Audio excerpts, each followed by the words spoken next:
I'm a slash-a-holic, addicted to the fright.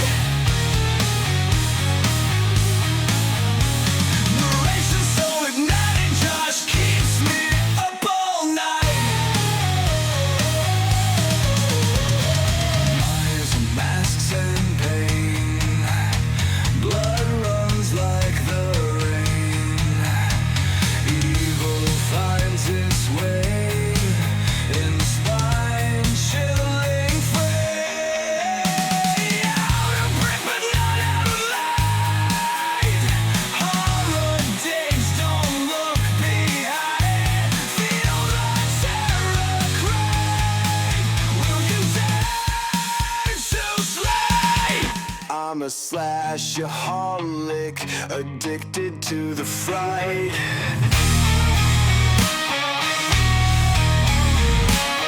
Narration so hypnotic, Josh keeps me up all night.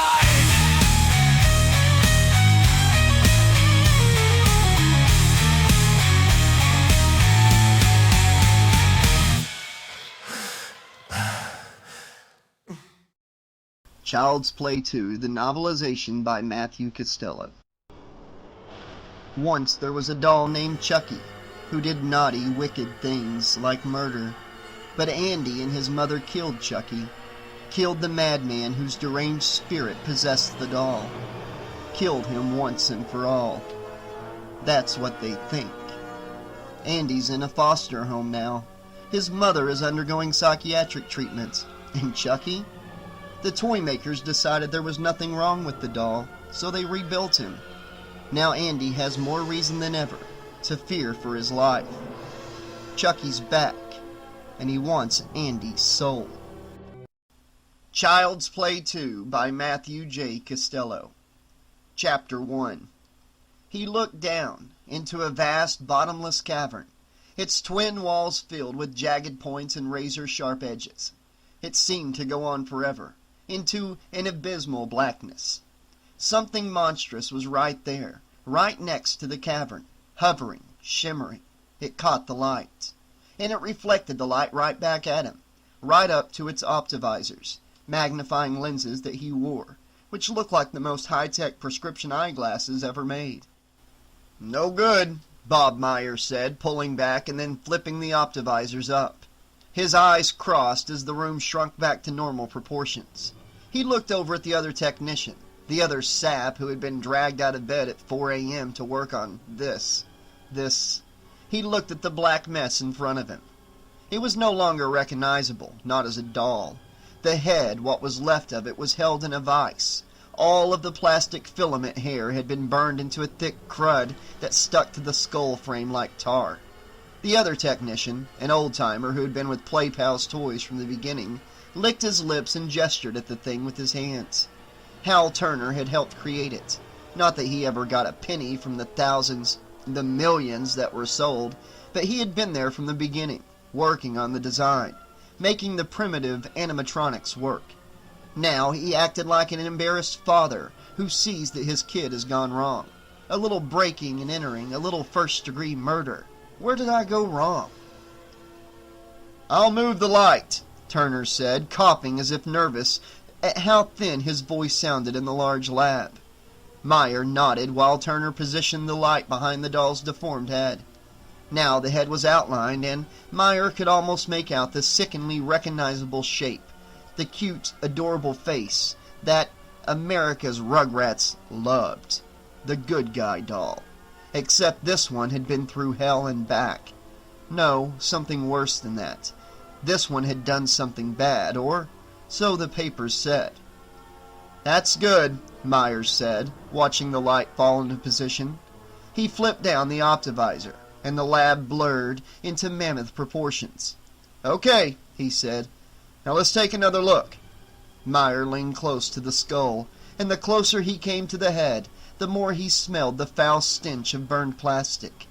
He peered at the one eye left in the head, looking into the crack. If there was something wrong with the doll's photoelectric and audio sensors, it would show up here. The eyes actually acted as sound and movement sensors. The doll could detect where a sound was coming from, turn its head and say, "Heidi-ho, wanna play?" And that's about all it was supposed to do. That and utter a few more reassuring things like, "I like to be hugged." But this was one that just didn't like to be hugged. This doll, Chucky, had done a whole lot more. Meyer brought the scalpel into the crack. He saw the now gigantic blade slide into the cleft of the valley, testing the ragged walls. He paused just a bit and, "Do you see anything, Bob?" Turner asked. "Are the sensors still intact?" Meyer sensed the other technician behind him, standing very still, but he was standing well back, still disowning his offspring. Meyer pushed against one wall with the blade, trying to nudge it open a bit more. The eye seemed intact. He moved the blade to the other side, pushing gently, then with a bit more force. Except for the crack, the eye seemed fine. Nothing wrong with it at all. "No," Meyer said. "Everything's—" He was still looking at the giant eye, the giant blade. He nodded to Turner. They'd be able to get the circuits up and running. Maybe see what had happened. The blade moved. Something gave way. The eye moved. It seemed to slide out of the black, crusty hole, pop out into the air. Without thinking, Meyer recoiled. It had to be flying right at him. He tried looking for the eye, but everything was, of course, oversized. A great smeary crystalline blur. "Where is it?" he muttered. "What the hell happened to it?" He heard it fall. "Damn it," he said. I guess it was loose," Turner said, annoyingly repeating the obvious. "Right," Meyer agreed. He flipped up his visor. The twin hemisphere of the lone eye were at his feet, useless now, completely disconnected from the CPU of the good guy doll's computer chips. They'd have to put in new ones now, rebuild the entire thing, just to see if they could figure out what in the world. He looked up at Chucky's head. God, it looked even more like a skull now. Most of its tough plastic teeth were gone, and now it had two black sockets where its bright blue eyes used to be. And it was staring right at Meyer. Funny thing, he thought, taking a breath. He could still see the puffy pouches of the good guy doll's cheeks, as if it were still a happy little good guy. Sure, smiling right at him, just waiting for its next adventure. "Okay," he said to Turner. "Let's start rebuilding the sucker." It hadn't been easy getting the doll from the DA's office. No, Sullivan thought as he looked out the window of his limo. His Lincoln rumbled across the Wacker Street Bridge. A hint of color touched the sky. A bit of purple, a pale orange. He reached out and took another sip of his latte. Tom Sullivan wasn't used to such early hours. Not anymore. Not since the small company that he had begun with, just one toy concept, had turned into an entire industry. It wasn't just the Good Guy doll and accessories anymore. There was the weekly Good Guy TV show, ever steady in the afternoon ratings, no matter in which time slot that some local station stuck it. And there was the movie, finally with a halfway decent script, a live-action Good Guy film with some major money behind it. The income from the Good Guy clothes alone was more than what Sullivan had made in his first 5 years. This Good Guy was the horn of plenty. There seemed to be no end, no limit. Until the incident. That's how he referred to it. The incident. The police had their own theory, one that the press had jumped on with their usual bloodlust for a hot story. The tabloids went crazy. The strange little boy and his killer doll. Maybe someone in the Playpals factory had tampered with one of the dolls, altered its circuits so that it said, "Hi, I'm Chucky, the Lakeside Strangler." And maybe it was programmed to do other more malevolent tricks. But the police wouldn't let Sullivan have the doll. What was left of it anyway, a chunk of the torso all burned out, and the head. Not until, that is, last night. Finally, his lawyers were able to obtain a court order forcing the DA to hand the remains over, now that the principals were all accounted for. The mother, the kid. The DA's office was curious about the doll, too. The facts of the matter were simple enough. Nobody knew what had happened, not a clue. In the meantime, the sales of Good Guy dolls, Good Guy toys, and Good Guy clothes quickly declined. Some stations even dropped the Good Guy show. It was bad. and it looked as if it could get worse. Unless, Sullivan thought, we'd find out what did happen to that damn doll. He took another sip of coffee. It was cold, almost oily on his lips. He spat it back into the cup. His limo hit a bump and some of the latte sloshed over onto the black carpet, nearly dotting his shoes. He didn't want to get involved. At first, he thought he would just let his technicians work on the doll, let them play detective. But then his lawyer pointed out one key fact. It's your company, Tom, and no matter what went wrong, it's your neck on the chopping block. He rubbed his cheek, feeling the rubbery texture of his skin. I need my morning workout, he thought. My bowl of oat bran, a massage, a steam bath. Instead, the limo took a deserted corner, turning away from the pale blue glow that was blooming in the east. Sullivan looked out the window, right at the Play Pals building, right at the oversized good guy who waved at a sleeping Chicago from atop the building. The good guy's giant arm went up and down, and his eyes blinked. His freckled cheeks looked even rosier, highlighted by the first light of dawn. Sullivan looked up at the giant doll as they passed by the building and thought, it looks like a monster, a giant creature out of a Japanese horror film, Attack of the Killer Good Guy. The limo stopped. His door was popped open, and his smile faded. Meanwhile, the scalpel hit metal. Probably a screw, Meyer thought. The head armature itself was made of a fire-resistant plastic. Meyer scraped away the burnt covering, then leaned over to his silver tool tray and wiped his blade clean, leaving a thick tar-like paste behind. This was more like sculpting than cleaning, because the goo was solid, and he had to chisel through it. Finally, he leaned back and looked at the head. What do you think? He said to Turner. The older technician stood a bit closer, less frightened now that the burnt black covering was breaking off. You've got most of it. Okay, well then, how about some chompers for the boy? Meyer stuck his plastic-covered fingers into the doll's open mouth. He sensed Turner tightening up, thinking, Meyer guessed, better you than me, pal. Meyer watched his fingers disappear into Chucky's black maw as he dug around for the molars. He felt them, all wobbly and loose, and quickly popped them out. The doll only had 2 of its front teeth, and they both sprung free after a bit of tugging. He took a new set of teeth from the tray, 2 plastic semicircles of uppers and lowers. Meyer had to force them into the sockets. Something had obviously gotten a bit twisted in there. Hand me the epoxy, he said to Turner. He saw Turner's hand shake as he handed him the small blue gun. Meyer filled the holes and gaps. He felt with a thin line of the fastener. We should, hurry, Turner said. Meyer looked up at the clock. 5:40 a.m. Disgustingly early in the morning. They had only 20 minutes left. 20 minutes before the boss arrived. Okay, Meyer said. I'm almost done here. Meyer picked up the latex mold that fit flush to the doll's head. He held it in place and then grabbed a staple gun. He pressed the trigger, shooting the staples into the edge of the mold. The doll had skin again. He picked up a clear piece of acetate covered with orange dots. He pressed it against the doll's new face, and presto, it had freckles. Hey, kid, Meyer said to the doll, you're not looking so bad. But the doll still had a smudgy black cranium. Turner handed Meyer the hair. Nice mop. God, where did they get that color? Red? Meyer positioned the hair on the doll's head. It didn't seem to land right. First a bit too far forward, then a bit back, always exposing some of the burned shell. Finally, Meyer just shrugged and brought the staple gun up again to fasten the scalp down. It didn't have to look perfect. Okay, Hal, he's all yours now. Meyer backed away as Turner carried a good guy torso over to the head.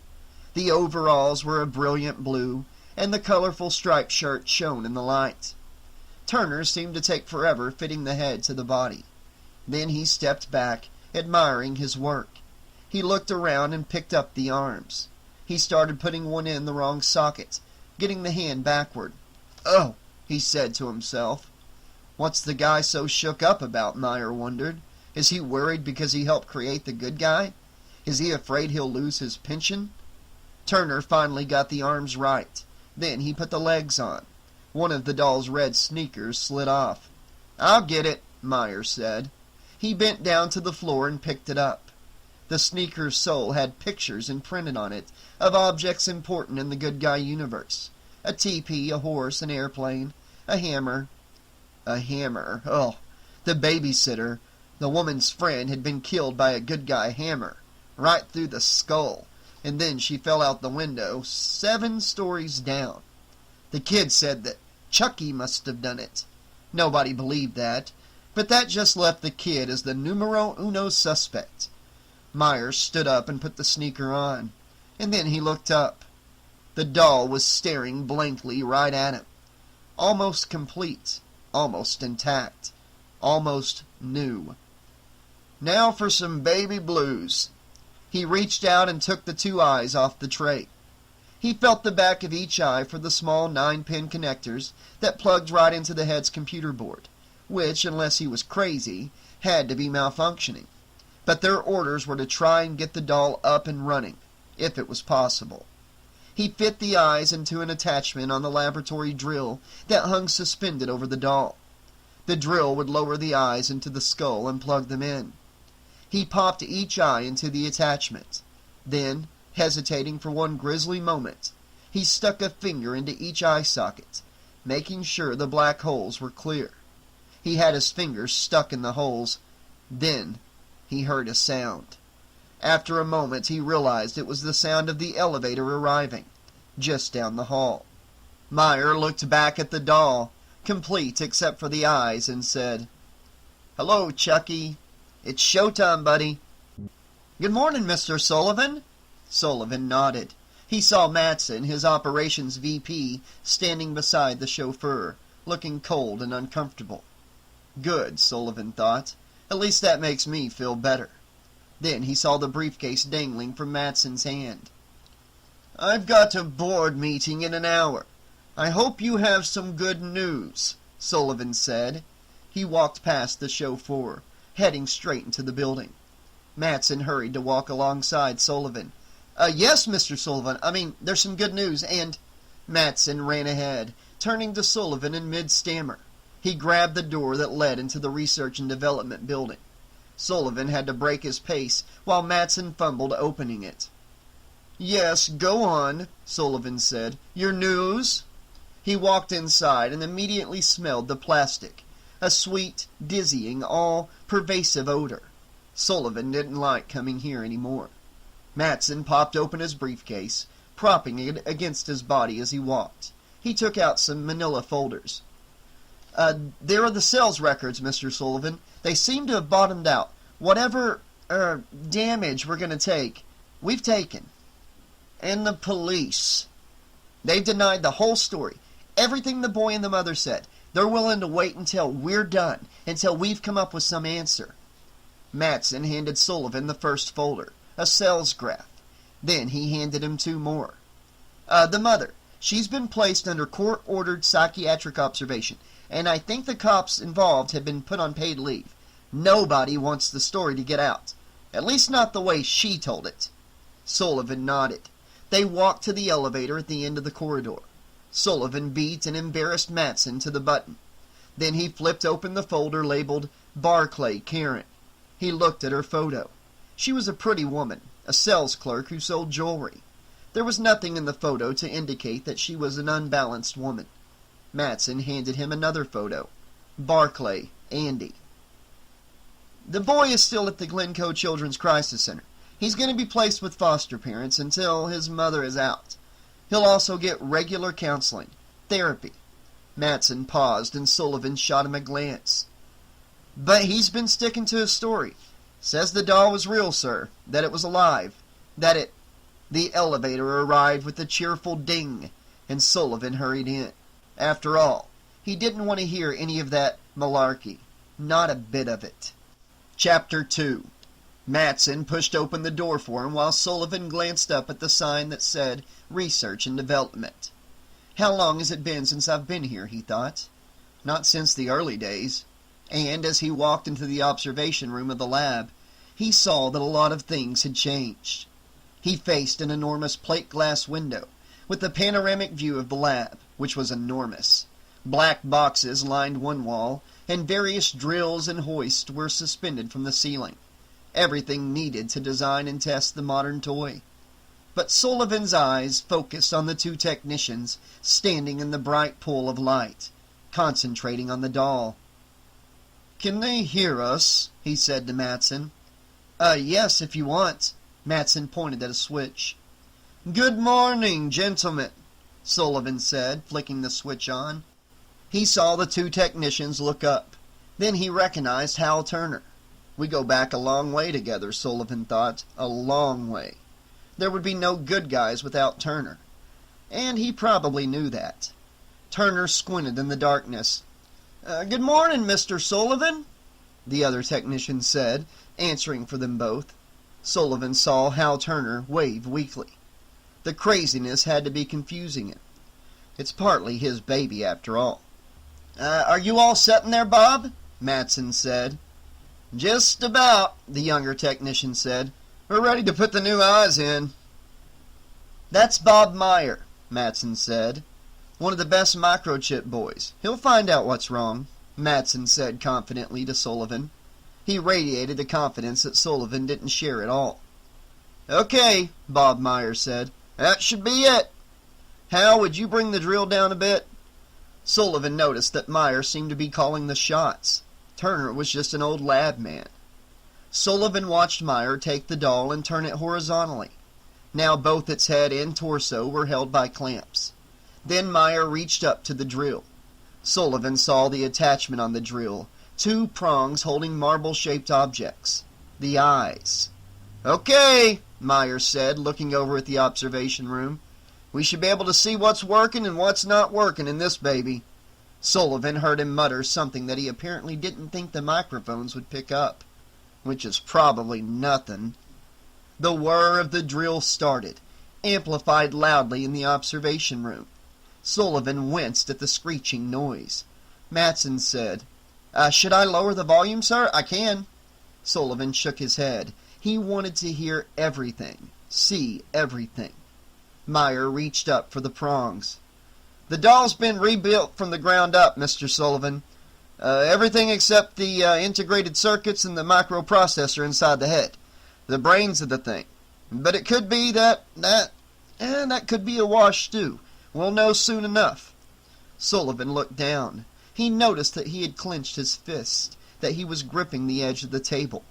He brought his hands up and flexed them, splaying his fingers out, trying to relieve the tension. "Easy," he told himself. "It's all over. This is just an investigation. No, it's more like an autopsy. Just to see whether we have any blame, any culpability in this matter." The drill sound changed. Sullivan saw Turner lean closer, looking over Meyer's shoulder as he lowered the machine that would insert the eyes. And then, just when Sullivan was about to take a breath, the drill went silent. He heard Meyer say, "Hey, what's wrong?" Turner went back to the base of the machine, looking at it, flicking buttons. "I don't know. There isn't anything." Matson coughed, and then the whirring sound returned, but louder, crazed now, out of control. And the machine plunged down violently into the doll's head, jabbing down as though stabbing at the doll. Meyer's hand was still on it, trying to guide it. At first, tiny sparks flew off the machine, then more sparks and bigger sparks, until Sullivan saw Meyer gyrating uncontrollably, while holding on to the machine, as if he were a puppet being jerked around by some bored kid. The sparks flew into the air. They fell onto the floor, glowing for seconds at a time. Meyer, with great effort, turned around and faced the observation booth, his hands still locked on the machine, frozen by the electricity running through the machine right into him. "Jesus!" Matson said. Meyer's eyes bulged right out, looking at Sullivan. Tiny plumes of smoke rose up from his body, and Sullivan had a creepy thought. At least we can't smell anything in here. Hal Turner ran over to Meyer, but Matson screamed, "Don't touch him!" Then Sullivan heard a crackling noise, even louder than the machines were. The lights flashed and Meyer came flying right off his feet, like a man shot out of a cannon for an insane circus trick. Matson pulled Sullivan back just as the technician crashed through the glass. He landed at Sullivan's feet, and then it was dark. "We've blown the power! How the hell could we have—" But Sullivan knelt down. He felt around the floor for Meyer's body.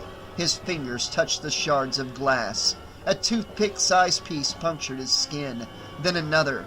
Finally, he felt Meyer. He felt the steady rise and fall of the man's chest. "He's alive!" he shouted at Matson. "Damn it, he's alive! Call somebody, do!" He heard Matson filling along the nearby table, then the chatter of a phone. "We need a medic down in R&D, and hurry!" Sullivan heard footsteps. Then Turner spoke from outside the room. "Is he all right?" "Hell," Sullivan said. "Do you have a flashlight in there?" Sullivan heard the drawers of a nearby desk being opened, and then Turner's voice again. "Got it!" A click, and a pitifully narrow beam of light escaped from a very small flashlight. Turner trained it on Sullivan, then down to Meyer. "Is he okay? But he stopped. Sullivan stopped breathing. Everyone stopped breathing. There was sound, a small sound, movement, from somewhere back near the lab bench. Turner quickly swiveled the light from Meyer back to the smoky blackness of the lab. "What was that?" Turner said. He brought the light up. Sullivan saw the outline of the machine, the drill. The prongs were empty. There was no doll. "It must have blown the doll away," Matson said hollowly. But even as he said it, they all heard more sounds, more little sounds just like... Sullivan shook his head. "No, it's just my imagination. I'm just all shaken up and..." "Oh God! Oh damn!" It was Turner. He had dropped the flashlight. It clattered to the floor, and for a moment Sullivan thought it would go out. "Oh, something just stabbed my leg," Turner said. "God, I think I'm cut!" Then, from out of the smoky blackness, there was a buzzing noise again, and the light flashed on. Sullivan blinked at the sudden glare. The side door to the lab opened up, and two of the factory's medics came running in. And Sullivan saw what was sitting by the door. It was the doll. "What the hell?" Matson said. "Go get it," Sullivan said. "Get it now," he ordered Matson. Matson nodded. He opened the door of the observation room. The broken glass crunched under his feet. One of the medics went to Turner while the others kneeled beside Meyer. Sullivan watched Matson. He seemed to be walking so slowly over to the doll, which was still sitting on the floor, right by the door. He stopped just in front of it, and then cautiously bent over and picked it up. Sullivan took a breath and moved out of the observation room to Matson, who was turning around holding the doll, turning slowly, holding it at arm's length. All of a sudden it spoke. "Hi!" it sang in that syrupy sweet voice. The head swiveled left and right. The eyes blinked once and then again. "I'm Chucky, and I'm your friend to the end. Heidi-ho! Ha ha ha!" Matson kept holding it away from himself as if it smelled bad. Sullivan whispered to him. "Not a word of this to anyone, you understand? Not a good goddamn word to anyone." He took Matson's arm and squeezed it hard enough to hurt. "You put a lid on this thing, you understand? You smother it. The newspapers will never hear about this, will they?" Matson shook his head. Sullivan let go of his arm. "I have to get ready for my meeting," Sullivan said.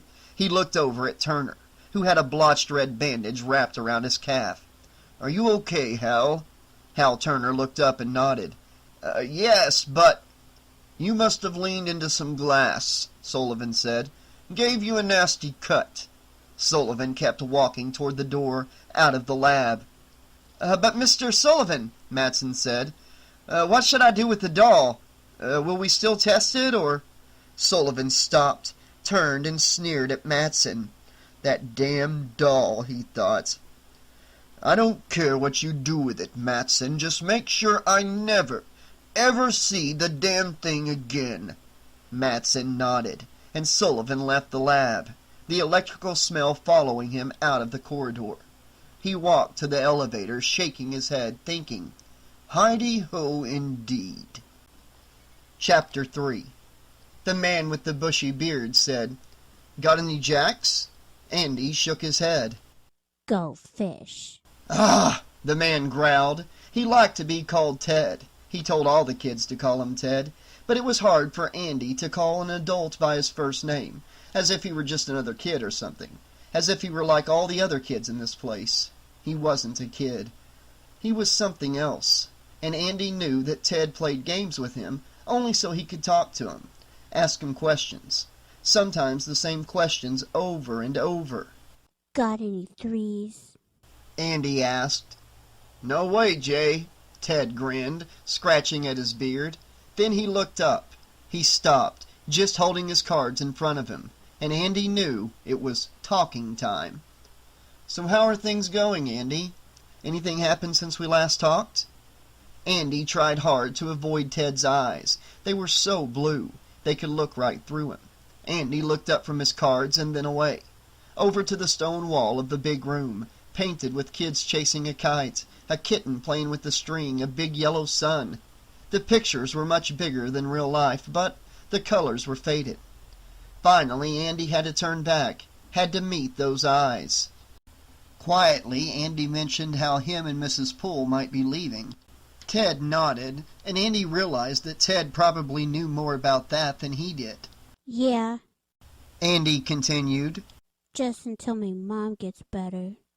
"Are you excited?" Sort of. Ted smiled, a big happy smile, visible even under his fuzzy beard. "I bet you're a bit nervous too, huh?" Andy shrugged and then nodded. He was scared. He didn't like the idea of living with strangers. He'd be living with some people who would pretend to be his parents. Foster parents. Grace Poole called them. Only for a while, she said, just for a while. But maybe it would be better than here. Not that everyone here wasn't nice and everything. They were, real nice. Except some of the kids. Some were mean, and others... Last week a girl came to the center who was all bruised, as if she had fallen down the stairs over and over. She didn't talk. She just kept looking down at the ground. And then, there were some mean kids here. Kids who teased Andy. Kids who would jump in his face and scream, "I'm Chucky!" and then try to strangle him. And at night he hated this place. There were the sounds of footsteps in the hall, people moving around secretively. The sounds scared him. Some of the kids even cried out screaming, and Andy would wake up and hear those hushed adult voices that scared him so much. And sometimes, on some nights, he was the one screaming, calling out for somebody, anybody, to come and help him, to save him from... "You're a lucky guy," Ted said. "I hear they have some real nice people picked out for you." Andy nodded. Real nice. He saw Ted look down at his cards, but then Ted tilted his head to one side and looked back at Andy. "How's the sleeping been going? Any more nightmares?" Andy didn't answer for a second. If he talked about it, if he talked about the dreams, they became too real. He might make them happen again. He wanted to forget about them during the day, when he was safe. Forget all about them. Sometimes. He said quietly. "Do you want to talk about it?" Andy shook his head. Then he added, No. Ted folded his hand up and held it tight. Andy understood that the game was over, and Ted wanted to do his real work. "Talking can help, Andy. Talking can make the nightmare go away." Andy looked away at the wall with the mural, at a table where another boy was playing a game with another adult. That boy was looking around too. He was being asked questions too. And Andy looked over his shoulder at the big mirror behind him, feeling weird as if... "Are you still dreaming about Chucky?" Ted said his name, and just hearing it made Andy feel sick inside, the same way he had felt that night, watching his mother fight Chucky, trapping the doll in the fireplace. She had reached out for the matches, looking at Andy. I have to give them to her, he had thought then, but he just couldn't move, until he looked at Chucky, screaming and yelling, trapped behind the wire mesh in front of the fireplace. He wasn't a good guy anymore. Only when Andy grabbed the matches did the doll's voice change, turning all sweet and nice again. "Andy, I'm your friend till the end." he would beg. In my dreams, Andy thought, Chucky gets out of that fireplace still burning, and he comes for me saying, "Andy, I'm your friend till the end, and now I'm gonna get you." I had a dream last night. Andy said. He looked around. I don't want the other kids to know. They tease me about it. Ted shook his head. He was very serious now. "I won't tell a soul." He crossed his heart. I had this dream that Chucky got out of the fireplace and came after me, just like that night. Ted smiled. "You know he's been destroyed. He's in pieces. He's all melted. You saw him. You know that, Andy." Yeah, but the bad man inside him is still there. He's still there, inside Chucky. He's killed lots of people, and he's going to come and get me. Ted moved his chair closer. It made a screeching sound against the floor. He was listening hard, even though Andy knew he had told this to him before. "I keep telling them," he thought, "and they never believe me." He has to get me, or else he'll be trapped in that doll. He told me that when he said those words, the strange prayer he said when he held me down. Andy stood up. Because I was the first person he told the secret to. Ted reached up and took Andy's hand. "Yes, Andy, I know, but that's... Andy stood still, and he told Ted what he had told him before, what he had told all of the others. He's really Charles Lee Ray, you know. He's really... Andy felt his eyes going puffy. He sniffed and the air burned his nose. "It was a dream," Ted said soothingly. He tried to get Andy to sit down. Andy nodded, then he sat down. Yeah, that dream scares me. It always scares me. And Ted smiled again. "But dreams can't hurt you. They can't hurt you at all, Andy. Now can they?" Again Andy nodded. Right. Ted opened his hand, ready to get back to the game, while Andy thought, "Dreams can't hurt you. But what if it isn't a dream?" "He's doing much, much better," Grace Poole said. She turned back to Joanne and Phil Simpson. "I expect that he'll do wonderfully with you folks." Joanne glanced at her husband. His face showed that he remained unconvinced. But when Joanne looked out at Andy Barclay, she was thrilled. He was a beautiful boy with large dark eyes and an intelligent, thoughtful expression. He was just the type of boy she would have liked to have had for her own. But that was impossible. She reached over and gave her husband's hand a squeeze. Mrs. Poole walked away from the one-way mirror. "He arrived in a terrible state, very traumatized, but he's young and he bounced back marvelously." The social worker smiled. "Once he's in a healthy, normal environment, he should do wonderfully." She focused on Joanne, as if sensing her need, her yearning. "You've done so well with the other children that you've taken in." "There's always room for one more," Joanne added. But then she felt Phil's hand pull away from her. He walked closer to the glass, watching Andy, talking to the child psychologist. "He seems normal enough." Phil turned back to Mrs. Poole. "But how has all this affected him?" "He still has dreams, terrible nightmares. Usually the same one." "About the doll?" Joanne said. "Yes, that it's coming after him, and—" Grace Poole turned away. "He still maintains that the doll came to life, that it was really this Charles Lee Ray." The words made Joanne go cold. Everyone had seen the story in the newspapers. Then came the even more lurid speculation in the tabloids.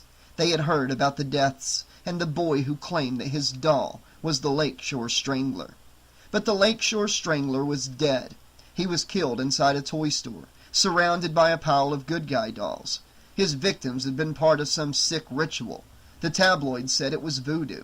But then those rags weren't known for their thoughtful analysis. As for Andy, It was probably just a case of another kid with too much time in front of the tube. Too much. "And," Mrs. Poole went on, "he says that the doll was trying to take his body, that the strangler was trapped in the doll, and—" "I don't know," Phil said quietly, shaking his head. He put a hand onto the window. "Oh, he's probably just very imaginative," Joanne offered. Phil turned around to face her, a cynical grin on his face. "Well, I just love a kid with imagination, don't you, honey?" "Phil," she pleaded. She wanted this boy. She had seen him on other visits, watched him. She could get him out of here, maybe give him some love. It would be good for him and for her. Phil's cruel smile faded, and he stepped closer to her. He reached down and took her hands. "I just want to know what we're getting into, Joanne.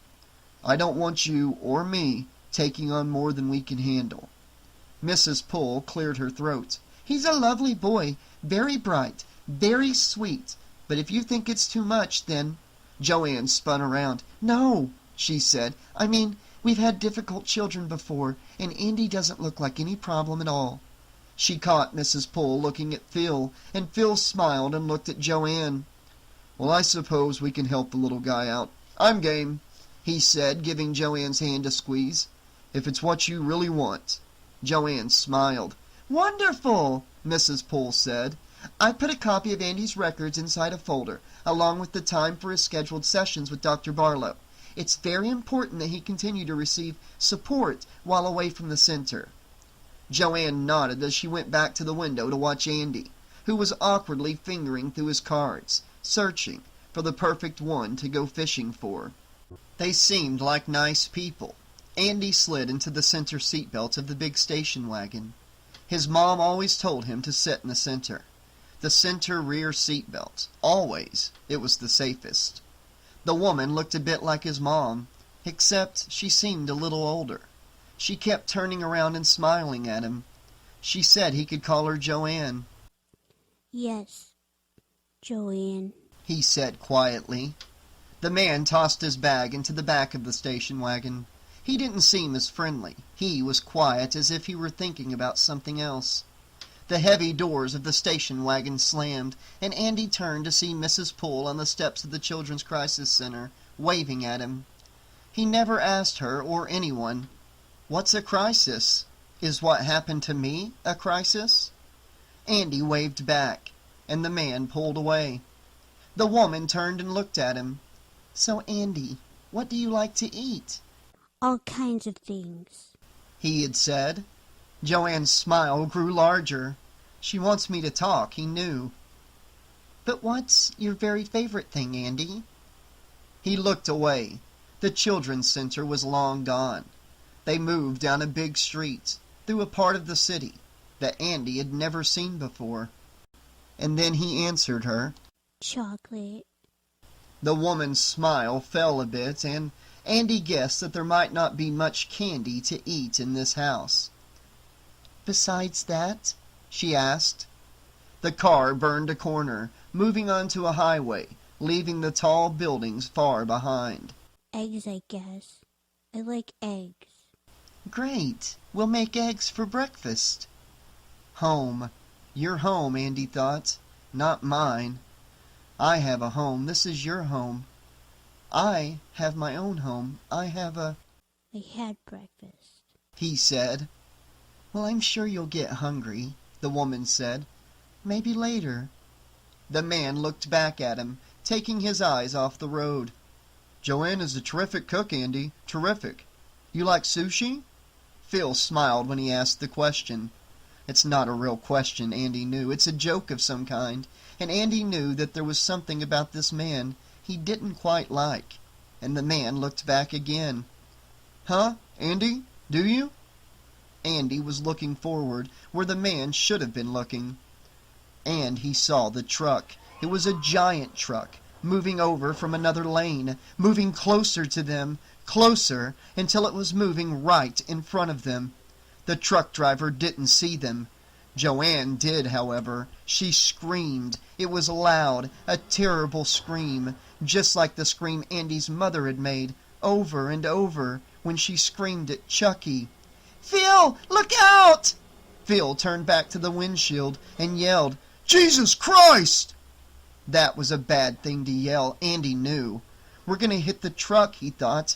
We're going to smash right into the truck. But maybe I'll be okay because I'm in the middle seat belt. Maybe I'll be safe and...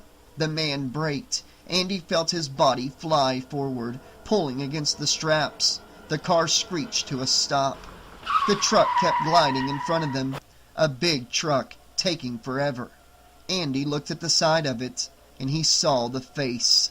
The bright red hair, horribly bright, he thought, and the freckled face, and the blue eyes, each as big as a bowling ball. Another truck of good guys. It said so on the side. The giant face seemed to be looking at Andy as it passed them. The car seemed to tilt, turning, sliding. Then he heard a horn, the truck driver honking out a warning, and then the truck was past them. "Damn it," the man said. "That asshole nearly killed us." The woman put a hand on the man's shoulder. "Phil," she said softly, looking back to Andy. The man nodded. "Are you okay?" the woman asked Andy. "Yes," Andy answered. "Crazy truck driver," the man said. Then he laughed. "Crazy." The woman reached back and patted Andy's leg. He liked her. She seemed nice, like a mom, even though she wasn't his mom. I have a mom, Andy thought. These people are just taking care of me, just for now, that's all. He turned to look to the right, just in time to see the truck pull off the highway and move through a gate. He saw buildings and a big sign that said, "Play Pals Toys," and there was a giant good guy on top of one of the buildings, its big hand going up and down, waving at everyone as they drove by. Or just maybe, thought Andy, he's waving just at me. Chapter 4. They left the city. Andy watched as rows of beautiful white houses and bright green lawns rolled by. Some of the houses were guarded by big trees planted in front, trees that looked great for climbing. Others were surrounded by walls of bushes. There were no tall buildings here, no buses, no stoplights. It looked quiet, safe. "How's it look, Andy?" Joanne asked.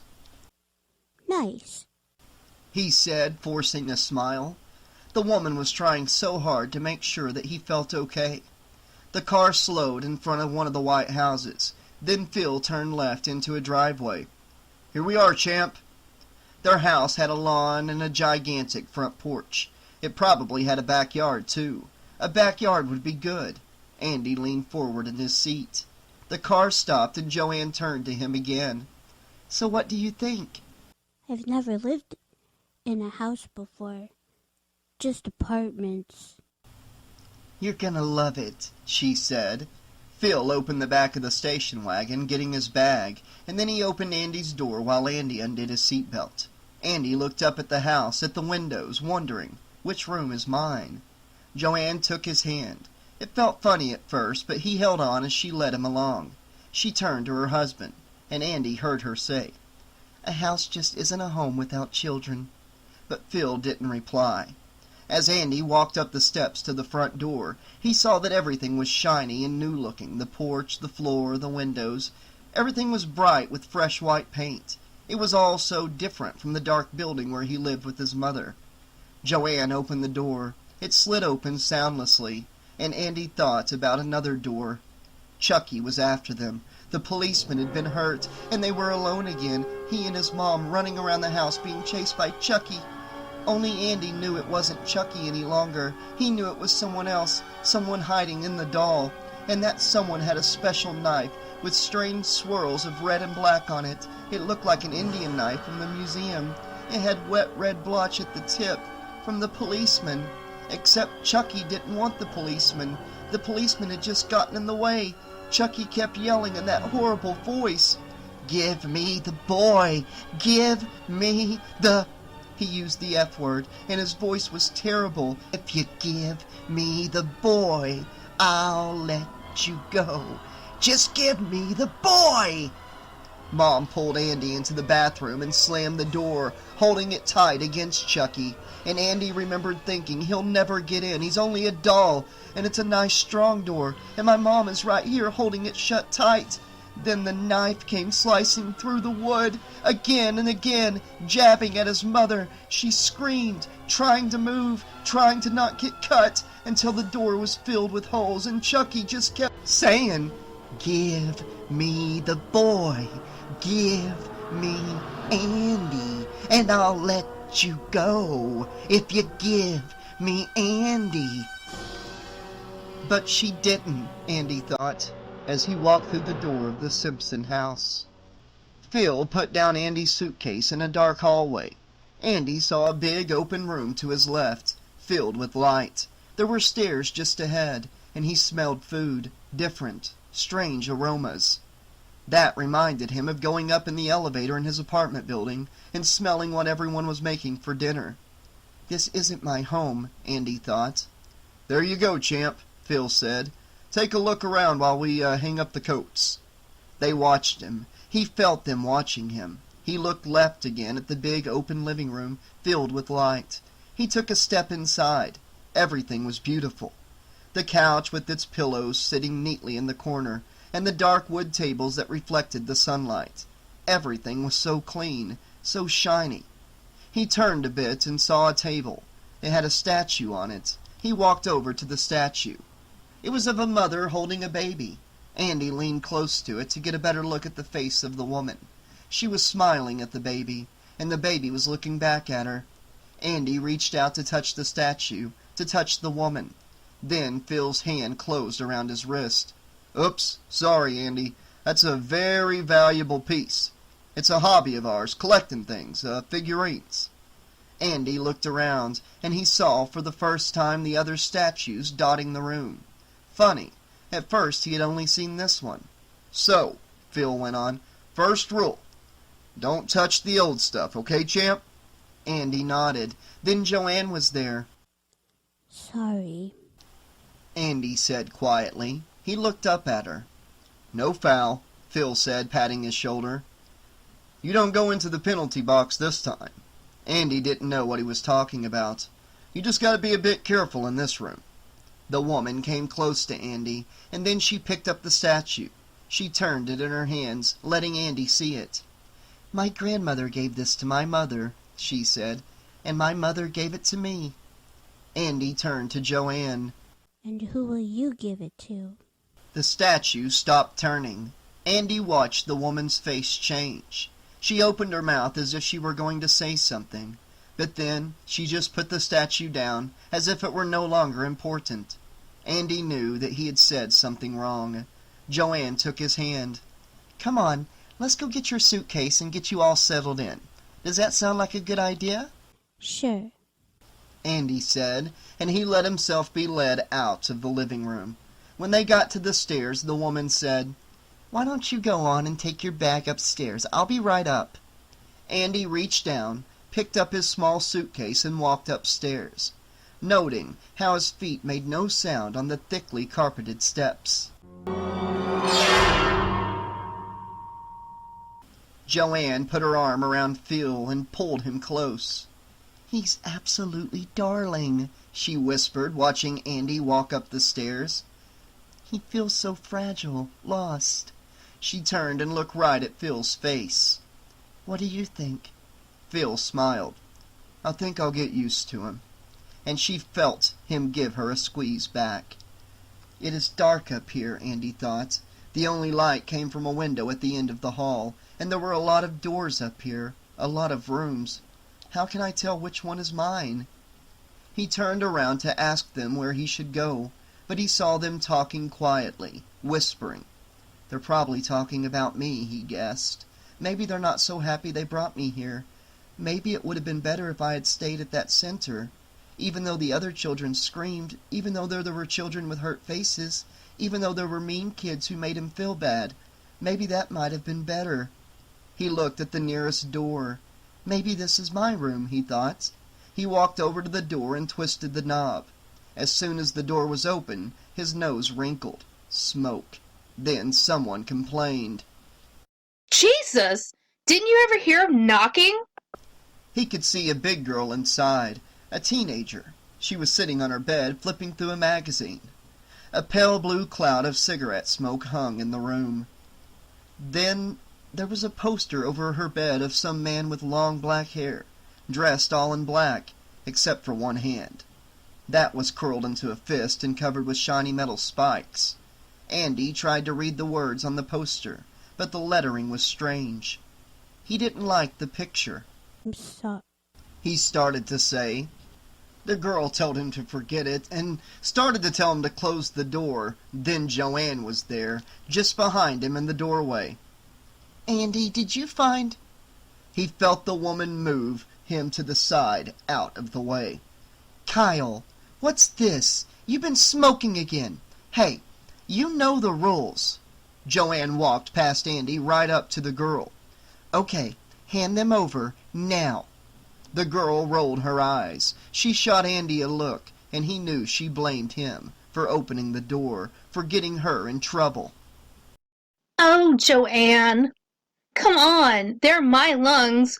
Why don't you... Give 'em, Joanne said, putting out her hand. Phil will kill you if he finds you with cigarettes again. The girl shook her head and rolled her eyes at Andy a second time, but then she dug in her shirt pocket and pulled out a red and white box. She slapped it into the woman's hand. Thank you. Joanne turned to Andy, as if she had forgotten him. Andy, this is Kyle. You can think of her as your sister while you're here. Kyle glared at Andy, and then made a sick-looking smile. Charmed.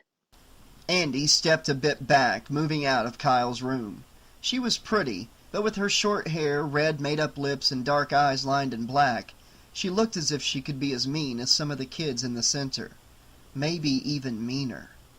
Kyle, Joanne said, walking over to her chest of drawers. There was a pink suitcase sitting on top of it.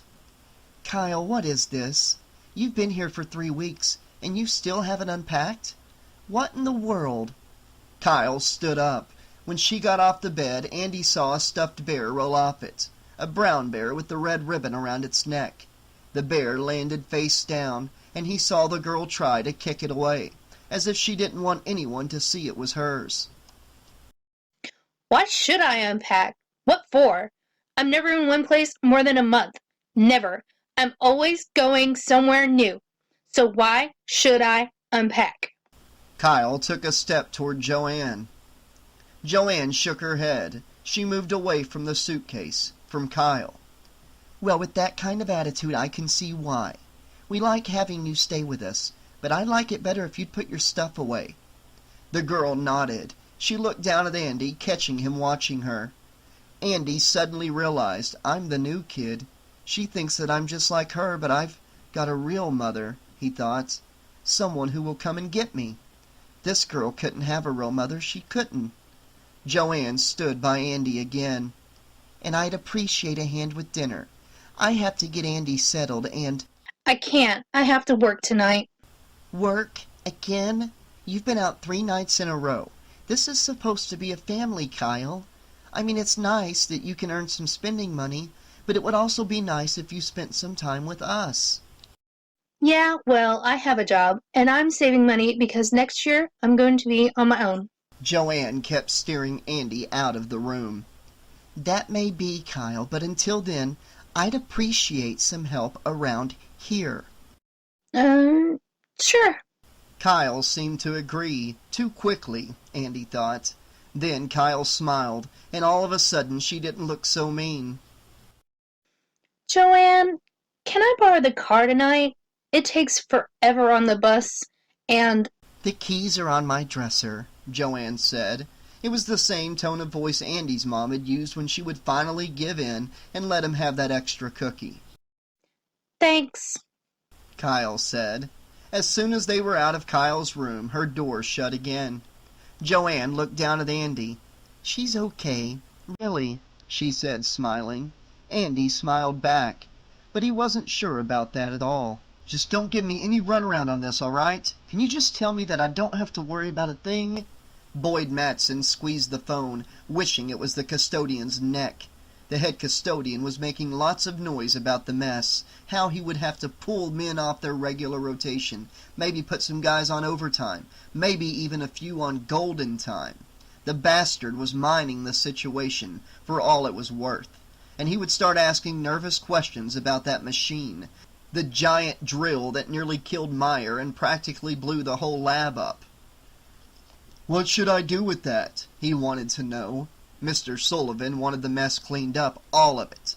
Matson guessed that Sullivan wanted all signs of the incident removed, and that probably included the drill. Hell, it was probably damaged beyond repair anyway. But Matson didn't want to take responsibility if it wasn't. "Look," he said to the custodial foreman, "just haul it out back and—" "Too big," the guy said. "Too damn big to be moved through the lab doors." "Then break it into sections, but try not to just trash the thing. Maybe someone will want to look at it. Maybe someone will want to salvage it." There was a pause, and Matson knew this man and his crew could be, what, a potential source of problems? The reporters had stopped sniffing around PlayPal's toys. The company had effectively closed ranks, and the scandal-mongers had come up with nothing. But these guys, the custodians, were the bottom of the food chain here at PlayPal's. They were probably open to offers of easy money. Pass them $100 and ask them anything. What really went on with that doll? And take another fin, pal. Anything else bizarro going on in there? Yeah, we had a lab explode. They were working on a good guy doll. The crew chief finally spoke. "Sure, Mr. Matson," he said. "Sure, no problem. I'll take care of everything. May take a bit of time, but don't worry about a thing." Not a thing. "Good," Matson said, and he put the phone down. He leaned back in his chair and looked to the side, to the cabinet, to the top of the cabinet, where the repaired doll sat. His first idea had been to drag the damn doll right down to their massive incinerator. It was a giant industrial monster that gobbled up tons of plastic and metal sprue each week, environmentally superheating the stuff into a thick resin. Some of it would be recycled, some of it would be carried away to the next wonderful landfill, where some sleazoid developer would put a sign on the too green grass. If you lived here, you'd be home by now. If you didn't mind a little leukemia in the family. Matson looked at the doll. Sullivan had ordered him to get rid of it. But what did that mean exactly? Destroy it? Possibly, but what if something happened later? Yeah, what if there were more questions, more investigations, and Sullivan came back and said, "Boyd, where's the doll? What did he do with the doll?" Well, wouldn't that be nice? Old Boyd would be hung out on the line to dry, his ass in the wringer. "I melted him, Mr. Sullivan. I thought—" Yeah, he could see that scenario very clearly. Sullivan would have his rear covered while Matson took the heat. Matson glared at the doll. It didn't look all that much different from any other good guy. Matson and nearly everyone else in the company was sick of that face. It was everywhere, on lunch boxes, coveralls, tiny toolkits, even sneaker laces. And every day Matson drove to the factory, he passed that giant good guy who kept waving at him. The sick red hair, the freckles gone crazy on the chubby cheek face. All Matson had to do now was just look at a good guy and he lost his appetite. This one didn't look any different from the hundreds of thousands of others, even if it was reconstructed. Oh, it was a bit off here and there. The hair had obviously just been slapped on and quickly stapled to the head, and the face and eyes didn't line up perfectly. In fact, the eyes looked almost recessed. He got up from his desk. No, he couldn't get rid of the thing. That would be stupid. Real dumb. He reached out and picked up the doll. "Mr. Sullivan wants you out of sight," Matson said to the air. He waited, as if the doll would suddenly spring to life. But it just stayed there, in his hands, staring out into space. Just a piece of plastic and metal. Matson shook his head. The police should be watching that kid, Matson thought. Andy Barclay? The brat who said the doll had come to life? That the doll was really Charles Lee Ray? Yeah, he's the one I'd be watching. Matson put down the good guy. Because, he thought, that kid's gotta be one mighty sick puppy. Chapter 5. Like it? Andy looked around the room. It was a lot bigger than his bedroom at home. It had 2 windows that let lots of light in. He liked that. The curtains and the wallpaper were both a pale blue, and the rug was a deep sea blue. He liked that as well. There were some posters. The Chicago Cubs, the Chicago Bears. All in all, it was a nice room. It's neat, Andy said. He saw a chest of some kind at the foot of the bed. He walked over to it. "You like blue?" Joanne said. Andy nodded. He knelt down before the chest and opened the lid. It was filled with toys, G.I. Joe figures and Cobra's war wagon, something he had always wanted. He pawed through the pile. Underneath were more G.I. Joe soldiers, a missile launcher, and, he couldn't believe it, a micro-machine aircraft carrier. Wow, He said, "I thought that you'd like that." Things were definitely looking better now, he thought. This was like finding a secret treasure chest crammed with neat toys. But then, as he dug out the Joe team's missile launcher, he remembered his last birthday. Mom never had much money. It was hard for her to buy clothes for him and toys. She worked real hard at the store, working overtime. She had worked late the night she brought him Chucky. Aunt Maggie, really just her mom's best friend, had been watching him. Aunt Maggie was fun, but she didn't believe that Chucky was talking to him. She didn't believe him when he told her that Chucky wanted to watch the news. Then, when he told her it was Chucky who had turned on the TV, she didn't believe him again. Chucky said she was stupid, and then "Andy, are you okay? He turned back to Joanne and nodded, still holding the missile launcher. He had forgotten about it for a second. "There's more stuff in the closet," Joanne said, putting his clothes into the dresser and smiling at him. Andy got up and went to the closet. There were stacks of puzzles on the floor. Andy didn't like puzzles. They were too hard. He could never see where the pieces fit together. There were lots of puzzles, and Andy decided that there must have been lots of kids who had stayed here. Lots. "I'm just one more. But that's okay," he thought. "I don't want to stay here. Mom will come and get me." Then he looked up. There were more toys piled up on the high shelf.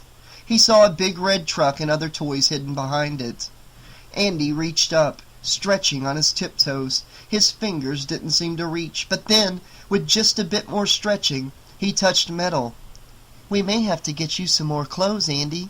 I don't think you have enough here for school, and—" One finger hooked the back of the truck, and he tugged on it, pulling it down. He fell back on his heels as the truck started falling. It was tumbling right toward Andy. The truck was big and aiming right for his head. He spun away, and when he looked back, he saw something else right beside the truck. It landed at his feet with a heavy thud. It was a good guy doll. He crawled away from it, pushing at the ground with his feet and hands. He made a sound, a cry. He wasn't sure. "Andy?" Joanne said. "Are you all right? Are you?" The good guy doll was smiling at him. It looked just like Chucky. Just like him. There was no difference. And he thought, maybe it is Chucky. Maybe it is Chucky hiding in the closet waiting to get me. "Hey, gang. How are we doing here? Everything?" Andy looked up at Phil, who had just stuck his head in the doorway. Then Andy looked quickly back at the doll, waiting for it to move, waiting for it to get up and start coming for him. "Got you now, Andy. Right here, in this nice house. Got you now. And these people are gonna help me." "Oh, Andy, I'm sorry. I forgot all about that. The last little boy, we had played with it. We just stuck it up there."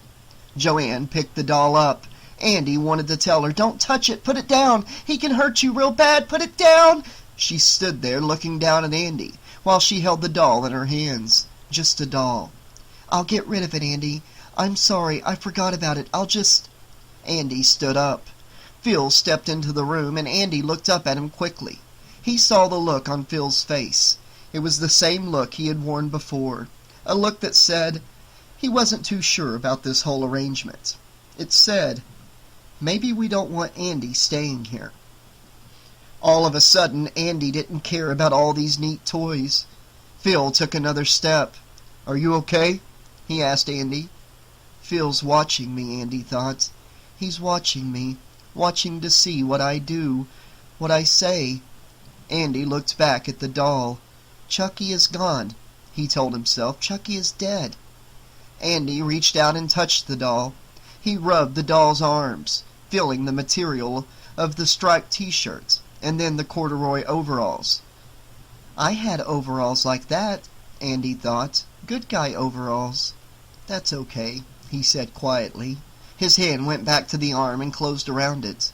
He told himself that Chucky was burned to a crisp. Chucky was shot through the heart. It's all over. And this is only a doll. he said, smiling, looking from Phil to Joanne. Only a doll. Right?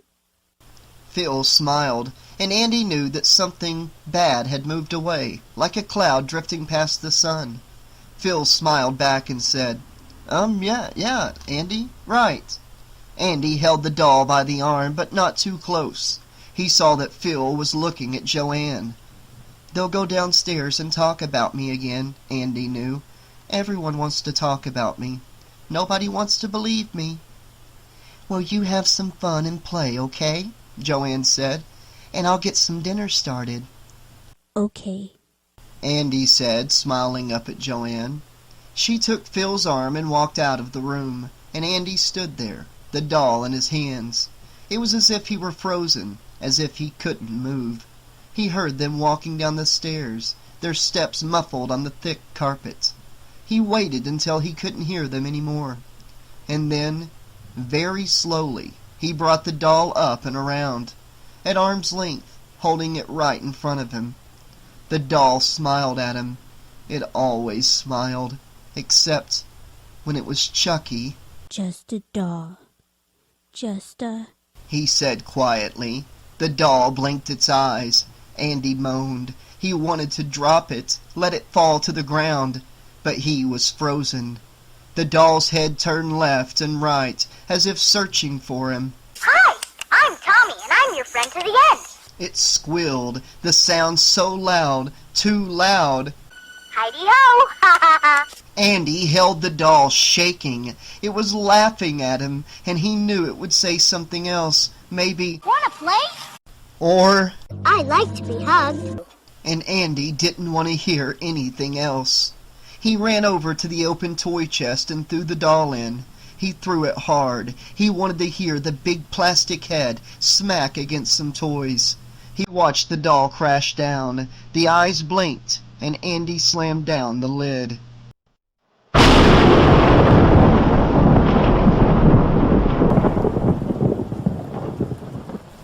The thunder rumbled from out of nowhere. Matson heard the slow roar as he got his disorganized briefcase together and started for his car. He carried the doll by its left foot, dangling it behind him as the rain fell. Shit, he thought. It's raining. I hate driving my new BMW in the rain.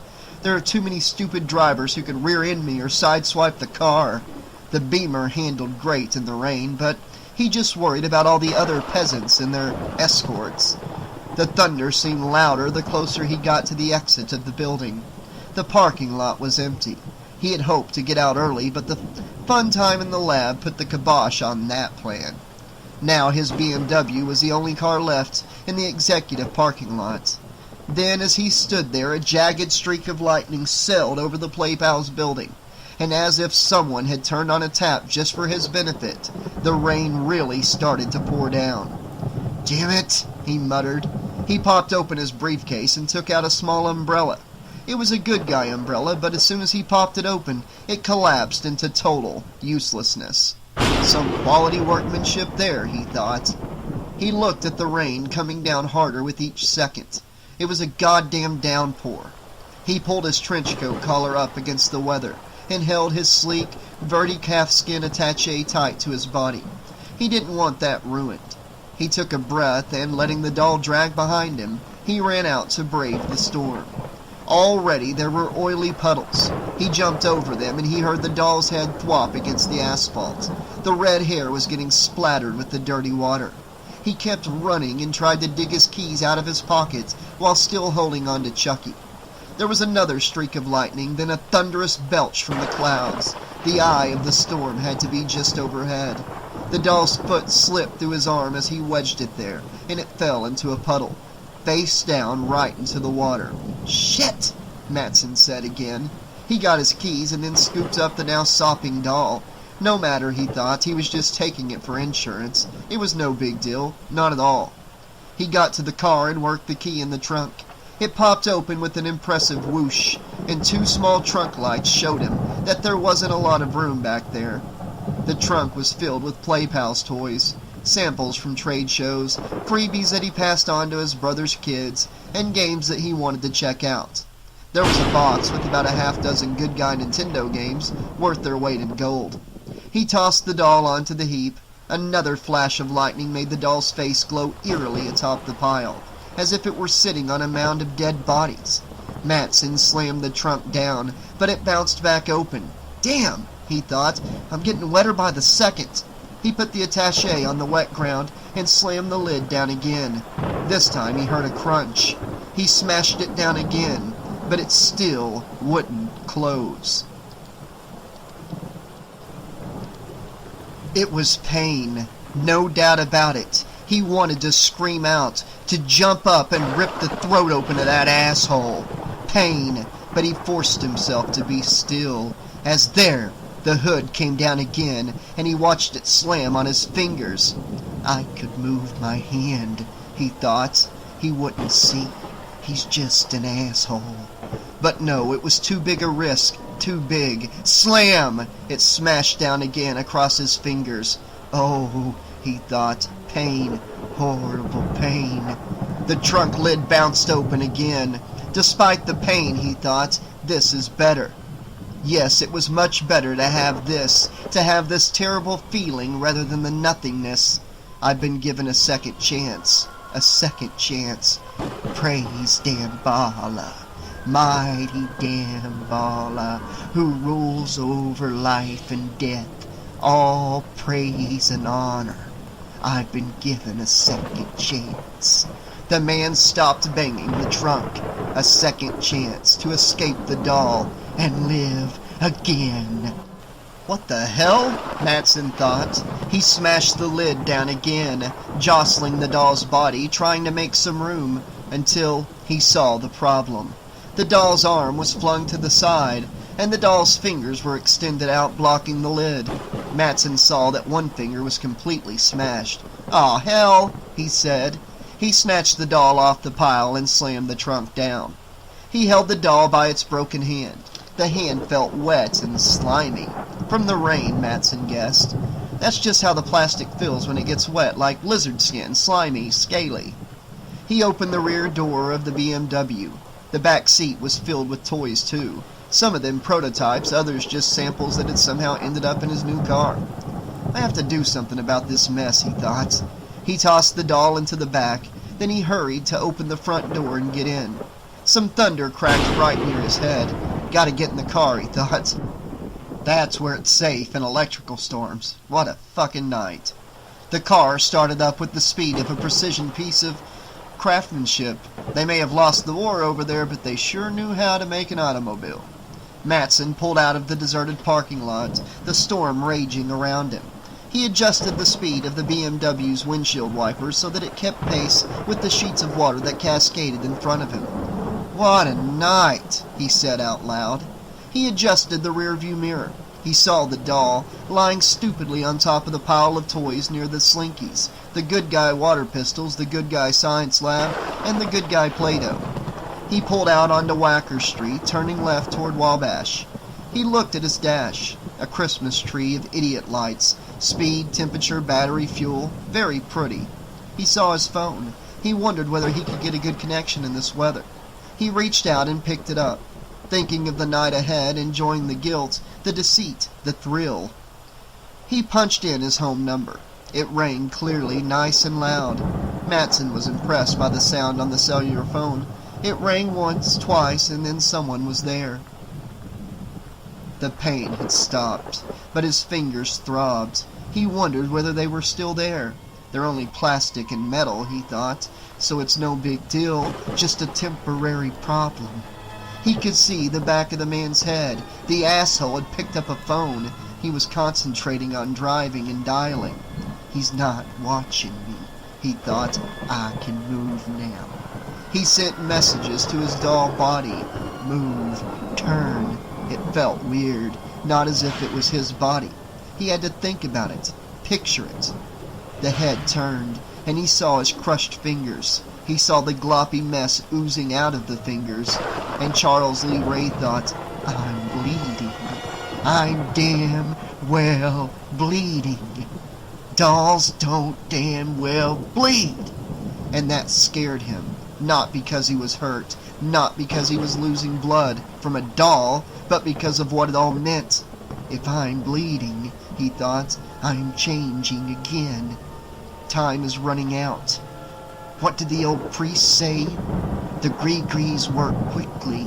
The longer I'm in the body, the more it becomes me, until I'll never get the hell out, unless I get the kid and say the words, the prayer to Damballa, the chant, calling on his power. It had to be that kid, the first one. And I'll be 7 years old, 7 again. He thought of all the wonderful things he could do, the things a kid could get away with, the way he could plan for when he was older. He thought of the mistakes he wouldn't make. Chucky looked at his mashed fingers, the pool of blood gathering on the toy guns, the slinkies, the others' toys. I gotta get out of this body, he thought. I gotta get moving. He moved his head back to look at the guy driving. The plastic skin on his skull pulled, making little clicking noises. But the guy was talking on the phone.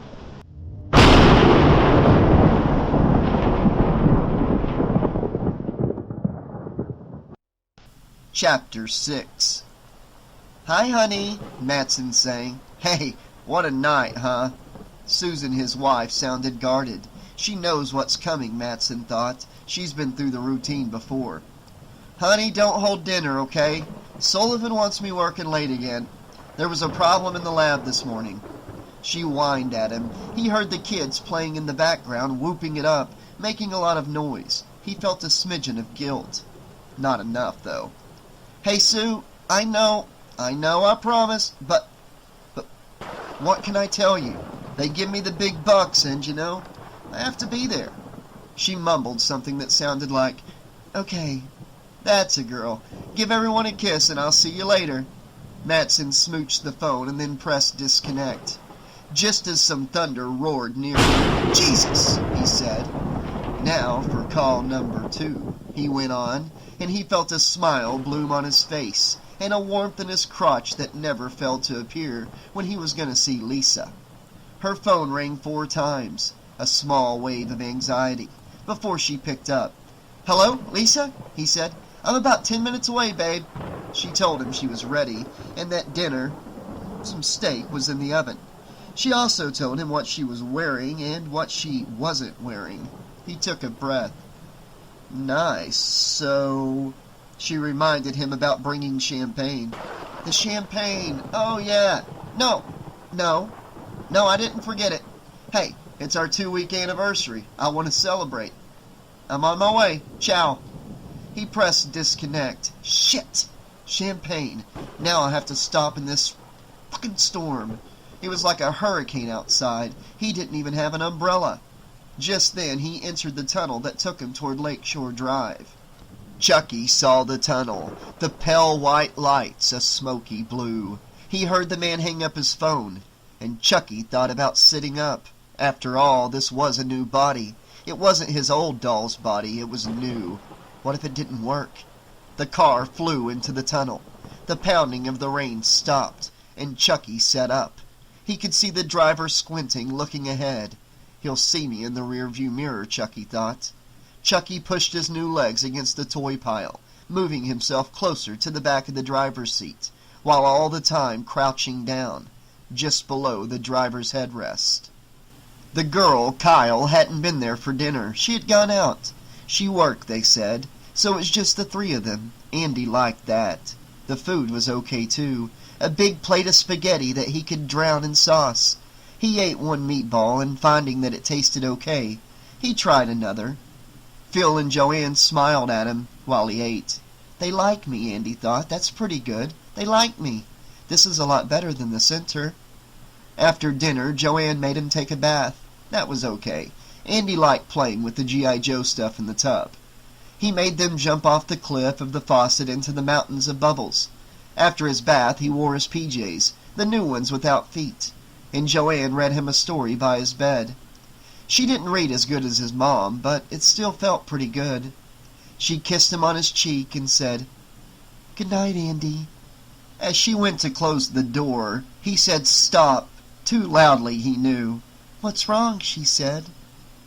"Oh, I bet you like to have the door open, don't you?" "Sure, it's okay. Can I close it halfway?" Andy then said, Okay. but then he thought, I gotta sound more chipper. Be a good trooper, like Mom always said I should be when I went to the doctor for shots. Got to be a good trooper. Good night.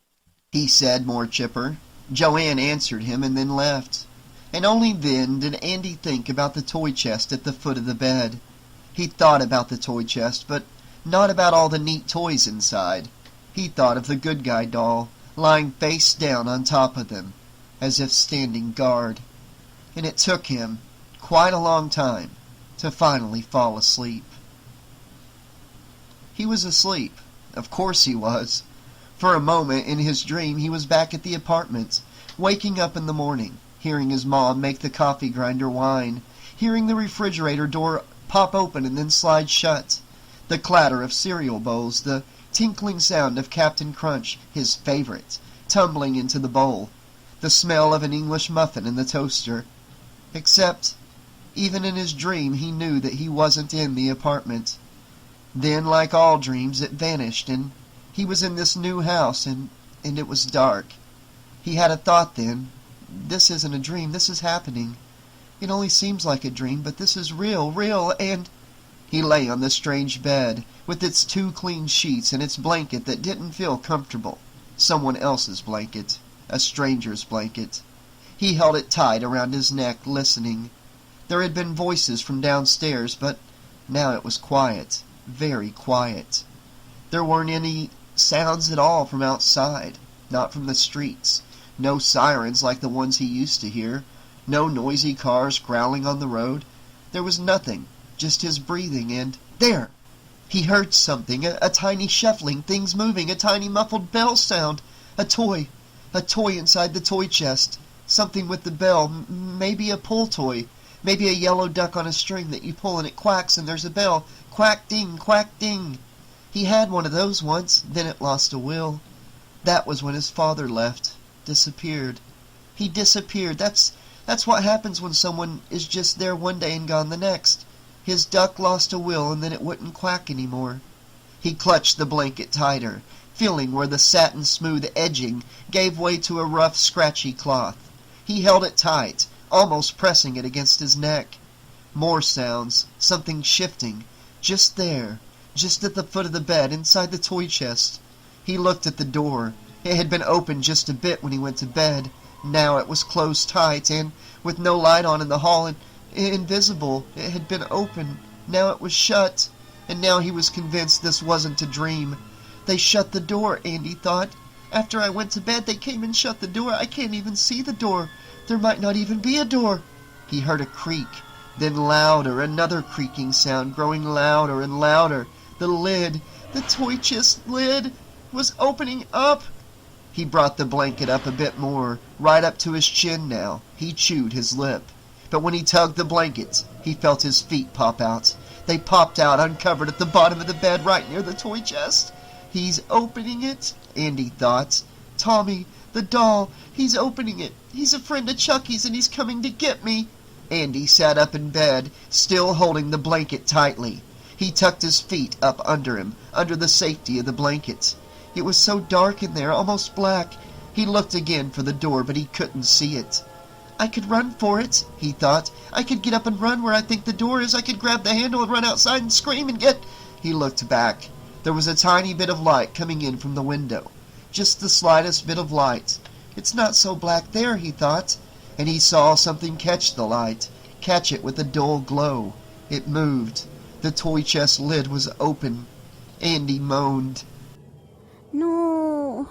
He said. He edged his legs closer to one side of the bed. I can run, he thought. I can run and beat it. Closer, until now his feet again snaked out from under the blanket, ready for his quick dash to the door. He kept watching the now open lid. Something moved along the open lid, moved along the shiny parts covering them, and Andy thought he saw stripes. Of course he'd see stripes. He had to see stripes. And then something big and dark, all in the shadow, clicking sounds, movement. No! Andy cried, and he felt for the first time the tears on his cheeks, tears he hadn't even known he was crying. He moved his legs all the way to the side, throwing off the heavy blanket, knowing he had to run. Then a hand closed around his ankle, a tiny hand, a strong hand, and the voice came from down below at the foot of the bed. Hi, I like to be hugged. Andy tumbled to the floor, his ankle still held, as the doll dragged him back inside the toy chest. Chapter 7.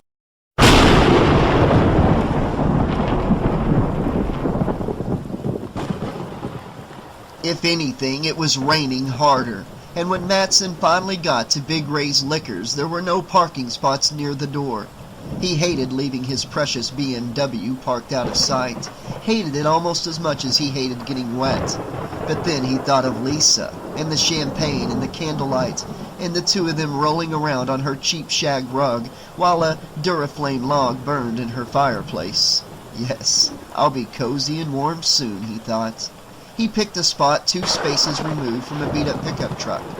Matson always suspected low-life scum of getting a secret pleasure from smashing the doors of their pickups into luxury cars. The common jerk's revenge. Park defensively, that was Matson's motto. He jumped out into the maelstrom. The lightning seemed to have eased, but the rain was still pouring down as if from a faucet, and the thunder was still booming. Matson had to stop outside, water streaming down his face, and turn the key counterclockwise, setting the auto theft alarm. He barely heard the discreet beep that signaled the system was engaged. Then he ran into the store, his feet stepping into every invisible puddle. Chucky stood up on the pile of toys, and he leaned forward, reaching around to the passenger seat in the front. Let's see if this is my lucky day, he thought, and one of his doll hands, stupid hands that he could barely close, flopped around the seat for a moment before he, felt the attaché case. He found the handle and then pulled the case back. Maybe the asshole locked it, he thought, but he found the latches and they popped open. And there, as he had suspected, was a file on his best pal. Someone who he was going to get to know very well, intimately. He opened Andy Barclay's folder. He saw a picture of the boy. Not a bad-looking kid. I should do all right with that face, he thought. Not bad at all. And with what I know, I should be a millionaire by the time I'm 18. Chucky grinned. He found a single typewritten sheet. He saw Andy's old address, the apartment building he lived in with his bitch mother. I'll fix her someday, he thought, no question about it. She and I have a date with destiny. But Andy wasn't living there anymore. No, the papers said he was at some place called the Glencoe Children's Crisis Center. Chucky grinned at that. Damn right he's got a crisis. There was a phone number. He mumbled it to himself. 276-7783. Just then something plopped onto the paper, right on Andy's name. It fell from his doll finger. Chucky saw. It was blood from his finger. No, he groaned. God damn it. I'm running out of time, he thought. I'm running out of time. He threw the papers aside and crawled between the bucket seats. His body nearly got stuck, but he grunted and squeezed through. Leaning on the dash, he could see the liquor store. He saw Matson waiting in line, holding a bottle. There was still time, plenty of time. Chucky picked up the cellular phone. He dialed the number, but he heard nothing. Shit, he thought. How the hell does this thing work? What if I need the keys?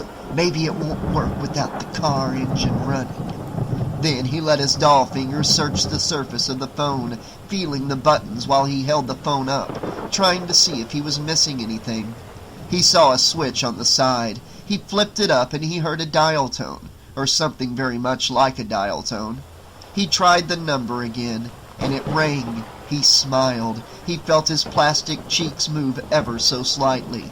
I gotta get out of this body. And he thought, it's time to reach out and touch someone. Grace Poole had Sammy sitting right next to her, right next to the copy machine. She had hoped to get caught up on some paperwork, but the thunder had scared Sammy and he insisted on seeing Grace and then staying with her. The children grab onto anyone they think they can trust, Grace thought, and they hold on. She looked over at him. Sammy, I think you should get back to bed now, honey. The thunder's all gone, the storm's over, and... He shook his head. He waved his floppy-eared rabbit as he talked. I'm still scared, he said matter-of-factly. Grace Poole nodded. She stuck another sheet into the copier. But there's nothing to be scared of, sweetie. Nothing at all. It was just a storm, and it's... The phone rang. Sammy jumped. The noise startled Grace, too. She quickly smiled at him. If she was going to get home tonight, she had to get Sammy calmed down and back inside the dorm. She ran over to the phone, catching it. Hello, boys' dormitory, Glencoe. She saw Sammy stand up right beside the copy machine. The boy hit the recessed controls, and when her copy should have stopped, they started coming out twice as fast. The connection was weak. Hello, she started to say again. Then she heard the voice. A funny kind of voice, almost an electronic voice, but rough and scratchy. It was someone looking for Andy Barclay. I'm sorry, but Andy isn't with us anymore. Who is this? The connection faded a bit. She heard thunder in the background. She asked the man to repeat his words. It was a portable phone, she guessed, maybe one of those car phones. Then she heard him ask where he might find Andy. The copy machine was shooting out copies so fast they were tumbling to the floor. Sammy was giggling, waving his rabbit, watching her. Grace Poole told the man on the phone that Andy was with the Foster family, the Simpsons, 2416 Bushell Street. She gave the phone number. The man thanked her.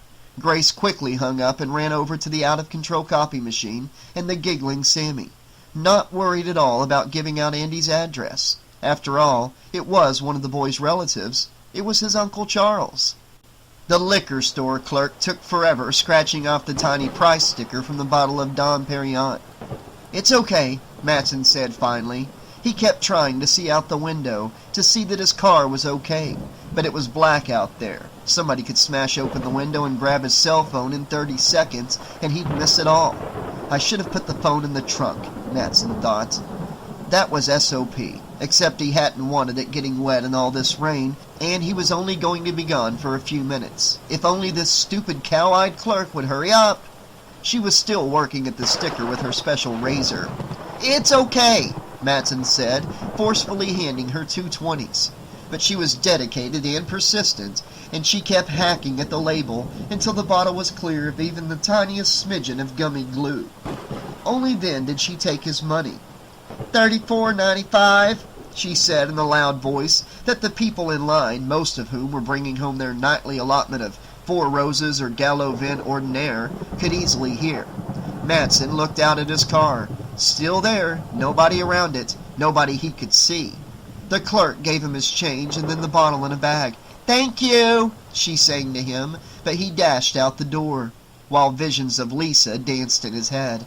Lisa, slowly undressing, letting him watch her slip out of her skirt, unbutton her blouse, then smiling, licking her lips while she eased off one bra strap, then the other. Ta-da! The rain flew at his face. God, he could practically drink the stuff as it rolled off his face right into his mouth. He had taken just a few giant leaps when he heard the alarm. "Shit!" he said. The damn car alarm had gone off. The car looked intact, fine. Then what the hell could be... He dug his keys out and stuck them in the door lock, twisting them to the left. The alarm went silent. There was no sign of any tampering, none at all. He looked in the back seat, but it was all dark, catching none of the light from the liquor store. He could see the front, and the cellular phone was there, and the blah-punked radio. He breathed easier. Why did he have to have all this high-tech 80s technology? I must get a better alarm system, he thought, hauling around this expensive equipment. Friends had advised him not to go with BMW's standard system. Get a custom job, they said. He opened the door and hopped into the car. He took the bottle and stuck it on the floor in the back, next to the toys. I'm soaked, he thought. He smelled the furry odor of his wet wool suit, as if the water had revived all the dry cleaning fluids. Maybe I should call Lisa again, he thought. I'm running late. Just let her know that I'm on my way. He reached for the receiver.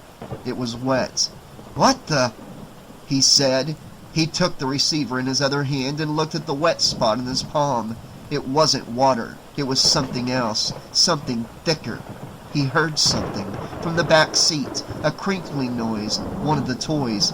It's the champagne bottle, he thought, rolling to the side. He let his right hand trail back, searching for it, checking it. His eyes looked up to the rear-view mirror. It was still black back there, completely black, until a car turned, backing out of Big Ray's parking lot. Its headlights pointed right at Matson's car, and he saw something in the rear-view mirror. Two eyes looking right at him. Matson took a breath. The doll, he thought. It's just the doll's eyes sitting back there. It's no big deal. He watched the blue eyes, and then the car turned away, and it was dark again. Matson licked his lips. He had thrown the doll on its back way off to the side, he thought. He kind of laughed, a shallow fart of air, but as he turned around in his seat, he felt something ram against his head. Something pointed right at his temple, and he heard a voice, a weird, ugly voice hissing at him. "Freeze, asshole!" Check it out. Child's Play 2, the novelization. Chapter 8. Shit, Matson thought. Oh, shit! Somebody got into the car. Somebody got into the damn car. And they locked it again. And damn, oh God, I should have paid attention to the alarm. The damn alarm! What do you want? Matson said. I thought it was the doll, he thought. How could I mistake? No questions, just drive. Matson nodded. Best to cooperate with whoever it is. Best to do exactly as he says. Don't get him mad or upset, and maybe I'll get out of this thing alive. He felt the gun pressed tight against his head. Now left, up the corner. Yeah, then right, and straight. That's it, asshole. You're doing good, real good. Matson nodded. The gun followed the bobbing of his head. I said don't damn well move. You got that? The intruder emphasized his point by jabbing the gun into the back of Matson's head. Matson looked in the rearview mirror, but he couldn't see anything now. Nothing. He just felt the gun.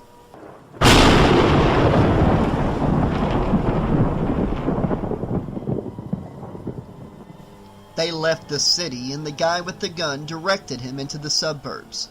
A blurry vision under the torrents of rain. Maybe he just needed a ride, Matson thought. Maybe that's all he needs, a ride someplace, and then he'll let me go. I'll still be able to go see Lisa. Matson took a breath. All right, the strange voice hissed. All right, slow down. He's looking at the house, Matson guessed, checking the numbers, and Matson was tempted to turn around and look at his captor. But that might make him mad. I don't want to make him mad, he thought. I'm close to getting out of this, Matson thought. Real close. Just gotta hang in there. Just gotta... Okay, now drive up the block. Up there. You see that church? Matson started to nod, but caught himself. Yes. Pull into the parking lot. The parking lot? Matson saw that it was dark, deserted. No AA meeting tonight, no church supper, no bingo. Even the church itself was all dark. God was out of town. And stop, the voice hissed at him, close to his ear. Matson stopped his car.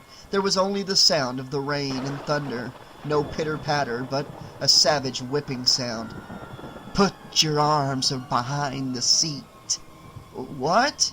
The gun swung around a bit and jabbed at Matson's cheek. "Do it!"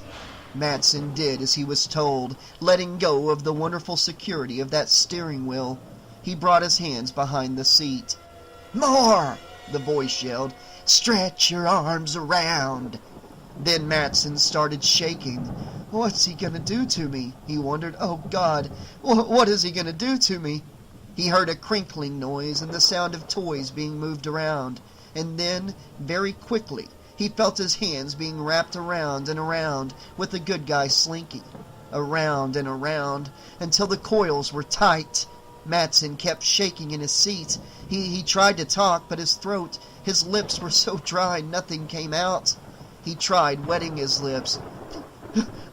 "Please," he whimpered, "please don't shoot me. I have plastic, Visa, American Express Gold Card. You can have them all. Just please." But the pistol was there, pointing at the side of his head. He could turn his eyes and see the barrel. "Oh, please," he thought. Then he started to beg again, but the voice was in his ear. And bang! It said. Matson heard the trigger being pulled, and then a stream of water shot right into his eyes. And now the voice laughed, loud, uproarious laughter.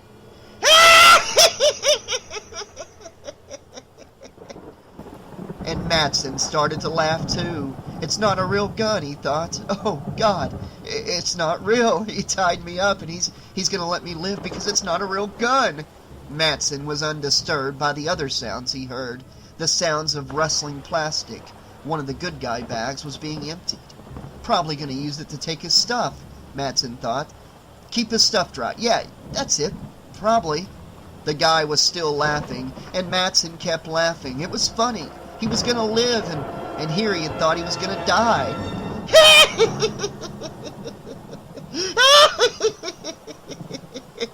The sound of the plastic bag was closer. The man's strange laughing was closer. And then the bag was pulled over Matson's head, and the drawstring was pulled tight. Now Matson kicked and pulled, fighting against his seatbelt, fighting against the drawstring that closed around his neck. He screamed, and he heard the muffled sound inside the bag. He was breathing hard, pulling the plastic tight against his face. He tasted it. He tried to chew at it to chew a hole, but there just wasn't enough slack. He sucked at it. He heard the car's back door open. He sucked again, breathing, nothing. And through the clear plastic, he saw someone running away to the sidewalk. Someone short, someone with red hair. He sucked one more time. One last time.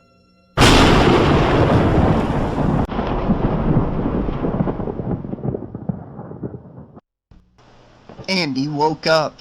The nightmare had ended, and he saw that the door was really open, not closed like he thought it was. Open like it was supposed to be. And there was pale blue light. A night light. He still held the blanket close, but even lying flat, he could see that the toy chest was shut. If he had been home, he might have called out for his mommy. He would have asked her to sit with him in the dark, or he might have padded into her room and curled up next to her, feeling so safe next to her warm body. But he wasn't home.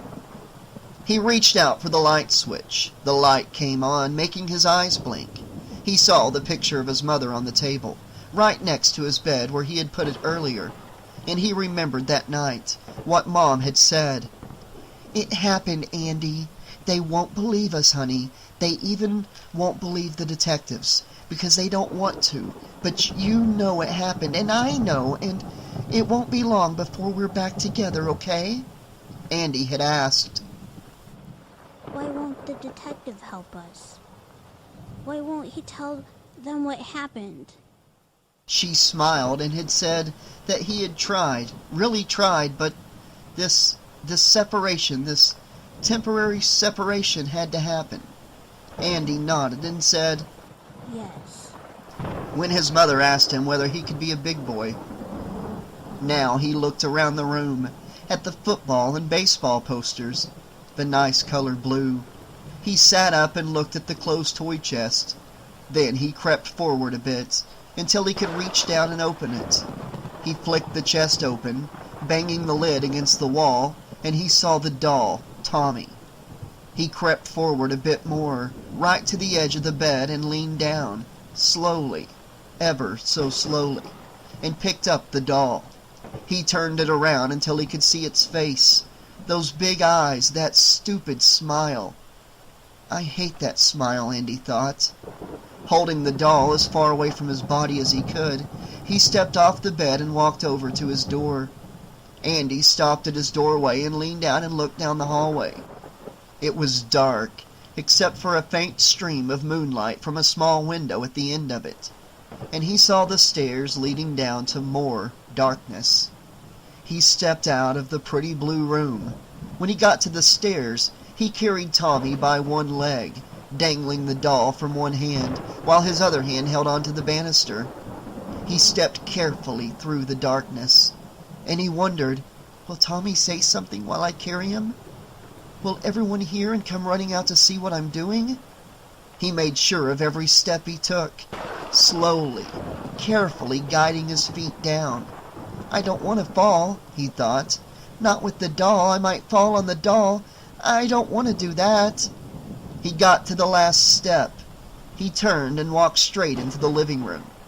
It had been such a sunny room earlier that day, but now it was filled with dark, ominous shadows. For a moment he backed away, almost out of the room. The chairs crouched in the room like sleeping animals. He gathered together all of his courage and took one step inside the room, then another, and another, and another, until he could make out the shape of the big easy chair just to his left. He swung Tommy back and forth, as if he was giving him a ride, taking him for a swing. He flung the doll toward the chair. He watched it travel through the air and then land in the chair. Tommy's head flopped against one of the arms. Then Tommy turned, and without looking back, Andy ran as hard as he could, straight up the stairs, straight into his room, stopping only to shut off the light. And then, with the doll outside, he locked the door.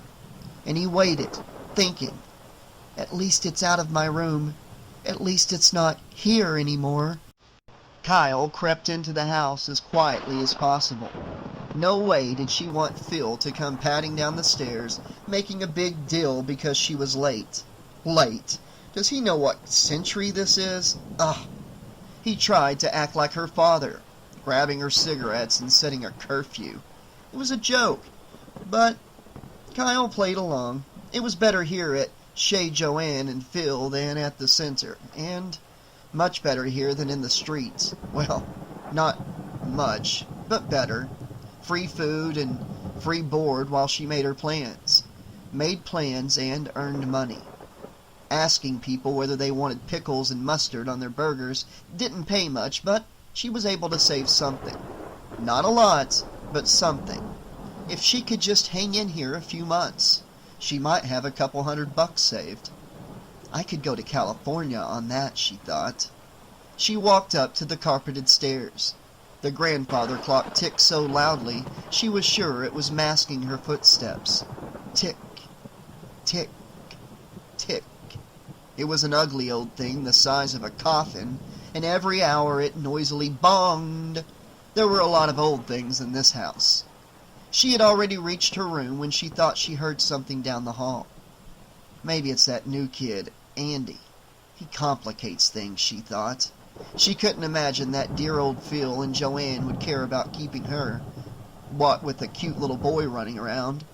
She might have to be on her best behavior, and wouldn't that be disgusting? She shrugged, hearing nothing, and continued on into her room. Chucky crouched behind the mailbox. The rain had soaked his striped t-shirt and coveralls, which now stuck to his plastic skin like shrink wrap. But there it was, he saw, right there, just across the street. Andy's new home. My new home, Chucky thought. A car roared up the street, sending a spray of water slicing out toward him. He ducked behind the mailbox. There are advantages in being this size, he thought. Definite advantages. No one sees you, and it's great for slashing at people's legs, cutting them just behind the knees or severing their tendons. That brings the big guys down pretty quick.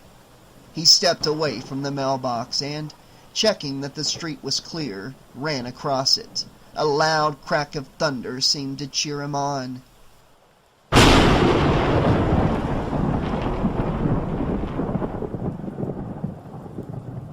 He got to the driveway and saw a station wagon. That hadn't been there before, he thought. Somebody had just come home. No problem, he thought. I can be quiet. He was walking alongside the car, near the front of it, when he heard movement, then tapping sounds, a growl. A monstrously large German shepherd leaped out, barking and snarling at him. Chucky froze. He could tear me into pieces, he thought. He could bite my doll body and cut me right in two, and I don't have anything to fight him off with. The German shepherd sniffed the air. Then it took a step closer to Chucky. Chucky smiled. Hey, he thought, he's confused. Doesn't quite know what to make of me. I'm not a human, and I'm not a raccoon, so what the fuck am I? The dog stopped. Chucky saw the rain splatter its blackish snout. He saw a recognizable glint in the big dog's eyes. It was a look that Chucky knew well. It was fear. Okay, Chucky said. You want me?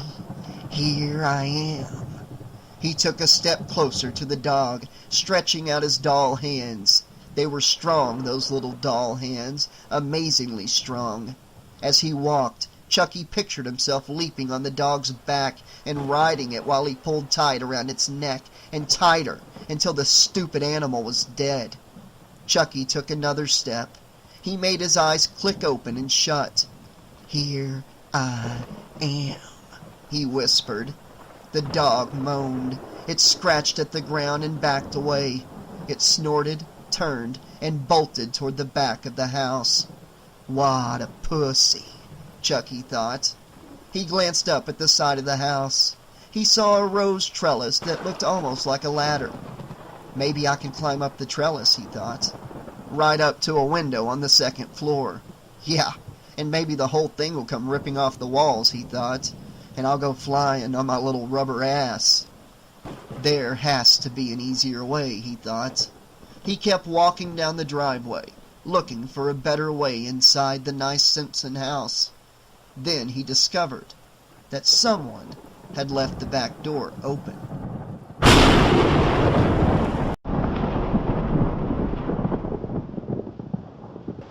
Kyle pulled her nightgown over her head, and damn it, she heard a sound again. It came from outside, a growling and barking sound. Probably just the dog from next door, a big animal that the neighbors put out each night as if it were a cat. She pulled her hair through the nightgown and went to the window. It was still raining hard. She saw the station wagon in the driveway, but she didn't see anything else. It's probably nothing, she thought. But then she heard a real sound, a scream, from right inside the house. Chapter 9. Kyle got to Andy's room first. She went to the doorknob. She twisted it, but the door didn't open. Shit, she thought, it's locked. She still heard the kid screaming from inside the bedroom, and it made her back away from the door, as if whatever had him inside could get her, too. She knocked. Andy? You okay? Are you... Then Phil was there. What the hell? He said. He cried out. But his door is locked, Kyle said. She watched Phil try the doorknob, twisting it violently left and right. Phil, Joanne said, coming up next to her husband, touching his arm. Can't you get it open? Phil pounded on the door some more and said, Andy? Andy, open up, buddy. But the kid just kept screaming. Then Kyle thought of the sound she had heard outside, down in the driveway. At least she thought it was outside. Phil tried ramming the door again, sending his big body crashing into it. It didn't budge. He backed up and ran harder at it. Andy's screaming only seemed to swell as Phil banged into the door. "Hurry!" Joanne yelled. But Kyle could see that Phil's charging the door wasn't getting anywhere. She ran back to her room and snatched a nail file off her night table. She could hear Andy screaming through the walls. She ran back to the door. Let me try. She said, inserting herself between Phil and the door. Phil stopped for a moment and said, "Where did you learn how to do that?" But she just kept working the file into the lock, flicking it left and right. She began to think it wasn't going to work. Phil put his hands on her shoulders to move her away, and just then she heard a click and threw open the door. Kyle watched them try to comfort Andy a few minutes later. Phil and Joanne were all smiles, patting Andy's forehead, which was sopping. They kept trying to pull the blankets down from his neck, but Andy held them tight, his fingers locked on the satiny edge. "Andy, it's all right," Joanne cooed. No, it's not. That kid is one scared little puppy. Kyle thought to herself. He was shaking as if he were feverish. Phil stood up. The head of the household looked confused by the whole thing. "You're fine," Joanne said to Andy. "You just had a scary old nightmare, that's all." Andy's fingers stayed locked on the blanket. I started to dreaming about Chucky again. He tried to take my soul. He came back. Oh, great. Thought Kyle. I know who this kid is now. He's that real nutcase. The kid who thought his doll came to life and killed people. While it's more than likely he did it. Well, isn't this pleasant? She thought. She turned to leave the room, while Phil knelt by the door to examine the damage she had done to the lock.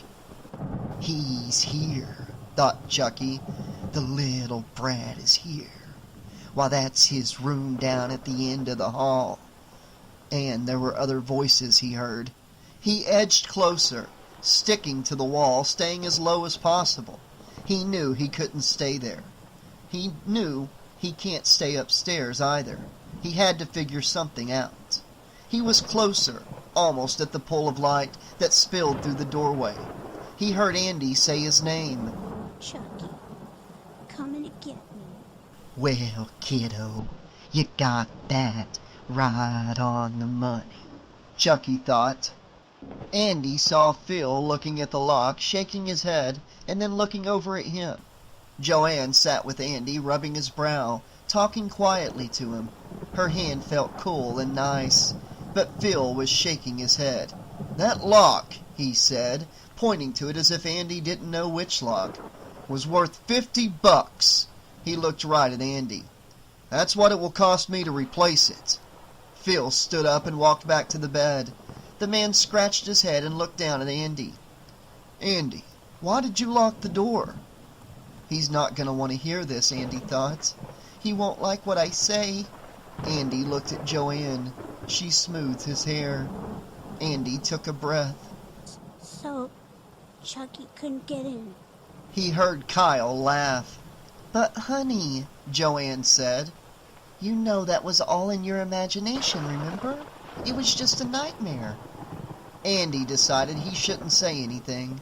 He saw Phil shake his head. He was upset, and Andy knew that Joanne was the only one who wanted him to stay here. Phil cleared his throat. "From now on, you leave the doors unlocked, deal?" Andy nodded. "Now I'm going back to bed." Andy was glad to watch Phil leave. He looked at Kyle. She shook her head as if agreeing with Phil and then walked out as well. Andy grabbed onto Joanne's hand hard. "Don't leave me," he said. "Don't worry," she said gently. "I'll stay here as long as you want me to, Andy." The man, Mr. Straight Arrow Suburbanite, walked out of the room and into another bedroom. Then a girl followed him, going into the next room just up from Andy's. Chucky watched her. Even in her blousy nightgown, she looked good. Very tasty. Of course, he thought, it's been a while, and I don't have the apparatus I once had. And that made him think of other things he liked to do to women. Things that even Chucky could do with his little arms and little hands. Necks aren't so big. Not so big at all. The mother was staying with Andy, calming him down.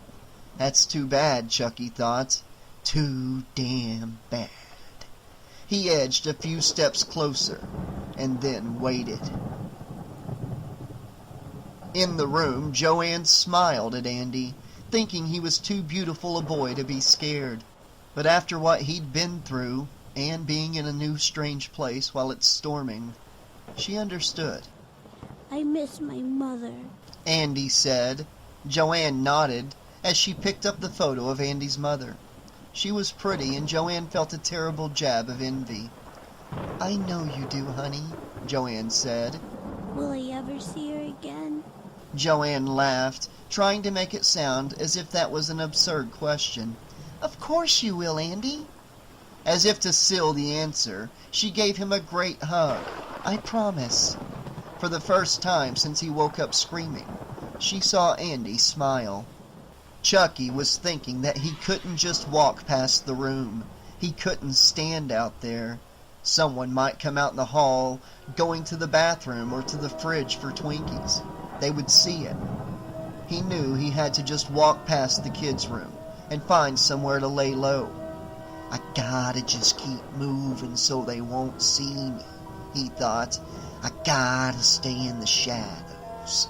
He nodded to himself, getting ready, and then he moved, as fast as his little good guy sneakers would take him. He didn't look in the room. If anyone had happened to look out, all they would have seen was a red and blue blur, topped with a bright red mop.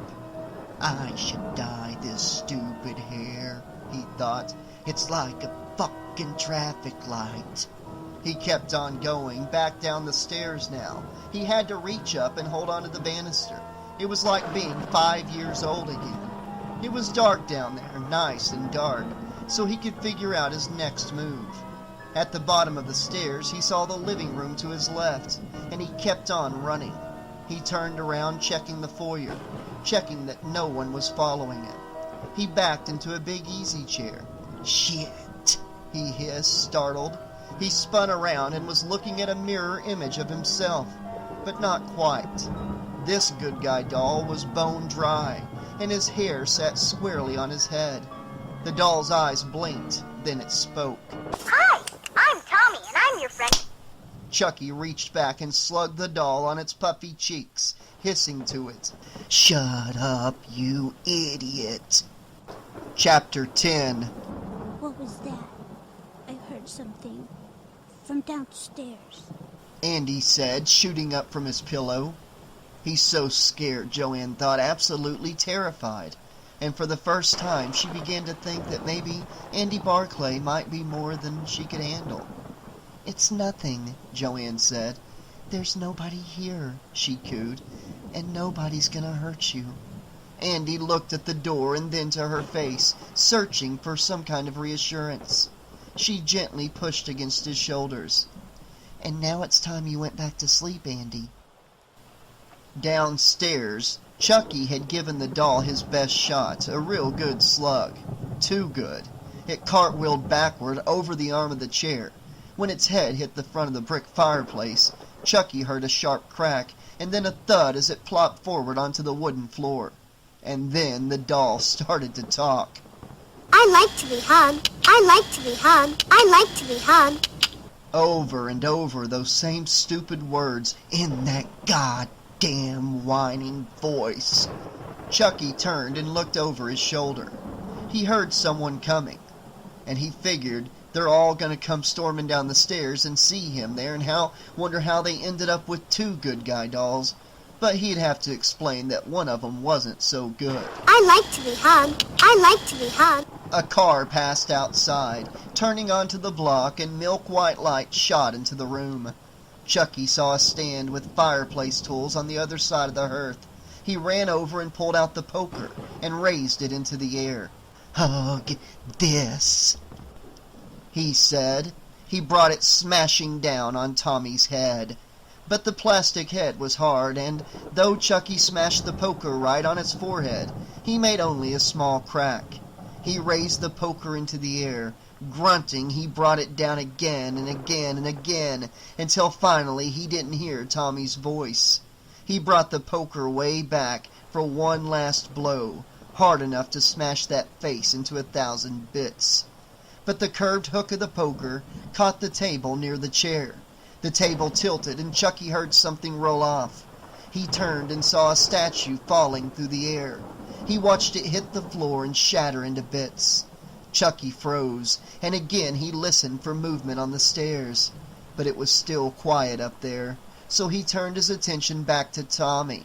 He wasn't human, Chucky thought. It wasn't the same as doing in a real-life person. It lacked that special thrill, that je ne sais quoi, but he didn't like leaving any job unfinished. He gave the doll one final smash to the head.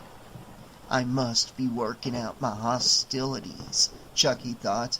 I must have a lot of pent-up anger for good guy dolls. Can't imagine why. He walked over to the doll and gave it a kick to the stomach. It rolled over, exposing its back. Chucky leaned over the doll and pulled up the t-shirt. He undid the latch to the battery compartment and took out the 2 batteries.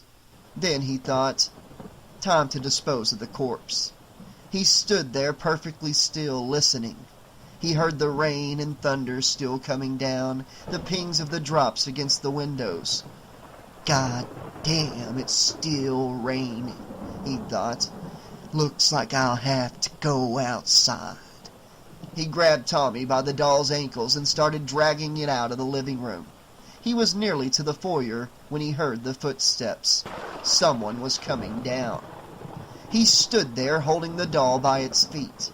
He looked around the room as the footsteps grew louder and closer. Another car went down the street, sending an arc of light slicing through the room. He saw the couch, and he gave Tommy a quick kick, sending the doll rolling under it, just as someone came into the room. Chucky let himself go wide-eyed, doing his best to impersonate the deceased Tommy, but he could see who came in and turned on a light. It was Kyle.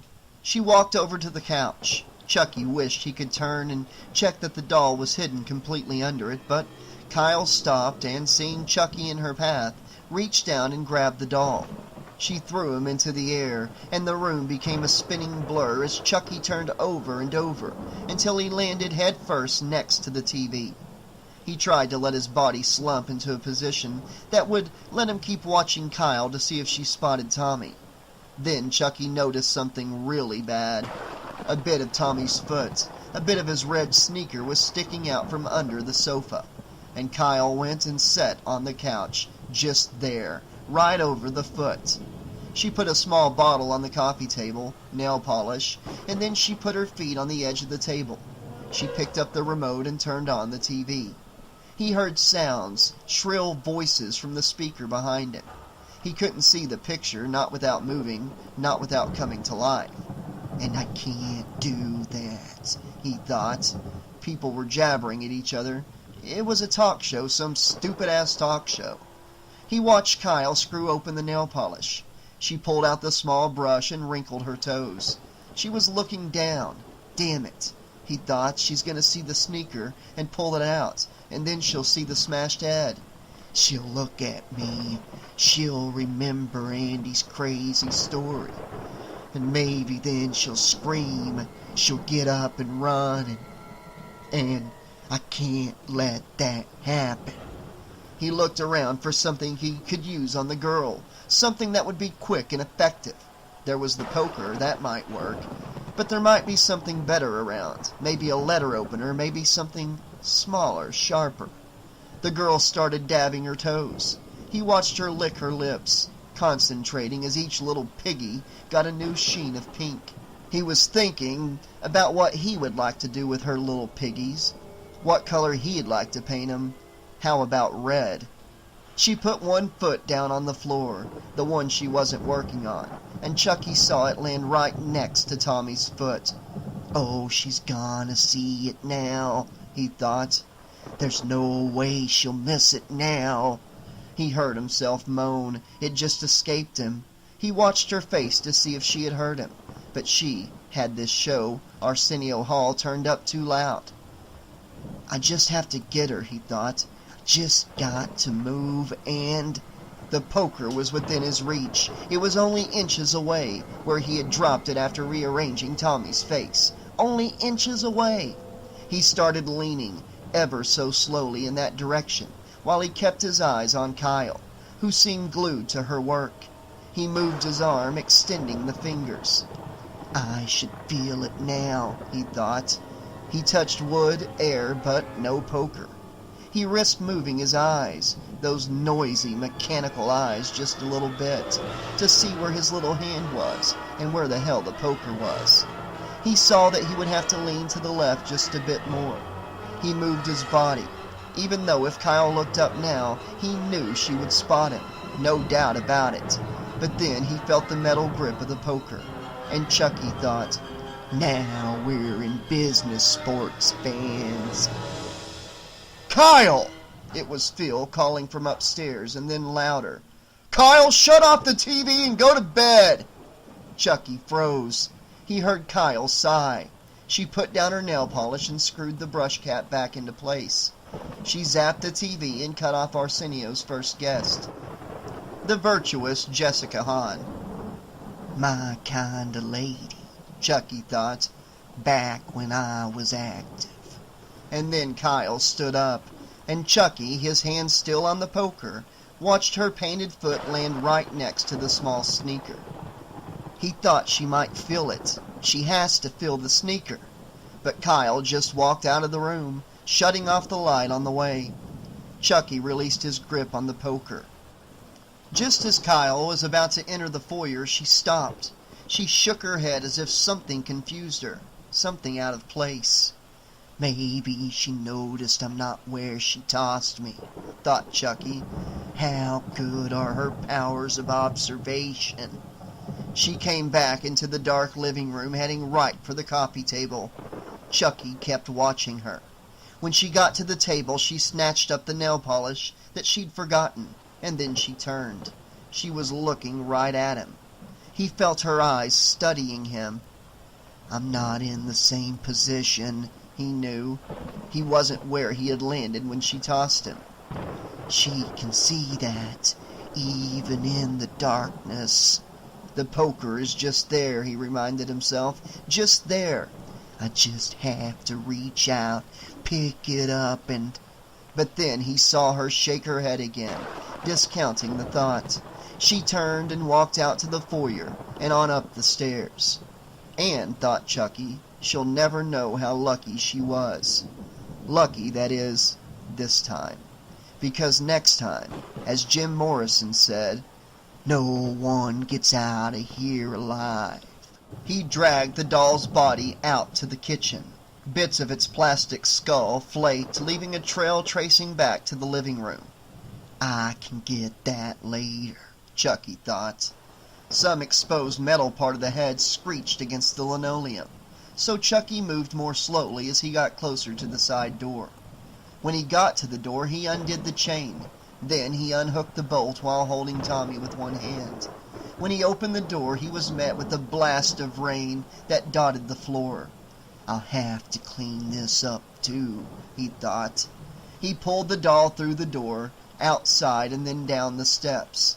He could see the backyard, the fence running around the outside of the property, a wooden swing hanging from a tree for all the brats that the Simpsons like to take in. This grass was thick everywhere back there, everywhere but under the swing. He dragged the body over and dropped it there.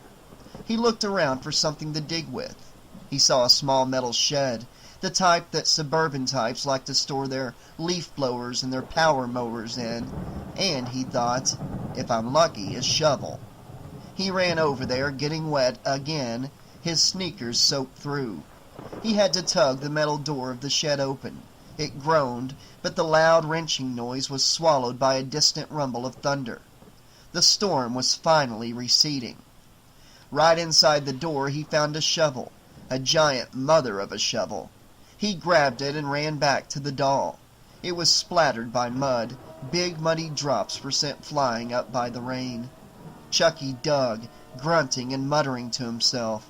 "It won't be long now," he thought. "Not long at all." The dirt was hard, and he had to jab at it, cursing it, breaking up clumps. He hit rocks and saw a tiny spark erupt when his shovel blade met stone. But he kept at it until he thought he had a hole big enough in which to bury Tommy. Just big enough. He threw the shovel to the side and grabbed the doll by its foot. The sneaker came off in his hand. "Shit," he said. He grabbed at the ankle with the red and white striped sock, and he pulled the doll into the hole. It was shallow. The doll would be barely covered. But it would be good enough, he thought. After all, it doesn't have to last for long. Just until I'm all done here. Maybe 24 hours tops. As he shoveled the loose dirt back on top of the doll, Chucky thought of the last time he had buried something this small. It had been raining that night, too. "Can you believe it?" he thought. "Always burying things in the rain." He covered the smashed face first, filling in all of its cracks and craters with the mud. Of course, she had been a bit bigger than the doll, but not much. Not too much. He looked over his shoulder. He checked the Simpson house for any lights coming on. "I've got to clean up," he thought. "Take care of the mess. Make everything neat and tidy for Phil and Joanne. And for Andy. I don't want Andy suspecting." He started covering the body. Yeah, she had been a little bigger than this, and shit, did anyone get the irony? Did anyone else besides himself see the irony of this whole thing? The doll was invisible now, covered with dirt, but Chucky went on shoveling, getting it good and covered. And he remembered. Yes, Mom had been a small woman. Real small. Just under 4 feet tall. A midget. Not a dwarf, she corrected people, always very sweetly, very nicely, as if she hadn't been suffering from a lifetime of snickering people. "I'm a midget," she would say. And Charles Lee Ray lived in dread that he'd grow up to be a midget too. When that didn't happen, he still had to deal with the questions from the kids on the south side. "How come your mama's so short, Charlie? What's the matter? Your daddy only get his dick in halfway?" And they'd laugh and laugh. It was so funny to them. So damn funny. He looked down at the dirt. He couldn't see Tommy anymore. Chucky just stood there thinking. Those kids didn't know the half of it. They thought he was just embarrassed having a midget for a mom. But he always knew he was going to kill his mother. It was just a matter of time. No, there never had been any question about that. Chapter 11. Her name was Minna Elizabeth Ray, but the people who knew her called her Mrs. Ray. When Charles Ray was very young, he didn't have any idea there was something different about his mother, something odd. When you're very little, you don't see people staring. You don't see kids snickering. You don't hear people whispering. It was only when he got older and bigger, when he started to grow, that he noticed something. His mother was short, very short. She had always seemed big to him, like any parent, he guessed, but he saw now that she was only inches taller than he was. And soon after he graduated from 3rd grade, Chucky passed her in height. That's when things got bad. He never knew his father, but he had heard a lot about him. Minna called him a big rat, a big good-for-nothing rat, a big slob, a slob without a heart. And Chucky understood, from his mom's use of the word big, from very early on, that his father had been normal-sized. But Chucky never saw him to verify that fact. There were no photos, just his mother's endless rants. Though she smiled up at all the big people she had to deal with, at the stores, the neighbors, everyone, her face would darken when she turned away. It would darken, turn evil, and Chucky would lie awake scared as he listened to his mother outside in their apartment's tiny living room, drinking and talking to herself. And then Chucky grew taller. He was becoming one of the big people, and that was not a good thing. She started yammering at him all the time, nagging him about his room, his lousy grades at school, the way he dressed. And soon she started talking about him and his father in the same way. "Your father was a big nothing, and that's all you'll be." And she started to hit him, lashing out for no reason.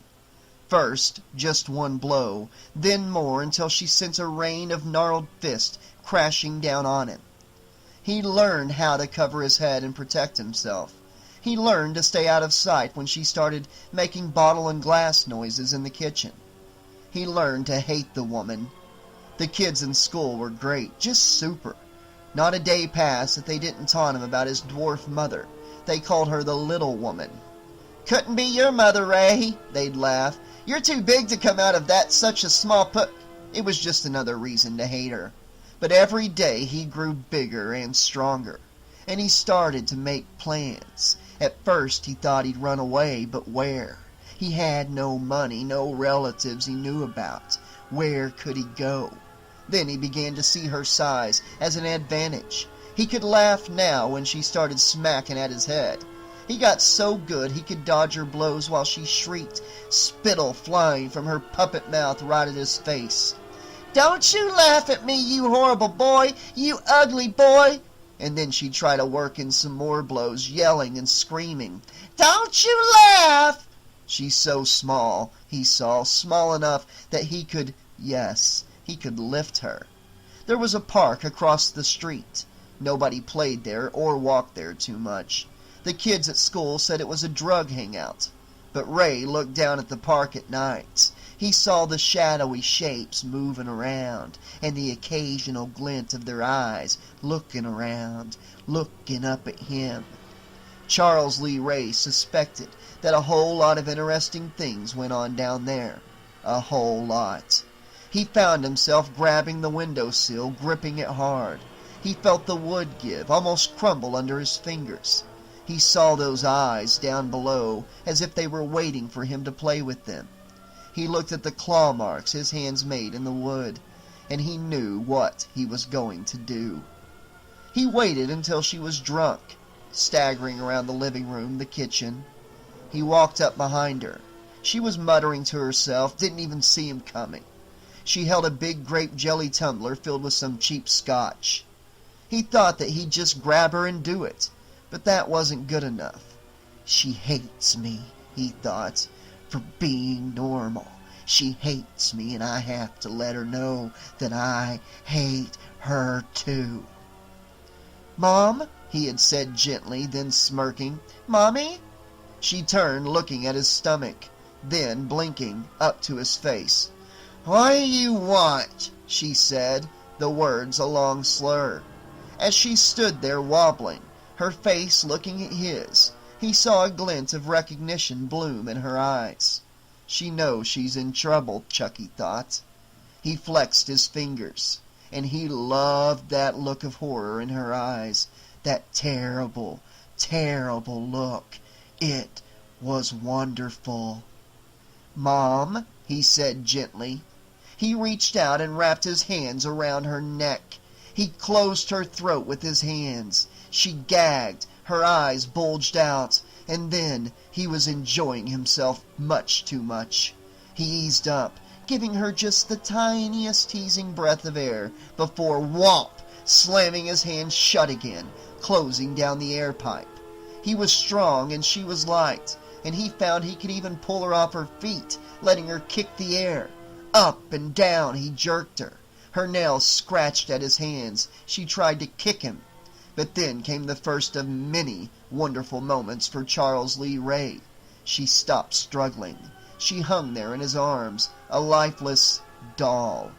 He carried her across the street, stuffed inside a big lawn bag. He grunted, carrying her down the steps. She seemed much heavier, dead. Then he dragged his way over to the park, to a lamppost with a light that he saw was out. It was black there, and he wasn't scared of being caught. He wasn't scared of anyone trying to do something to him. Because if they do, he thought, I'll just open my bag and say, "See this? Come near me and you can be next." He had a wonderful sense of peace and strength whenever he was young, and, to this day, a side benefit of killing his mom at that moment, he guessed. He buried her deep, using a small spade. It took most of the night. Some crackheads strolled by to watch, but they kept on moving when they saw him glaring at them, when they saw the bag. He went back to the apartment feeling free. He was eventually caught, of course. His great plan was filled with arrows that pointed right to his nasty murder. Dogs found her body. Nobody came to the little witch's funeral, except for Chucky. The youth officer said it would look good. He was sent to the Spofford, Illinois juvenile home. No jail, no trial. How could there be? He smiled, thinking about it. I was only 13 years old. Only 13 years old. I was young. I had my whole life ahead of me. And we all make mistakes, don't we? The rain stopped. Chucky had to clean up, put the shovel away, get back to the living room, because tomorrow was going to be a big day. A really big day. He looked up at Andy's bedroom. Chapter 12. Andy sat at the wooden kitchen table waiting for Joanne to finish with his breakfast. He would have been just as happy with a bowl of Captain Crunch, but she was fixing him something special. She didn't look so pretty this morning. She didn't look really awake yet. When his mom woke him up, she was usually all dressed with her makeup on and some perfume, all ready for work. But Joanne was flopping around in slippers and a big fluffy white bathrobe, doing something very strange to an egg. She opened the egg with a quick crack to the side of the blender.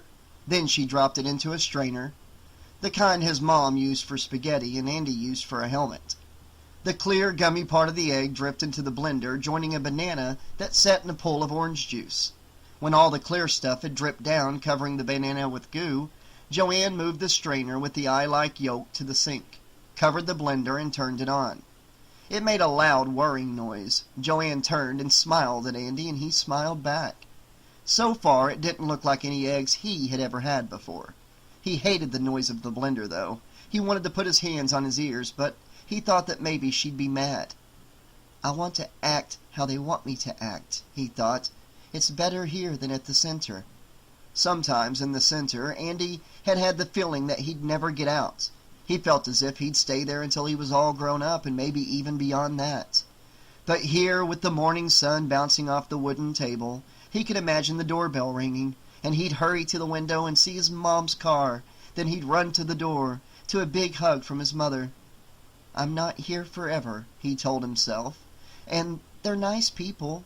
He looked at Kyle, who was looking at a magazine and chewing on a mouthful of Cheerios. They're kinda nice. There, Joanne said. It's all done. She smiled again, pushing her hair off her forehead. She took the blender off its base and poured a great big Mickey Mouse glass full of the mixture. It was still orange, like the orange juice, but when she placed the glass in front of him, Andy could see that the mixture was paler, with tiny strands running through it. It reminded him of a picture in his old first-grade class. It was one of the planets. It looked like Jupiter. Bon appetit. Kyle said, looking over at him. Joanne stood next to him. She's waiting to watch me drink it, he knew. She wants to see if I like it. He thought of the egg, the runny, clear glop, and the banana spinning around. His stomach felt tight. It's an egg shake, Andy. Joanne patted his shoulder. You'll like it. He looked up at her, hesitant. My mom used to cook eggs. Kyle laughed. Oh, Joanne said. Well, Phil says... Kyle jumped in. Phil says, she said, sounding as if she had memorized the words, that the grease used in cooking accounts for 30% of the excess body fat in the average American. Kyle leaned closer to Andy. And don't even get him started on cholesterol. Andy picked up the glass. He took a breath. Joanne just stood there watching him, waiting. He brought the glass to his lips, and then he took a sip. It was horrible. It was one of the worst things he had ever tasted. Worse than that cold medicine Dr. Wormley prescribed, the orange stuff that Andy hated. This was much worse. "Do you like it?" Joanne asked. Andy nodded. He looked up at her, but her face didn't look happy. "She knows I hate it," he thought. I do. He added. But Joanne put her hands in the pocket of her bathrobe and shrugged. "That's okay, Andy. You didn't have to drink it." She turned away, and Kyle leaned close to him, whispering, telling him something he already knew. You hurt her feelings. He looked over at Joanne standing facing the sink, rinsing out the strainer and then grabbing the blender. And he looked at his nearly full Mickey Mouse glass. He reached out and brought the glass to his lips. He chugged the liquid, letting the gummy taste run over his lips. He kept drinking it until the glass was empty, and then he slammed it down. Joanne turned, with a big smile on her face now. "Oh, so you did like it," she said. Andy nodded. He felt Kyle watching him. "Do you want some more?" Joanne asked. I feel kind of full. Andy said. Joanne, still smiling, nodded and moved to the foyer. She called out, "Phil, breakfast is getting old." Time for Phil's batch. Kyle whispered. Andy sat there listening to Phil's heavy steps coming down the stairs, but he didn't come straight into the kitchen. He turned away into the living room, Andy guessed. Andy hadn't looked in that room this morning. He didn't want to see that stupid good guy there, and he tried to keep away this thought. What if it's not there? Joanne came back into the kitchen and ruffled his hair. "You better get ready to go out and play, Andy," she said. "First day, we don't want to be—" He heard a crunch. They all heard a crunch, and Phil said a word Andy knew but wasn't supposed to use. "Damn!" Kyle surfaced from her magazine and cereal. She looked at Andy, then Joanne. Everyone waited while Phil walked into the kitchen. He had something in his hand. "What is it?" Joanne said. "What's—" Phil leaned over the kitchen table and turned his hands over, and a bunch of broken pieces of pottery clattered onto the table. Andy looked at the broken object. He saw the sharp, jagged edges and tiny pieces, but he didn't see what it was, couldn't recognize it until he saw the baby intact, looking up with big eyes at nothing, because the mother was in 100 shattered pieces. Andy looked up at Phil. "Do either of you have anything to say?" Phil asked. Andy looked back at the statue. "He thinks I did it," Andy thought. "Because of what happened yesterday, he thinks I broke the statue." Kyle cleared her throat. I think we should talk to our lawyers first. "Hey, don't be a wise ass, Kyle. This isn't funny." Phil looked back to Andy, talking right to him. "That was a very expensive statue, and I've told both of you not to touch it." He moved closer to Andy. "What did I tell you yesterday, the first day you got here?" Andy licked his lips. "Now one of you did this, and one of you owes Joanne an apology, and maybe a new statue." Joanne leaned out and picked up the baby. "Phil, maybe—" I'm innocent. That's all I know. Kyle announced. She shoved another spoonful of Cheerios into her mouth. "Andy?" Phil demanded. I He looked at Joanne. didn't do it. Phil grunted. "Look, did you come down here last night, Andy? One of you's got to be lying. One of you—" His voice was getting louder. Joanne leaned out and touched his arm. "Phil, please, lighten up, honey. It's just a statue. We can get another, and—" "Andy, did you come down here last night?" Andy nodded. He waited, hoping Joanne would touch Phil again, make him stop talking, make him leave Andy alone. Andy thought about the doll sitting inside the living room. He thought about telling them that he wanted it out of his room, that he was afraid, but that would be even worse. "Why?" Phil asked. "Why did you come down here?" I wanted something to eat. "Okay, all right, you two leave me no choice. Until someone fesses up, you're both grounded." Oh, no. Kyle groaned. I have a date tonight. Come on, I told you. "Sorry," Phil snapped. and Andy felt Kyle looking at him as if she wanted to throw him out the window. Kyle slammed down the lid to the washing machine, not caring whether Joanne and Big Phil heard the noise. They're up there, She thought, enjoying their tasty egg shakes, slurping up every last drop of gooey egg and orange pulp. She turned the washer on. "You and Andy can do the laundry, Kyle," Joanne had said, just an extra added chore because the new runt is a pathological liar. Kyle walked to the sink and pulled out some of her special shirts that were soaking, too delicate for the mauling they'd get in the washer, and Andy just stood there watching her. Thanks a heap, Andy. This is exactly how I'd like to spend my Sunday, stuck in a cellar, doing laundry, with a liar. Thanks a lot. But I didn't break the statue, He said. She looked at him. The naked light bulb caught his face, and for all her anger, she had to admit he looked a bit pathetic standing there. Yeah, She said. well, She went on, turning back to the washer, waiting to dump the fabric softener into the churning mixture. maybe it fell. Maybe a breeze. She turned and looked at him. Maybe an earthquake. She said, grinning, and he made the smallest smile back. She took a look upstairs, up to the door that led to the kitchen, and then she dug a pack of Marlboros from her back pocket. She lit one and sucked hard. She felt Andy watching her, brainwashed by hours of anti-smoking ads. God, now I'll have the kid ratting on me. She thought. Here, give me a hand hanging these shirts on the line. I can't put them in the dryer. Kyle pulled out one shirt covered with silver spangles, one of her favorites. It ate 2 of her paychecks before she started saving for California. It should be dry clean, but that cost more money. Woolite was cheaper. She draped it over the line. Hand me some clothespins. She said. Andy dug a handful of them out of a bag. A few spilled to the floor. Kyle took one and clipped the shirt collar onto the indoor line. Then Andy tried to pin the other side of the shirt, but Kyle saw that he had bunched the material up. No. She said. She reached up and took the cigarette out of her mouth. Hold this. She said, handing him the cigarette. She pulled the collar and shoulder of the shirt tight. When she turned, Andy was staring at the burning cigarette in his hand.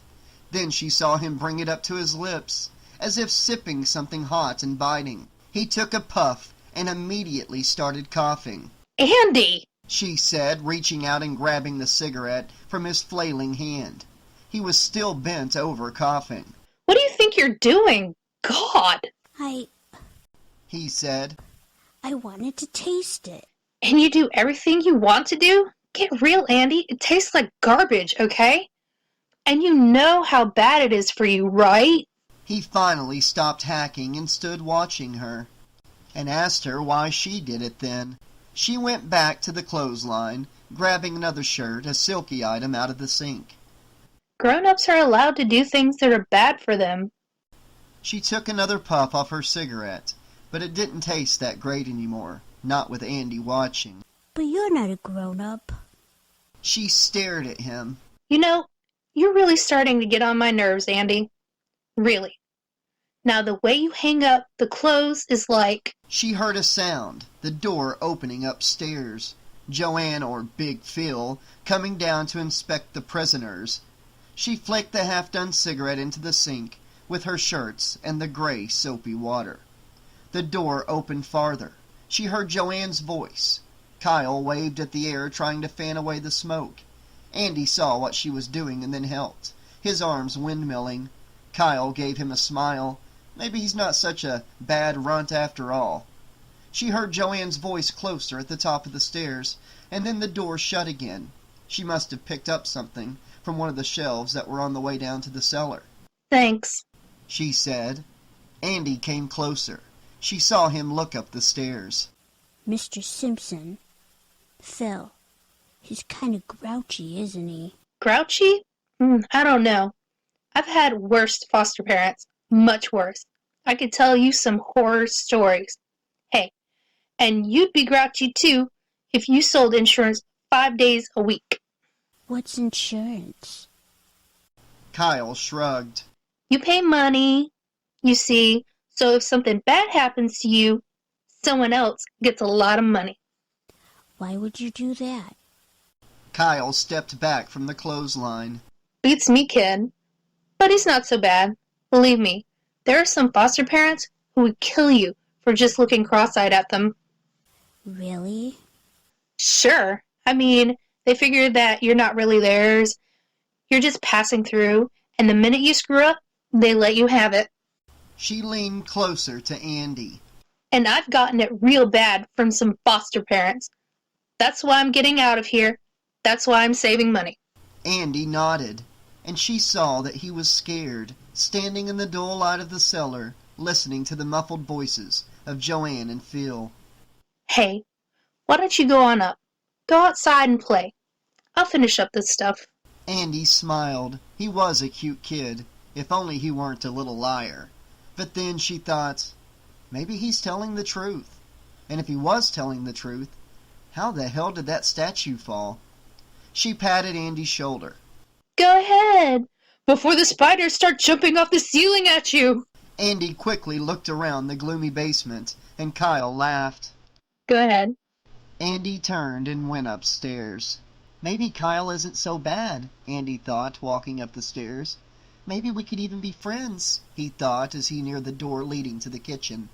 But as he got closer, he heard Phil and Joanne talking inside the kitchen, talking about him. He stopped just a few steps from the door and listened. How late were you up with him? It was Phil. He was talking loudly, as if he doesn't care if I hear, Andy thought. I'm fine, Joanne said. Her voice was quiet. Then Phil, even louder, said, No, you're not. You're exhausted. Andy knew what that meant. Mom used that word when she came home from work. I'm exhausted, Andy. I was on my feet all day and I'm... Having second thoughts, Joanne said. But Andy was having a hard time hearing her. He looked down to see if Kyle noticed him stopped on the stairs listening, but she was at the clothesline. He took another step closer to the door. Well, hell, after last night you have to admit that he's one very troubled little boy. He might be more than we can handle, Joanne. Andy licked his lips. He thought of the center again, the kids with their bruises, the crying, the sound of heavy shoes moving in the hallway at night. He obviously hasn't come to terms with this doll thing, that's for sure. It's the doll again, thought Andy. It's the good guy doll. It's not Chucky this time, but it's still getting me in trouble. Chucky's gone, destroyed, burned like a piece of bacon. But this new doll, just a doll, that's all. Tommy, he's getting me in trouble, Andy thought, because I'm scared of him. Phil's voice got low, and Andy could imagine Joanne's face looking sad. She likes me, he thought. Maybe she's my friend too. All I'm saying is, he may need more attention than we can give him. Professional attention. It's more than we can handle. Andy felt frozen on the steps. He couldn't just walk into the kitchen now, smile at them, go outside and play on the swing. And he couldn't go back downstairs. Look, he heard Joanne say, he's been through hell, Phil. Just think about what he's seen. Can't we just give him some time? I just know he'll settle down. It's a new house and new people. Tomorrow, there's school. He'll be busy and... Andy waited, holding his breath. And besides, I like him. And then there was silence. Maybe they were holding hands. Maybe they were even kissing. Andy let his breath out. I like him, she had said. I like him. And Andy turned the doorknob and went into the kitchen. Andy opened the basement door quickly, trying to act as if he had just hurried up the stairs. Joanne and Phil both turned and smiled at him, and Andy smiled back. All done, champ? Phil asked. Andy nodded. Kyle, she's just finishing a few of her shirts. Joanne stood up, pulling her robe tight. Well then, you go on outside and play. Andy nodded. He forced a big smile and said, I thought I'd play with Tommy, the good guy doll. I'll take him on a swing. He saw Phil's smile broaden even more. "Good idea," Joanne said. Andy moved past them out to the foyer and on into the living room.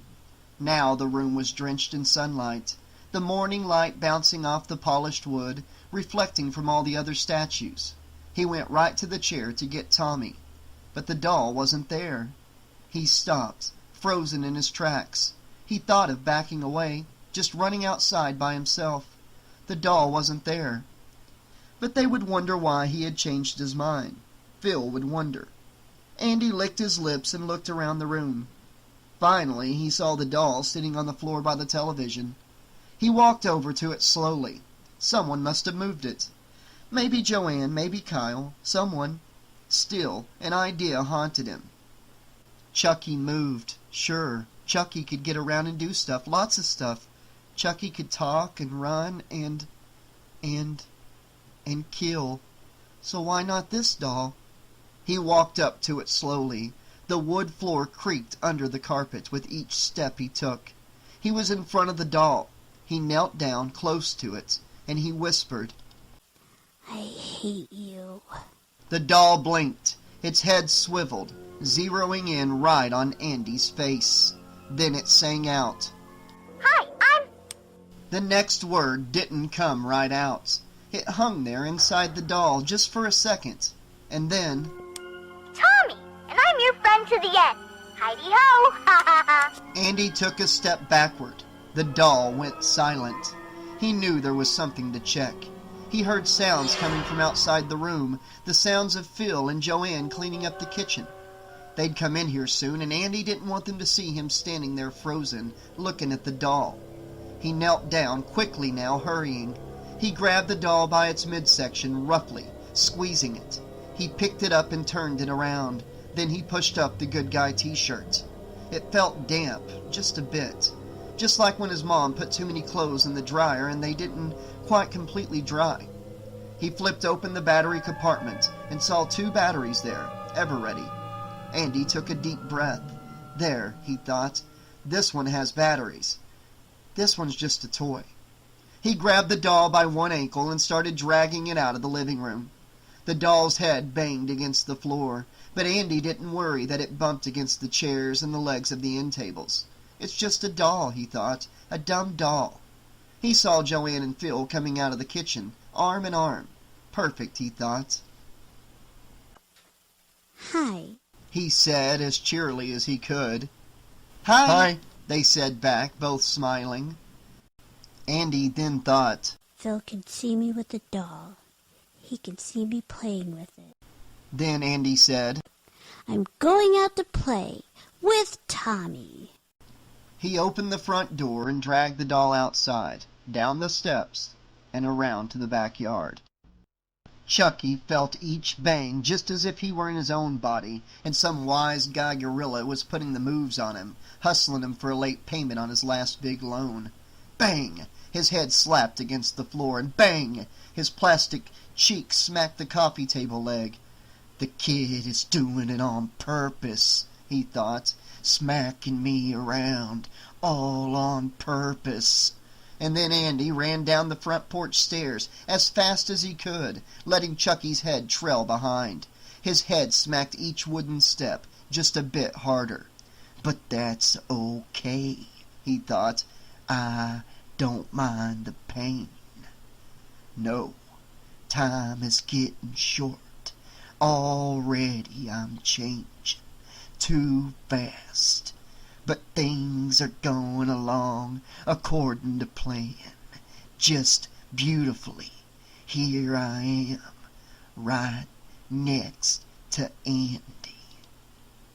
Christ, he's got to keep me with him, or old Phil and Joanne will get nervous, and we don't want that Andy boy now, do we? So what if he bangs me around? Soon he'll be in this stupid doll's body, and I'll be the real boy. It's a regular little Pinocchio story. And don't worry, Andy Barclay. After the change is all done, don't worry at all. You can be my friend till the end. I guarantee it. Chapter 13. Kyle played with the dirt, making small holes in the garden. Then she stuck in one of the bulbs that Joyce had given her. Grow! She ordered it, grinning. I can't believe this. Me? Gardening? She had as much interest in gardening as reading the books assigned in English class, which is to say, none. But Joanne and Phil were big on gardening. Yeah, they probably think it's therapeutic. Bending down, crouching near the dirt, real therapeutic. Kyle thought. The only fun part, as far as she could see, was cutting the worms in half and watching the two halves wriggle away in opposite directions. That part was pretty neat. She had always hated worms ever since the cat food incident.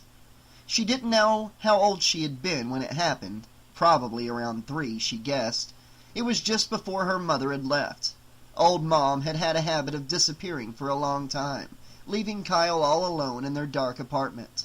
She dug the spade into the dirt, carving out another irregular hole. Mom left, and after Kyle stopped crying after she knew that her mother wasn't coming back, she started exploring the apartment.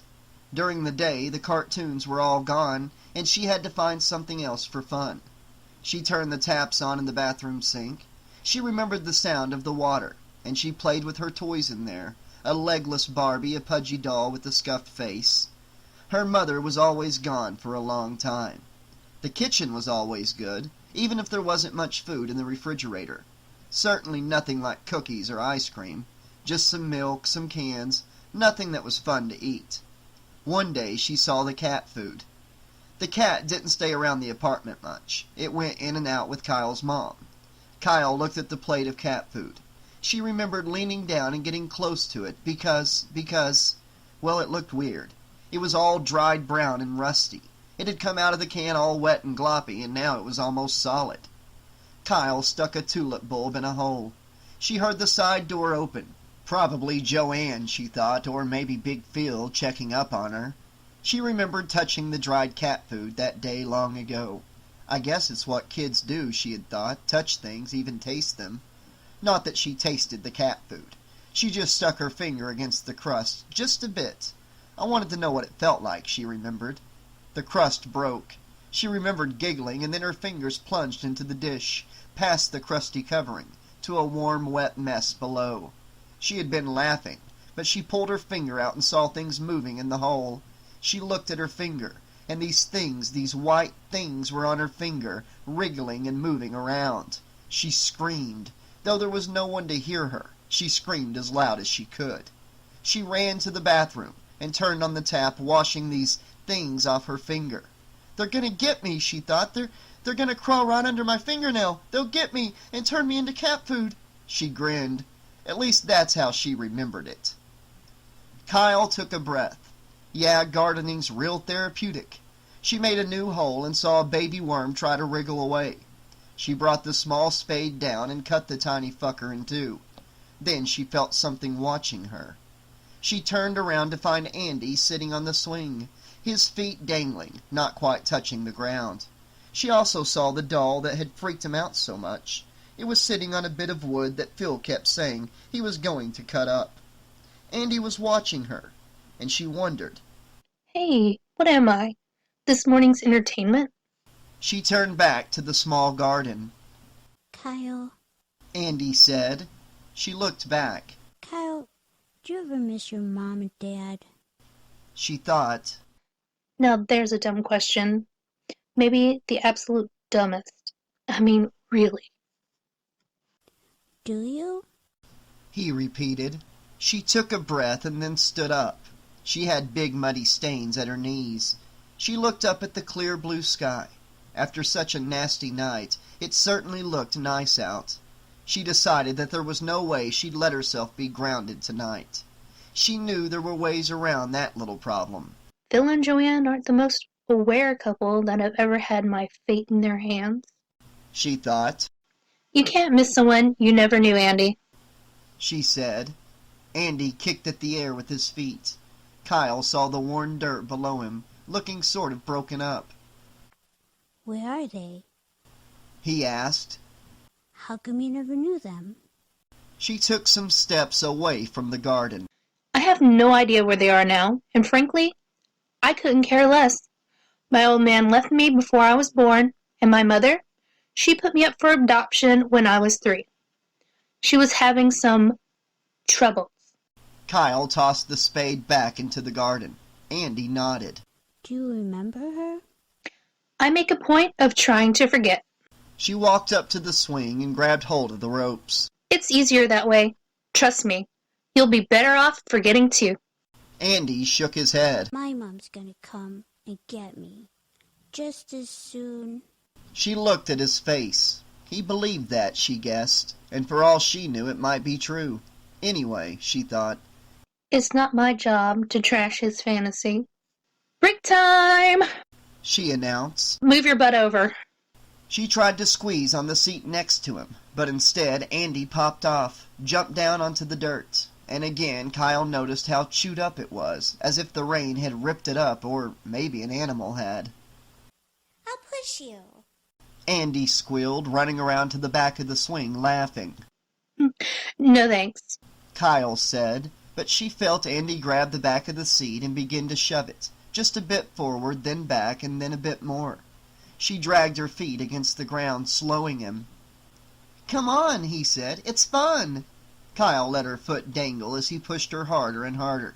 She heard him suck at the air, grunting, getting her moving. The tips of her sneakers scratched against the bare dirt below the swing, back and forth. And as Kyle swung, she thought of her date that night. She noticed nothing else. Scrape, scrape, scrape. He heard the girl's foot, the toe gliding back and forth over the dirt, back and forth, moving some of the dirt away, some of the freshly dug dirt. Slowly Chucky turned his head, just a bit, just enough to see her sitting on the swing. Another push from Andy, the little brat, and her toe gouged out a big chunk of dirt. It went flying into the air. "Looks like the brat is trying to dig it up," Chucky thought, "as if she knows the doll is there. The doll with the smashed head, Tommy. The doll that would make everyone wonder, if this is Tommy, who's this other doll?" Andy, stop! The girl squealed, laughing. "She's enjoying her ride," Chucky thought. "Isn't that nice?" The boy pushed her harder, sending her higher and higher. Scrape, scrape, scrape. "Oh, that damn brat," Chucky thought. "I'll take care of you too. Don't you worry about it." On the off chance that they had noticed the change in his appearance, Chucky moved his head back, looking straight ahead again, a big smile on his wide-eyed face, listening to the sound of the swing, and Kyle's shoe chewing at Tommy's grave. Chapter 14. Joanne leaned closer to Andy so he could see the picture in the book. It felt wonderful to be reading a bedtime story. Humpty Dumpty was on the ground, surrounded by a bunch of confused onlookers, who clearly didn't know what to do with the broken egg. "And all the king's horses and all the king's men couldn't put Humpty Dumpty back together again." She watched Andy study the picture. He put a hand on a corner of the book and tilted it down to see better.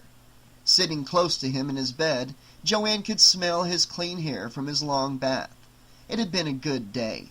He had played outside, and she had heard him laughing with Kyle. At dinner, everyone seemed happy. Almost like a real family, she thought. Even Kyle was so sweet and polite. Andy flopped back on his pillow, right beside Tommy. He and the doll seemed inseparable now, and that, she thought, was good. It would make Phil so much better.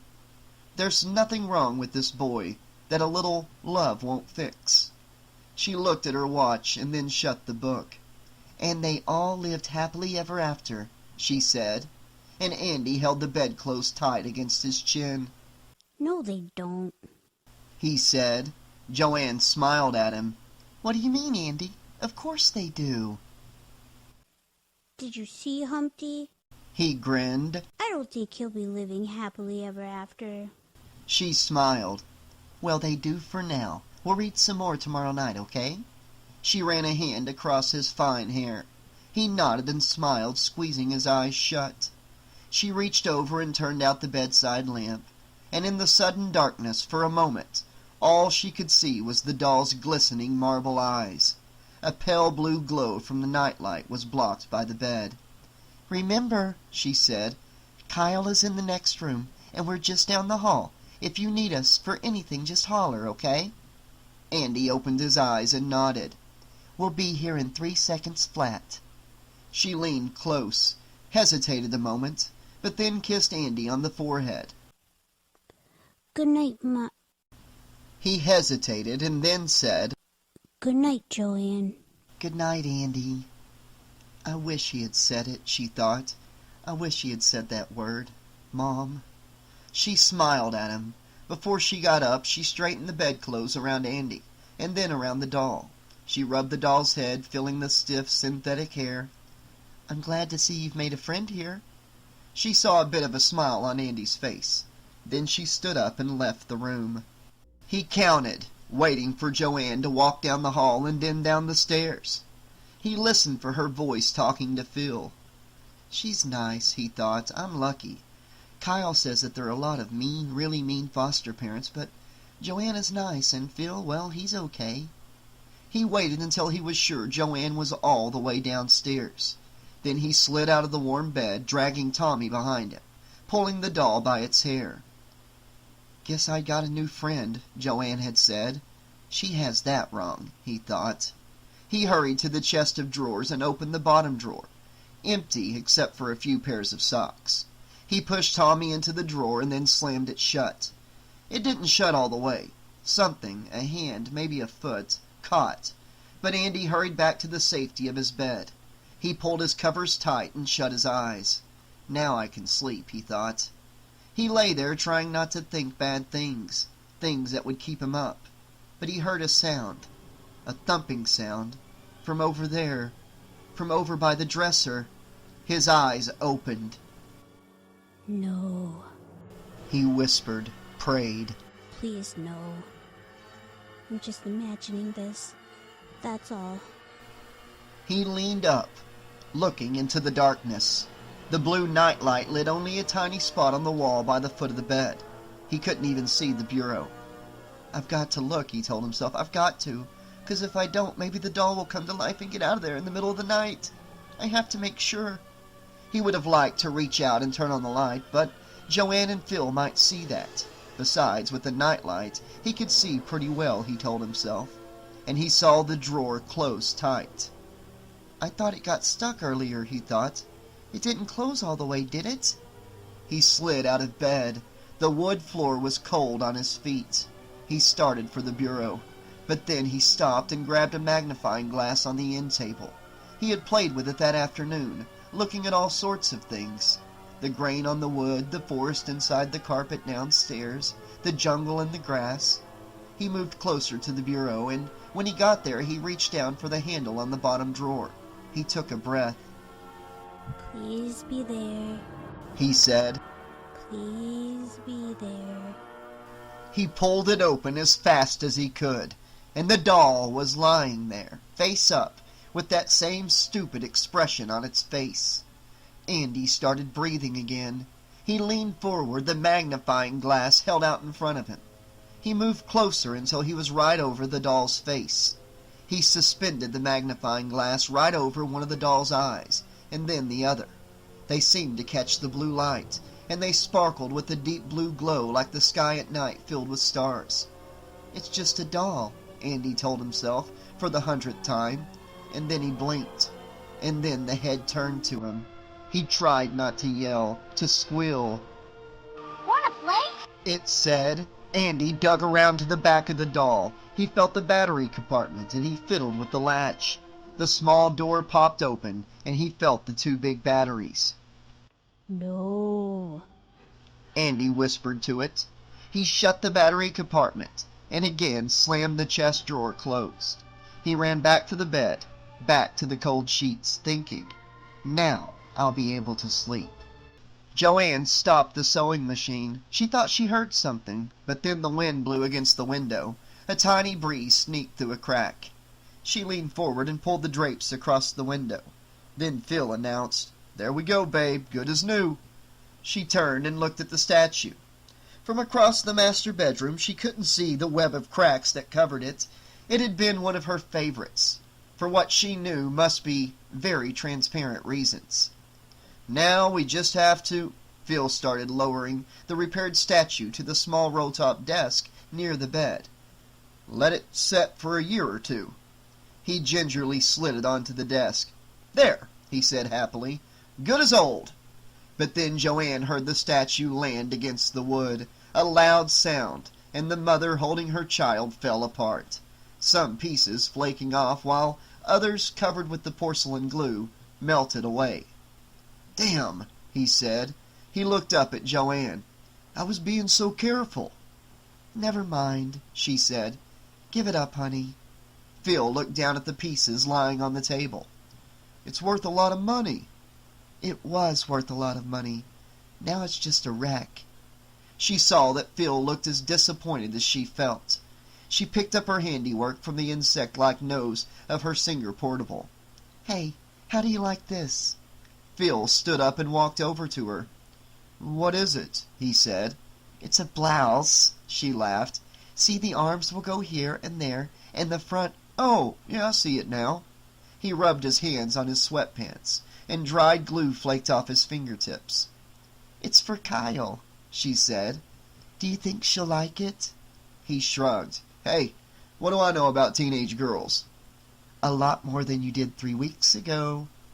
He walked away and then fell back on the bed. "I'm not too sure about that." She put the blouse down and followed him. "Phil, I've been thinking that maybe—" She came to the side of the bed, standing next to Phil. "That we could get something for Andy. Something to make him feel welcome." Phil looked up, grinning. "How about a Valium?" "Very funny, but I mean it. He's such a sweet boy away from his mom, and he gets scared so easily. She looked down at Phil. Her husband had started staring straight ahead, and then he opened his mouth, curling back his lips to expose his fangs. He stuck his arms out. "I'm coming to get you," he said in a low, near Transylvanian accent. "And then I'll get the boy." "Phil!" she laughed. He stood up and started lumbering toward her. She stood there, letting his zombie arms encircle her, while he prepared to nuzzle her neck. "You have such beautiful veins for sucking the blood," he said. She giggled as he kissed her neck and turned her around, ready to throw her down on the bed and, she guessed, ravish her in a classic B-movie fashion. He wriggled in the drawer. It wouldn't open. It was like some kind of Chinese trick door. "I'm in here. Now how the hell do I get out?" He rolled his body, his plump little doll's body that seemed to have more and more feeling, back and forth, rattling around. But the damn drawer didn't budge. "Okay," he thought.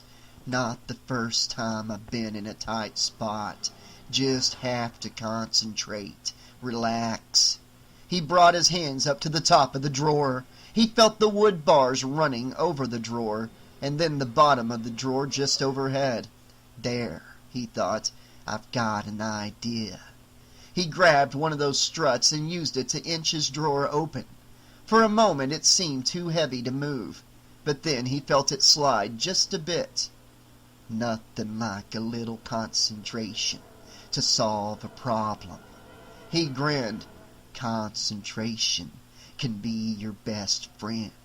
And he thought with pleasure about the first offering he had ever made to Damballa. The woman had turned out to be stronger than he had imagined. She actually fought back, punching at his face, his balls, before she ran down the stairwell screaming. People would come out of their apartments, he worried, and that would spoil the sacrifice. But it was too late. Rabbit people mind their own business. Good. God-fearing, tax-paying wimps mind their own small-minded business. That was one of the first things he had learned. So he took his time chasing her, letting her think she might get away. down the stairs, then through the basement. Why would she go in the basement, he wondered, but then he figured out a reason. And all because he took his time to concentrate, to think. Yes, he thought, she was gonna run through the basement to another set of stairs, and then into another side of the building, right up those stairs, to the elevator, to her apartment, to safety. He nearly tripped over her high-heel shoes on the way down, but he didn't follow her beyond that. Instead, he stopped. He ran back up, and he was there waiting for her when she started coming up the other side of the building. It was too funny. She nearly ran into him. She almost, he smiled at this, thought he was a neighbor, someone who could help her. But one look at him and she dropped that notion. I don't look like a neighbor, he thought. Too many nights sleeping with the rats. Too many winters wearing layers and layers of other people's clothes to keep warm. Dead people's clothes, filled with their smell, sometimes even the smell of their fear. He actually liked that smell, but no, he didn't look like anybody's neighbor. She backed away, and Charles Lee Ray began saying those words taught him by the holy man, the Grigri shaman who had taught him about the power. Never for humans, he had said. It would be an abomination to do the ritual sacrifice with humans. Not for what I want to do, Charles Lee Ray thought. The woman screamed. He saw that she wasn't young, but she was strong. Maybe she was a jogger, maybe a weightlifter. Now she cowered in the stairwell, cornered. He finished the first prayer. Dambala Gora Stamba Kanu. Mighty Dambala, grant me the power, I beg of you. And he felt the gree-grease, the dark magic, all through his body, almost sexual, as his hands closed around the woman's neck. And he repeated the chant over and over, louder than the woman sputtering. Even her kicks didn't bother him. This was just too wonderful. And it was only the beginning. His patient work was rewarded. The drawer was open. He saw a bluish light, the window, and the outline of Andy's bed. He waited a moment, just to make sure that the little bastard wasn't there, waiting for him, ready to ram an ice pick into his nice new head. Then he sat up.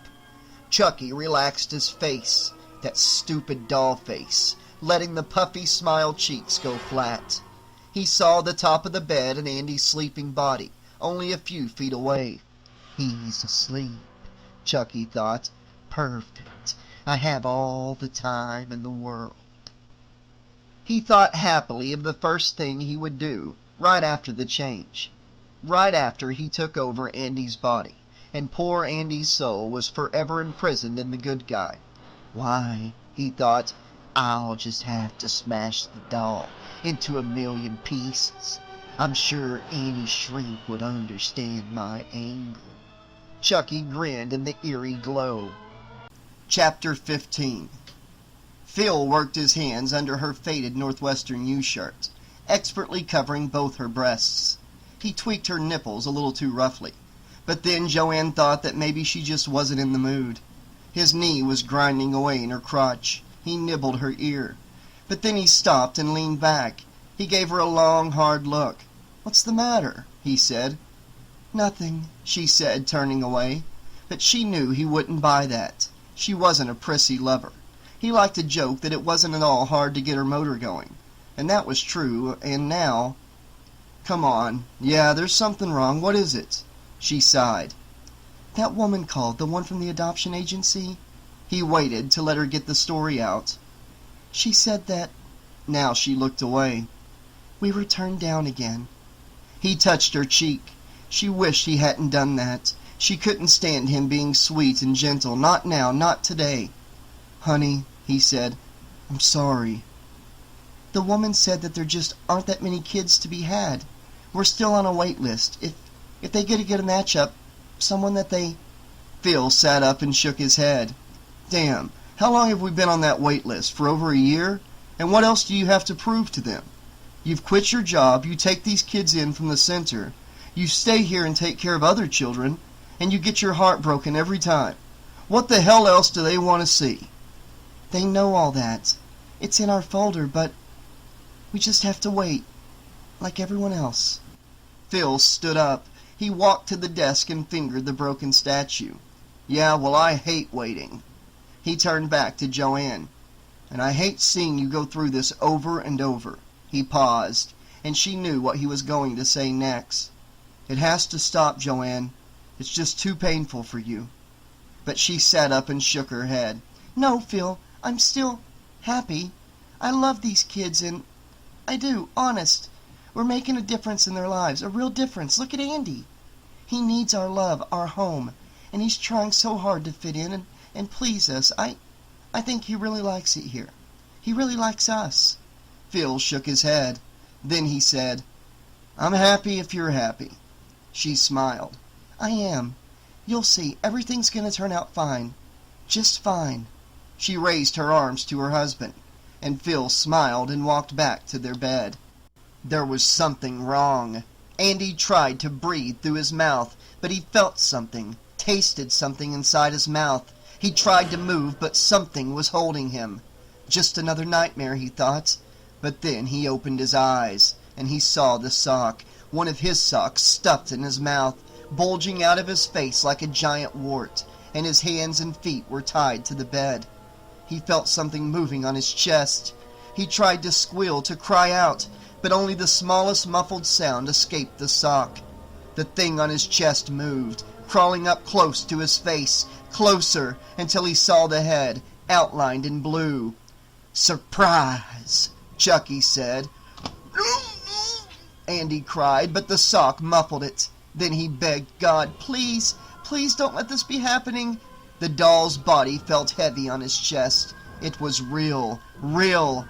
Andy snorted at the air. He tried pulling against the sheets that held him fast to the bed, but he only made his wrist and ankles hurt. Chucky leaned real close to him. Andy smelled him, the plastic, and a wet smell. Did you miss me, Andy?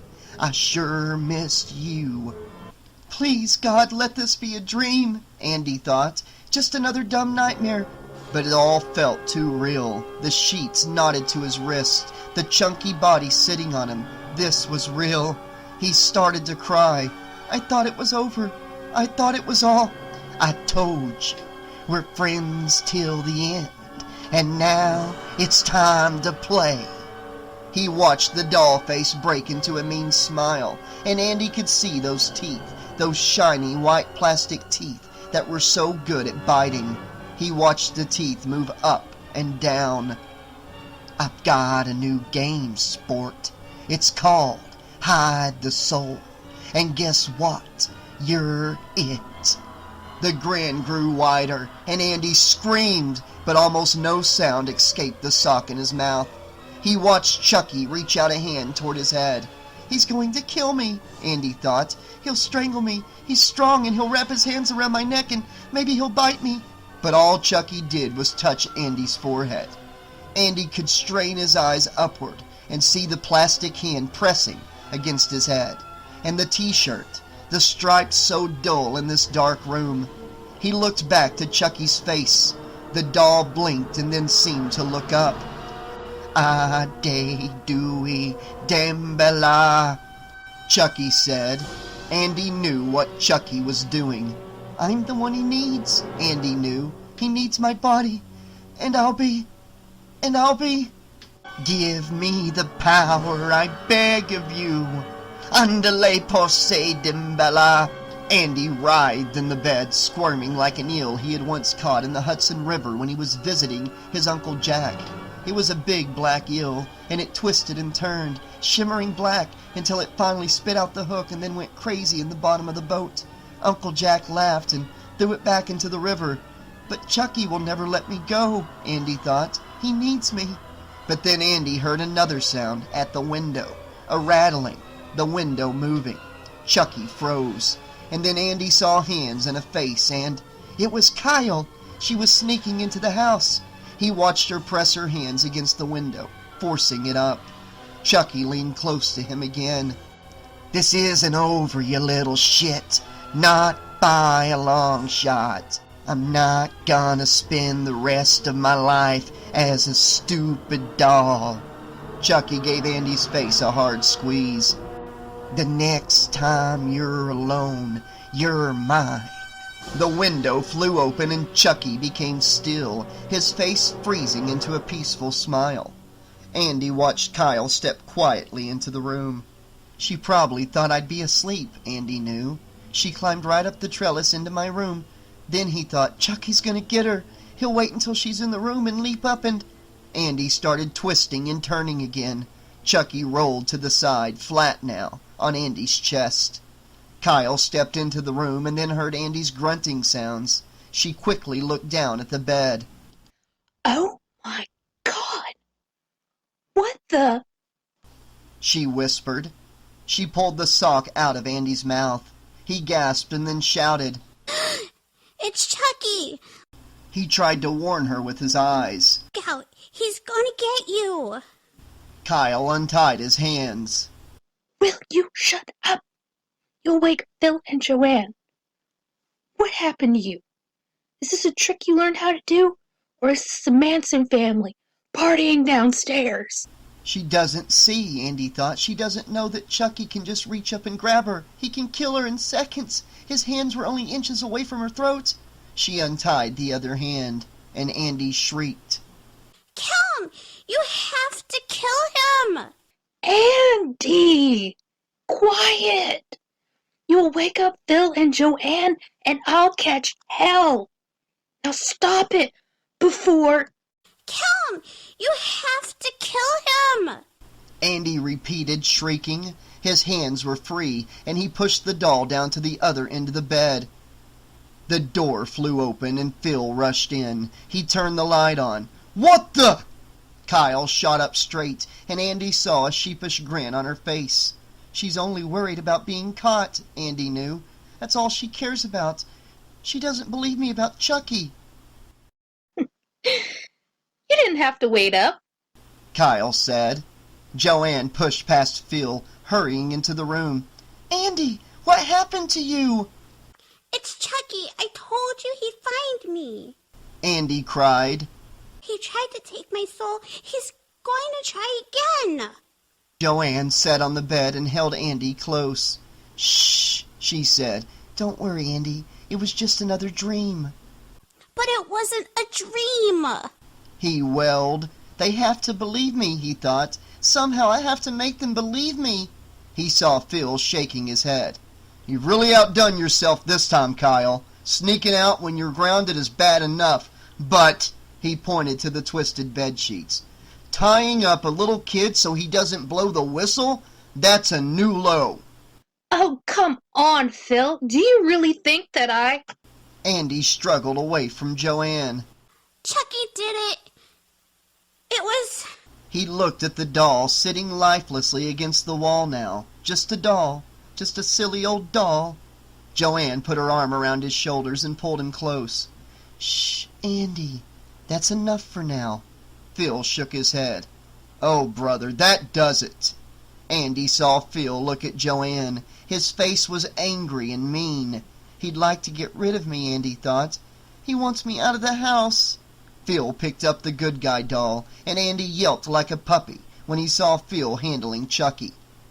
It is Chucky, he thought. I know it's Chucky. Somehow he lived, and he's found me. Please, Mom, come and get me. Get me away from Chucky, please. You got to kill him. Andy said. Phil nodded. Right, sure. Phil turned and started walking away with the doll. Andy squirmed away from Joanne. Andy! She called. But Andy ran to the doorway and followed Phil. You got to kill him. He begged him to believe him. Andy got to the stairs and he saw Phil moving down, holding Chucky. Please listen to me. I'm not lying. Please. Andy hesitated, and then he started down the stairs, the dark stairs, following Phil. He felt the carpet under his feet scratching at his toes, the soles of his feet. At the bottom of the stairs he saw Phil turn and head for the kitchen. "Where's he going?" Andy wondered. "What is he going to do?" Andy called out please to him again. He didn't want to follow Phil into the kitchen. It was so dark in there and he was so alone with Chucky. He begged Phil to listen. He swore he wasn't lying. And stopped in the foyer. He heard a door open. He chewed at his lip and then, after taking a big breath, he ran into the kitchen. Phil was at the cellar door and there was a light on. He shouldn't go down there, Andy knew. He shouldn't go down there with Chucky. "If you don't kill him, he'll come and get me." Phil stopped and turned to face Andy. He still held the doll, dangling it from its feet. The light from behind Phil made it impossible to see his face. Was he mad or was he smiling? Or was he listening? "Andy," Phil said quietly, "calm down. I'm gonna get rid of the doll. You will not ever see this doll again, okay?" Andy took another few tentative steps inside the kitchen. The floor was so cold, and he saw a milky white light outside in the backyard. "You have to kill him," Andy whispered. "You have to kill him. In his heart, or he'll—" Phil nodded. "I'll get rid of him, Andy. Don't worry. It's going to be all right." Andy nodded. He backed away. It was too cold here, too dark, and he didn't like the strange light outside. Phil turned away and brought the doll back, almost as if he were going to swing it at Andy. But then he threw it down into the cellar. Andy stood there listening to Chucky hit one step and then tumble down the rest of the way. Phil reached up and pulled the string, and they were both in the dark. "I'll get you too," Chucky thought while he was still cartwheeling through the air. "Yes," he thought again with the first thump on the wooden steps. "I'll take care of you, Mr. Suburbanite. We'll fix your wagon, and your stupid little wife, too. Lots of things we can do here." He banged down the steps, head over heels, each thwop sending another reminder that his soul was being locked into this made-in-Taiwan body. Then finally his head cracked against the concrete floor of the cellar, and he nearly screamed from the pain. He was in the dark. The light was off and the door was slammed shut. He heard Phil call, but "He's gone now, Andy, okay? He can't bother you anymore." Chucky heard something else as well. Something down here, chittering and moving, right down here. And now, this was a first, sports fans. There were smells. He was smelling again. Dank, wet smells. Nearly as bad as that rat hole he had shared with Eddie Caputo. Poor Eddie. If Eddie hadn't left him behind, none of this would have happened. And Eddie had to pay a big ticket price for that error in judgment. Poor bastard got spooked and fired his gun when he didn't know the gas was on. It was instant tenement removal, rats and all. That's what Eddie was. Just another big rat. Chucky reached behind and felt the crack in his head. Ow! That was nasty. A real split in the skull.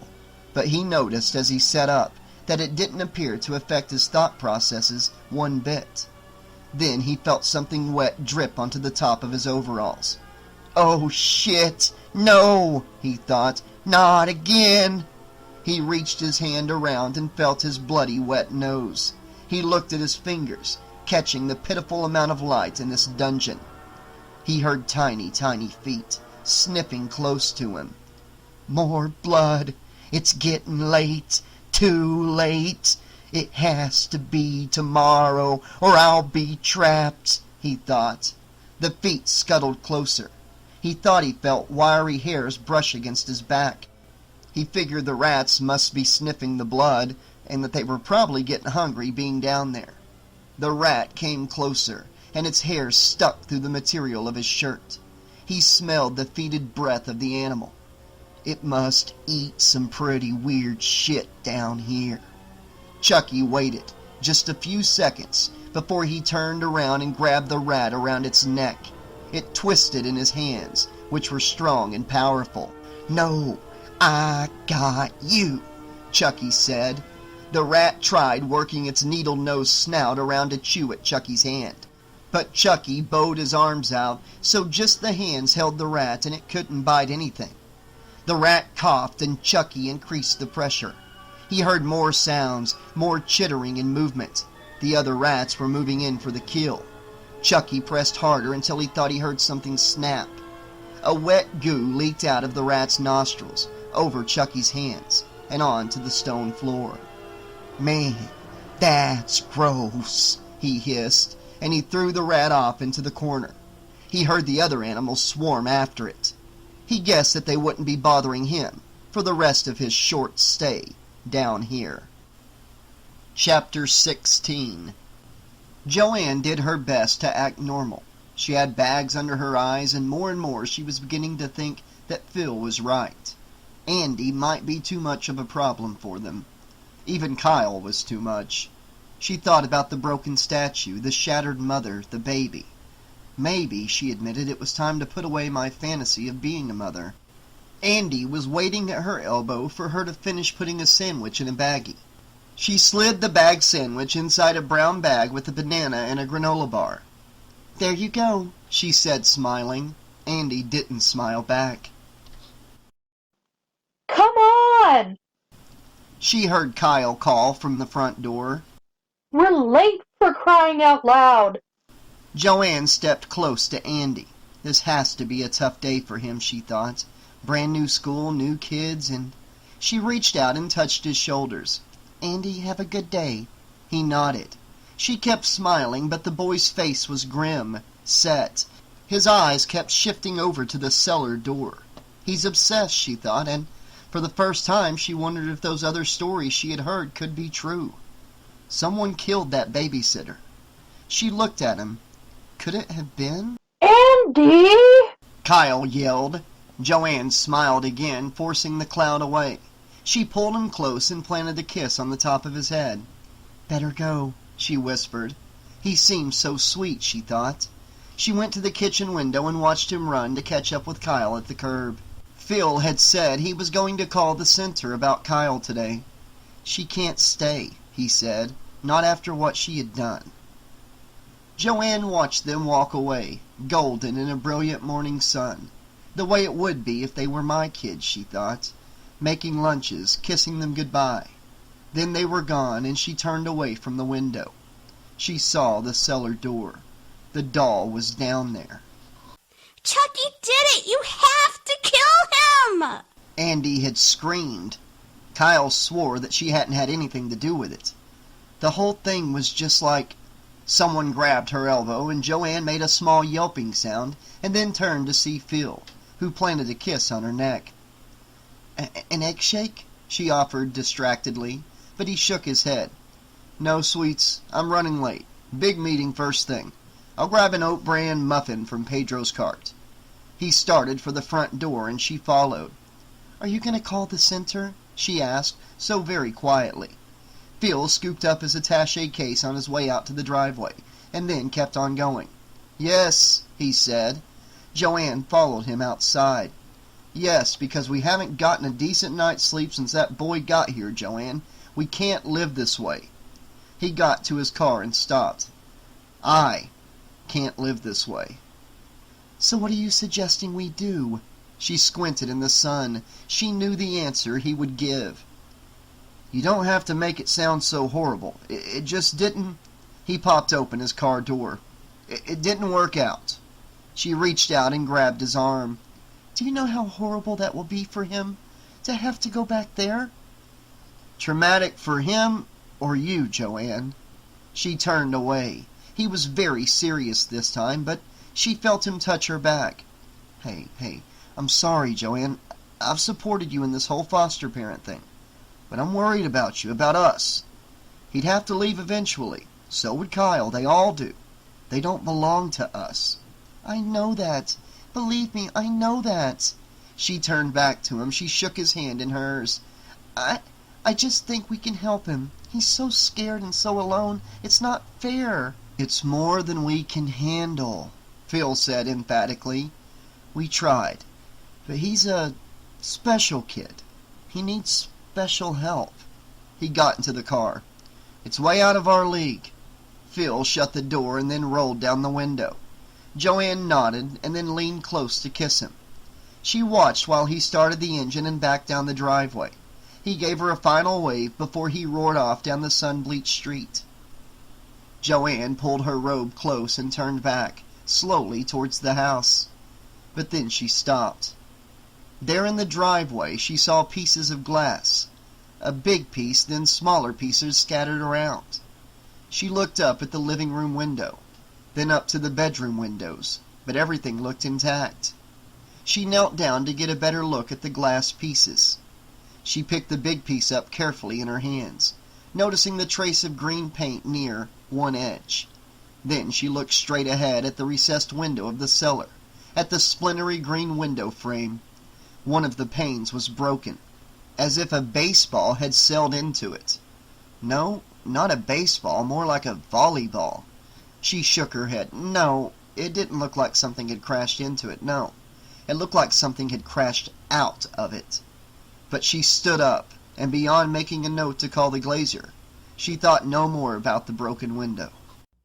Will you move your butt? Andy looked up and saw Kyle waiting for him at the corner. He looked back at the house, thinking about Joanne alone with Chucky. She should believe me, he thought. She's in danger. They're all in danger. Come on! Kyle yelled. Andy jogged along the clean sidewalk in the bright sun. This was so different from the city, where there was garbage everywhere, where the streets were filled with wads of dried gum and cigarettes. He jogged up next to Kyle. You know, you're going to miss your bus, Squirt, and I'm going to be late for school. Kyle reached out and pulled him by the collar until he was right next to her. Then she hurried him around the corner and down the block. Andy looked ahead and saw a line of kids waiting. The bus stops right here at 8:30, which means that it'll be here any second. They don't wait for you, and Joanne can't drive you. She looked down at him, her face all squinty and mad. So don't be late, 'cause they'll blame me. Andy nodded, and he felt something as if he was being watched, as if somewhere back at the corner, near a clump of bushes. He turned around, but there was nothing there, just the bright, blinding sun bouncing off the white houses, the clean sidewalk, the flat black street. Hey, what are you looking for? Kyle asked. Andy turned back around quickly. Nothing. He said. She leaned close to him, an evil smile on her face forming. Are you afraid that Chucky's coming to get you? She spoke quietly, but Andy saw the other kids looking over, wondering who the new kid was, he guessed, wondering what Kyle was saying. Maybe they know I'm just a foster kid. He shook his head, and then he heard the distant roar of a bus. His mom always took him to school. He never took a school bus. Now he heard this terrible groaning sound in the distance. He couldn't see the bus, but a low rumble filled the air. The other kids started jostling for a place on line.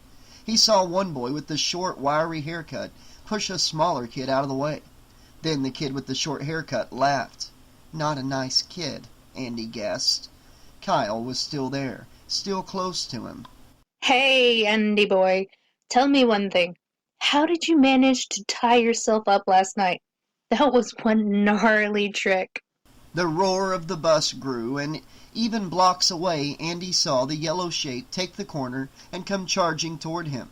I already told you. I told you what happened. He said. Oh, right. She laughed as she backed away from him. Get real. The bus seemed to be going way too fast to ever stop in front of the line of kids, but then with a great squill of its brakes it stopped right at the head of the line. The doors whooshed open and the kids filed in. Andy started for the line, but then turned back to Kyle. I know you don't believe me. No one believes me. You're just like everyone else, he said. Andy stepped onto the bus and took another look at Kyle. Her face had changed. She wasn't grinning, and there wasn't a nasty sneer in her face. She looked. He went up another step and the door closed, while Kyle kept looking at him. She looked worried, like the way his mother had looked the time he had the flu and Mom didn't go to work. She just sat by his bed, read to him, and felt his brow. "Take a seat," the driver snapped. Andy turned around. The driver held a plastic cup filled with something hot. A thin, smoky cloud rose from the cup. Andy nodded and moved down the aisle, following the other kids. The bus was crowded. Most of the kids were already sitting together, talking to each other, laughing. Andy felt very alone. He saw an empty seat ahead, but the kid next to it was the mean kid with the short haircut. Andy thought of moving to the back, but he felt the driver's eyes on him, waiting for him to sit so he could take them all to school. Andy started to move into the seat, and the kid quickly brought up his leg, covering the seat. He grinned at Andy, an ugly grin, and the kid had something in his hand, something that he started to throw at Andy.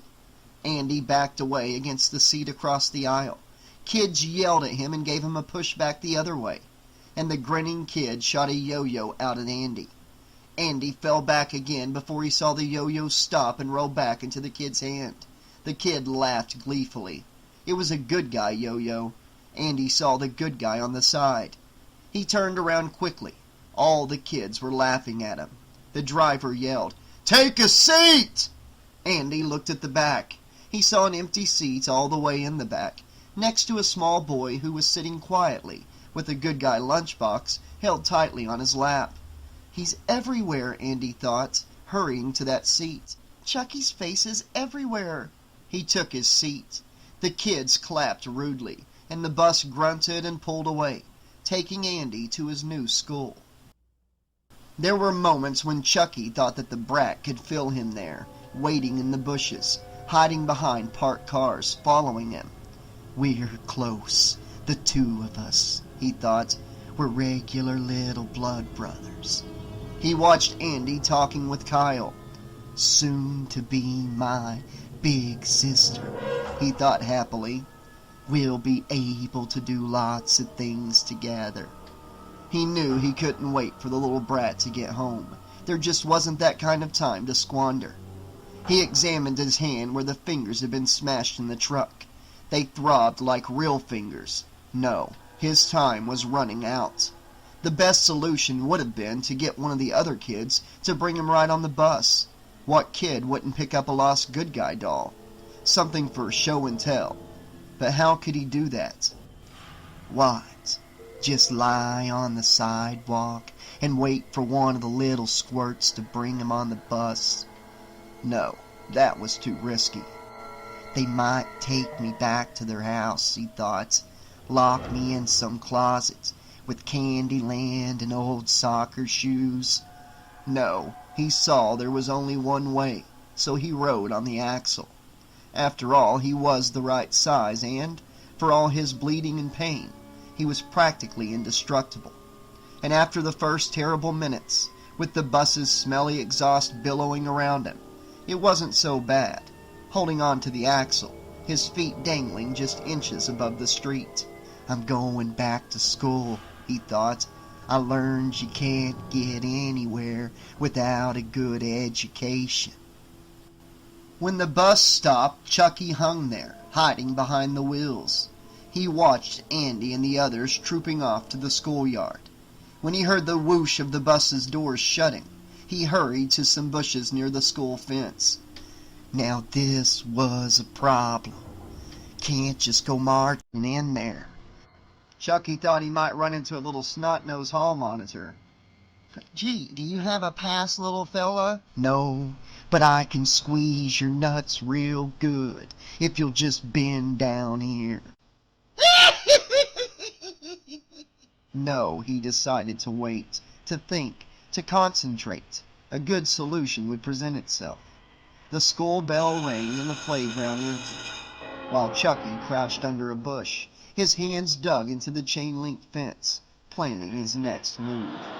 The teacher's name was Miss Kettlewell, and she wasn't at all like his real first-grade teacher back at his old elementary school.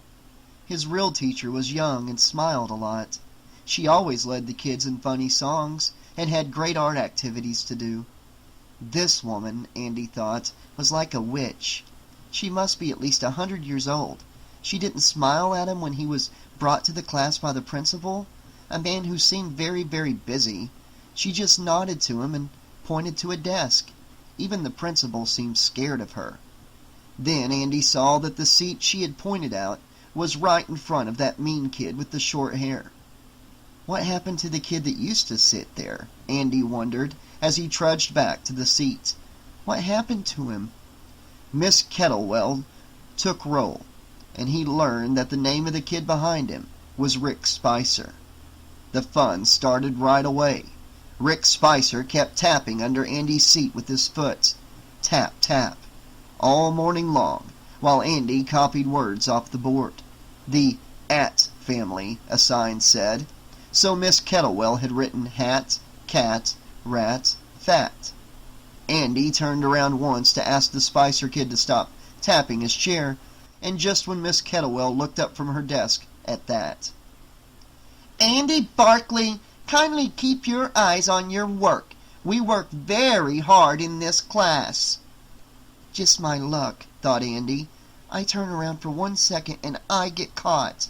The teacher must have radar. Then they did some numbers stuff. It was easy enough for Andy, who knew how to add and subtract. He finished his sheet quickly, and, watching what the other kids did, he brought it up to Miss Kettlewell. She took it and put it on a pile to the side. Some of the work seemed like nursery school stuff. Andy wondered if he hadn't been put in a special class for crazy kids. But some of the kids looked okay. They were dressed nice, they were doing their work. Spicer started tapping his chair again, of course, and Andy heard him snickering behind him, whispering to a friend across the aisle. But Miss Kettlewell saw and heard nothing. Except if I do anything, Andy knew. I hate this, he thought. But then, as if it was a miracle, Miss Kettlewell stood up and said, Children, we'll go to recess now, and today, since it's so lovely, you'll be outside. The entire class started celebrating and said aloud, Yeah! Miss Kettlewell just frowned.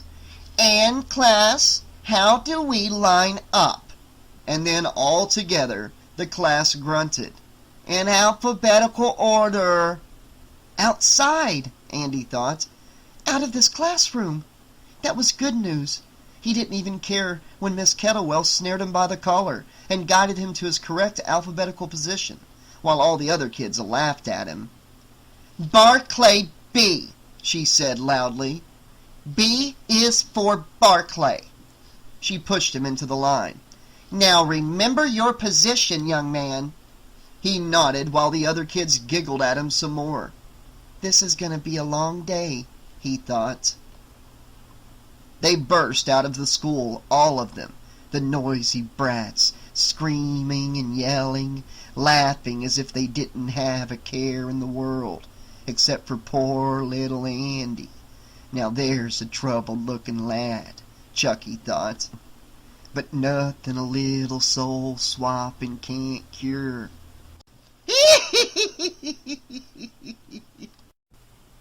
Chapter 17.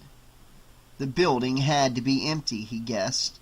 All the runts were out here, enjoying the sunshine, polluting the air with their screams. The principal's probably grabbing another cup of coffee, maybe playing hide the cruller with his secretary. The teachers are probably down in their cancer ward, sucking at Marlboros while bragging about which kid is the craziest. Chucky held the mesh of the fence tightly. I was one of those kids, he thought, in a special class. Had emotional problems, and reading problems, and math problems. Yeah, I was a regular walking mess, with more problems than you could shake a yardstick at. And all the teachers and the aides and even the principal cared about was collecting their checks and keeping me out of their hair. School, he thought. Then he said the word. School. It's a lousy concentration camp for kids, especially the kids that need help. You don't get help in school. He looked at the building. It's empty now, he thought. He let go of the wire mesh fence and started running, dodging between the bushes, checking that no one could see the red and blue blur of his good guy clothes, hustling to the side door. I hope it's open, he thought. He stopped at the entrance gate and, seeing that the kids were over by the hopscotch courts and the climbing toys, he ran. I move pretty good on these little legs, he thought, and that scared him. He thought maybe it was too good. Too good because they were beginning to be his real legs. He got to the metal door covered with chipped and peeling red paint. He pulled on the handle, and nothing happened. But then he grunted and pulled harder, pressing down hard on the latch. The door popped open. He smelled something he hadn't smelled in, 25 years? Chalk and crayons, and stale urine from the lavatories where the little boys with their pea shooters end up playing firemen on the floor, and vomit. He remembered kids throwing up in the classes, in the halls. School didn't agree with them. He hurried up a short flight of stairs. In the corridor he saw a row of doors and bulletin boards filled with pictures. First grade. Andy's in first grade, he reminded himself. He hurried down the silent halls past the water fountain and a glass case with a fire extinguisher. He saw a door just ahead. Principal's office, it said. He heard some clacking from inside. Typing. He hurried past it and then past the auditorium. He ran full speed. He saw a door marked 2A, second grade, he thought, and then past that 2 more doors, 1A on his left and 1B on his right. Which one, he thought. He heard a door open behind him. Is the principal coming? He wondered. He grabbed the door to 1A and then turned the knob. And, as his luck would have it, it opened. He slid into the room and the wood floor creaked. He heard the brats outside squealing and yelling. The room looked like every hell of a classroom he had ever done time in. Chucky waited, listening to hear if there was anyone there. He could see that there were no feet under the teacher's desk. He ran to the chair and climbed up. The desk was neat and orderly, with 3 nice and orderly stacks of paper. Chucky picked up a pile of math papers and flipped through them, searching the tops of the pages, checking the scrawled names. Come on, he muttered. Where the hell is it? If Andy's not in this room, he must be in the other one. He flicked through the Ashleys and the Merediths and the Tommies and the Brads until he came to a paper that had the name Andy B on top. This must be the place, he grinned. He reached out and grabbed a pencil. The pencil had words on it. Merry Christmas from Miss Kettlewell. He heard a whistle blow outside. Recess must be over.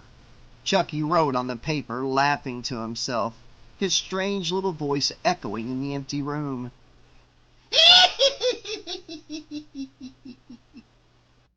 Miss Kettlewell held the book up to the class, but from where Andy sat he couldn't see much. He was in his seat, miles away from the front of the room. My old teacher had a rug, he thought.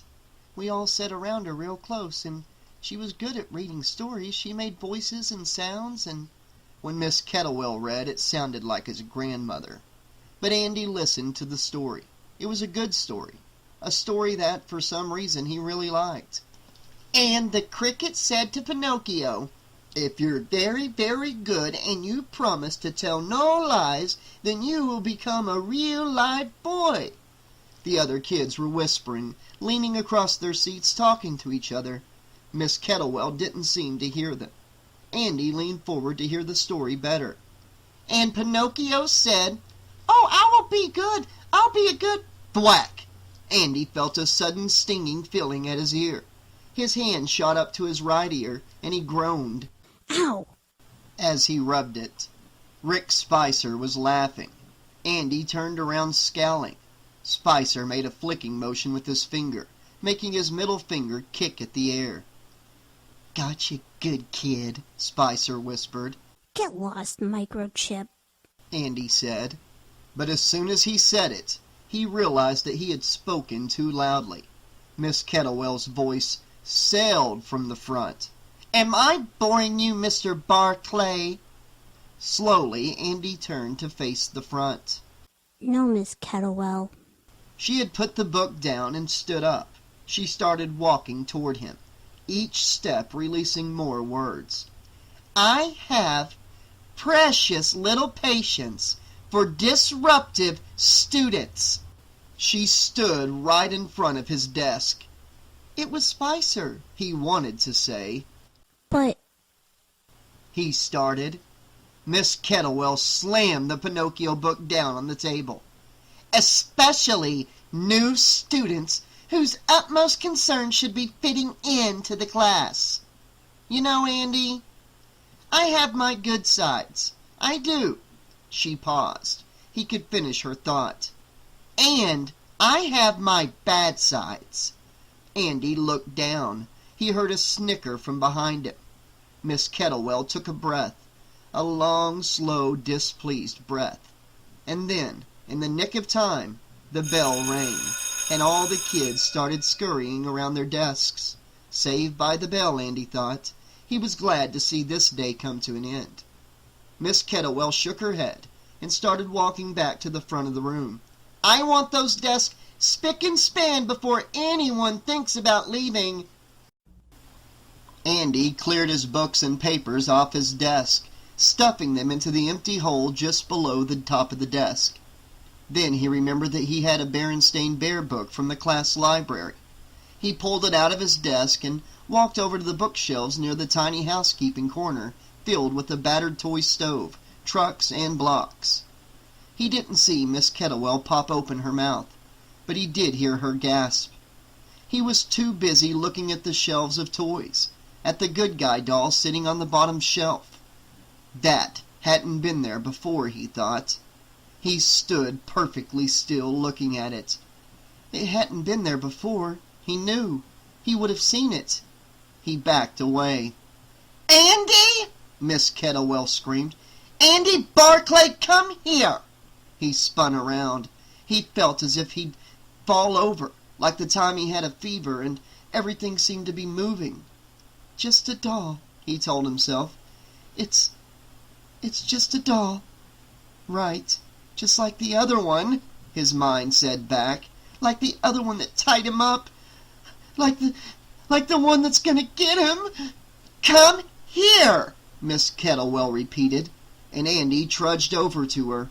He barely saw the other children gathered around the desk, smelling blood, eager to see what the new kid had done to get the teacher so upset. The teacher shoved a paper at him.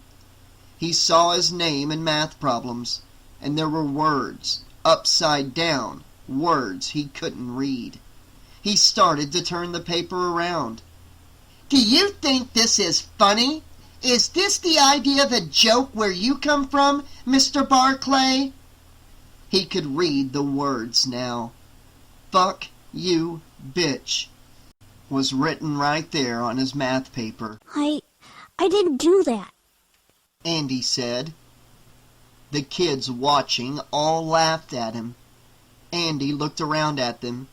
He didn't see any sympathetic eyes in the whole lot. There were kids who were used to watching someone get in trouble. It was that kind of class. The bell rang again. Go ahead, get to your buses, Miss Kettlewell snapped to the class, and don't forget the spelling test tomorrow. She turned her demon eyes back on Andy, while the kids stampeded out the door, to the buses, to home, to freedom. Andy started to move away. Not you. Take your coat off and get comfy, Mr. Barclay. You're going to be here a while. I'll have the office call your home. You can take the late bus. Andy sniffed at the air, and his eyes stung. They felt full, and he knew he was ready to start crying. Not in front of her, he prayed. Not in front of this monster. Teachers like this live for kids crying. But he didn't do it, I swear. He pleaded. No, then who did? Andy shook his head. He thought of Rick Spicer. He might have done it. He was that kind of kid. But when could he have done it? The class had always been together all the time, and... He turned. looking away from Miss Kettlewell's glares, over to the windows, the bookshelves, the toys, the good guy doll. Miss Kettlewell saw him look, and she started moving, her shoes clicking angrily on the wood floor. "No, sir! Don't even think about playing with toys!" She went straight for the good guy doll and picked it up by its red hair. Andy watched. The hair didn't look right. It almost seemed a bit loose. Miss Kettlewell walked to the back of the room, to a big closet. She unlocked the closet and threw the doll in. Andy caught glimpses of stacks of construction paper, a kickball, a sweater hanging on a hook. She slammed the closet door shut. "Now go to your desk, and you put your head down while I call your foster mother." Andy went to his desk while Miss Kettlewell slammed the classroom door behind her. He kept his head down for a minute, knowing that she was watching him. Then he popped his head up just a bit, just enough to peek. She locked the door? He wondered. She couldn't have done that, could she? You can't do that to kids. You can't lock them in a room. Then he turned and looked at the closet door. That was locked. He was happy about that. She had locked that nice and tight. He looked at the classroom door one more time. He didn't see her looking in. So he sat up, turning now to look back at the closet door. "It's just another good guy doll," he told himself. It's probably been here for ages. But then why was the hair the same? The red hair looked all kind of funny. He checked the classroom door one more time, and then, very slowly, as if his moving would make a tremendous sound, he slid off the chair and got to his feet. Tiptoeing, he walked to the back of the room, looking repeatedly over his shoulder. He moved right to the closet door, listening, hearing nothing, and then he crouched down ever so slowly and put his right eye up to the keyhole and looked into the dark closet. A glassy blue eye looked right back, and a voice from inside the closet said, "Peek-a-boo!" Andy screamed. He rolled back on his butt, hitting the wood floor hard, and still he screamed, looking at the keyhole, imagining that he saw a glint of blue in the black spot. "Help!" Andy yelled, and then louder, screaming. He heard his voice echo off the high ceiling. As he sat there yelling and crying, he looked down at his hands and saw that he was clawing at the wood, as if trying to hold on or crawl away. He heard the voice again, from inside the closet, sweet, helpless. "Andy, please, let me out, Andy. Come on, Andy. It's dark in here. I'm scared of the dark. Please, Andy." Andy clawed at the wood some more. He looked up at the door of the classroom. It looked so far away, and the closet door seemed so close. "Hey, Andy, I'm tired of fighting. Let's make up and be friends again." He sounded just like the nice good guys on the TV show, nice and friendly. "What do you say, Andy? Huh?"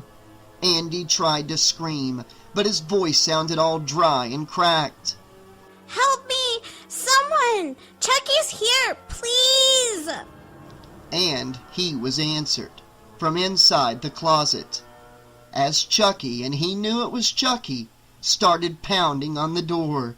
Pound, pound, pound, his little fist making the door rattle on its hinges. Andy imagined that he could see the wood bulge, splinter, and break. He got up and ran to the classroom door. He looked over his shoulder at the closet. Chucky kept pounding. He screamed, "Okay, I promise. I won't kill anyone else. I promise. You understand? So okay, now open the door." Andy turned the classroom doorknob. but it didn't move. No. He moaned, and again. No. He kept twisting the knob back and forth, but nothing happened. She wouldn't have locked me in here, he thought. She wouldn't have done that. You heard me, Chucky bellowed. I promise, you little shit. Now open the door. It wouldn't open. Andy slowly turned to face the closet door. It was the only thing he saw in the room. There were no toys, no books, no desks, no chalkboard, just this one door with peeling green paint, and the terrible thing behind it. God damn it! Let me out! It wasn't a good guy voice anymore. Andy watched the door bend each time Chucky beat against it. I could count, Andy thought. Count to 10 and then he'll stop, or the door will just explode open. He heard the sound of a school bus outside, struggling to move away from the school. Andy looked toward the window. He licked his lips, frozen for a second, but then he dashed over to it. He grabbed the metal handles of the window and tried to push it open, but nothing happened. Andy, open the damn door, or else... He looked up. He saw that the window latch was closed. He reached up on his tippy toes, but he was way short of reaching it. The pounding seemed to be coming faster, like drums or a train picking up speed. Andy thought he heard the wood starting to split, but he didn't turn around. Instead, he grabbed one of the kids' chairs and pulled it close to the window. There, Andy thought, climbing up but listening carefully to the noise still behind him. That was definitely wood cracking, breaking. Please, God, don't let Chucky out. Please, God, he thought. If you don't let Chucky out, I'll be good. I'll be good for the rest of my life. I'll be a good boy. And he tugged at the window latch. It wouldn't move. More splintering. Then another tug. He grunted and it moved sluggishly. Just enough, he thought. He hopped down from the chair and pushed open the window. It was hard getting the window to move even just a little bit, but Andy used his whole body to push upward on it. With the window open, he smelled the air and a bit of the bus exhaust. He took a breath and crawled through the open space. He was almost all the way out when something grabbed his foot and held it. It was only that his shoelaces were caught in the windowsill, though. He jiggled his foot. The shoe came free, and he slid over the side to safety. Chapter 18. Miss Elizabeth Kettlewell walked down the hall, the clicking of her heels matched by the clucking of her tongue. Whatever has happened to school, she thought. There was a day when the principal was the final arbiter, a teacher's best ally in the battle for the minds of kids. But now it's all so different. This new principal, so incredibly young, just yesed her to death and said, "I'm sure you can handle it, Miss Kettlewell." And yes, I can, she thought. Discipline might be gone from the rest of the world, but not here, not in my class. She got to her door, turned the knob, and tugged. Darn it, always sticks, these old doors, this old school. She pulled hard, and the door opened with a loud thwack that reverberated into the empty corridor. She thought she heard something, someone, a pounding from inside the classroom. She wondered, or down the hall. She looked down the bleak corridor. Only half the lights were on, an energy conservation measure. It made the school hall a gloomy place in the afternoon. Of course, she was usually the only one left. The younger teachers wasted no time in getting out, getting home. Such dedication. But she stayed, correcting papers, straightening up her room. Besides, she admitted there wasn't much for her to go home to. She walked into her classroom. "I've called your—" she started to say, but she didn't see Andy Barclay. Then she heard the pounding coming from the closet. That bad boy, she thought. Those foster kids are always so bad. She started for the door, saying loudly over the pounding door, "Andy, I told you to stay in your seat. Now come out of there right now." She waited for the boy to come out, but he just kept pounding at the door. Miss Kettlewell shook her head and grabbed the doorknob. She twisted it, but it was locked. Right, she thought, I locked it.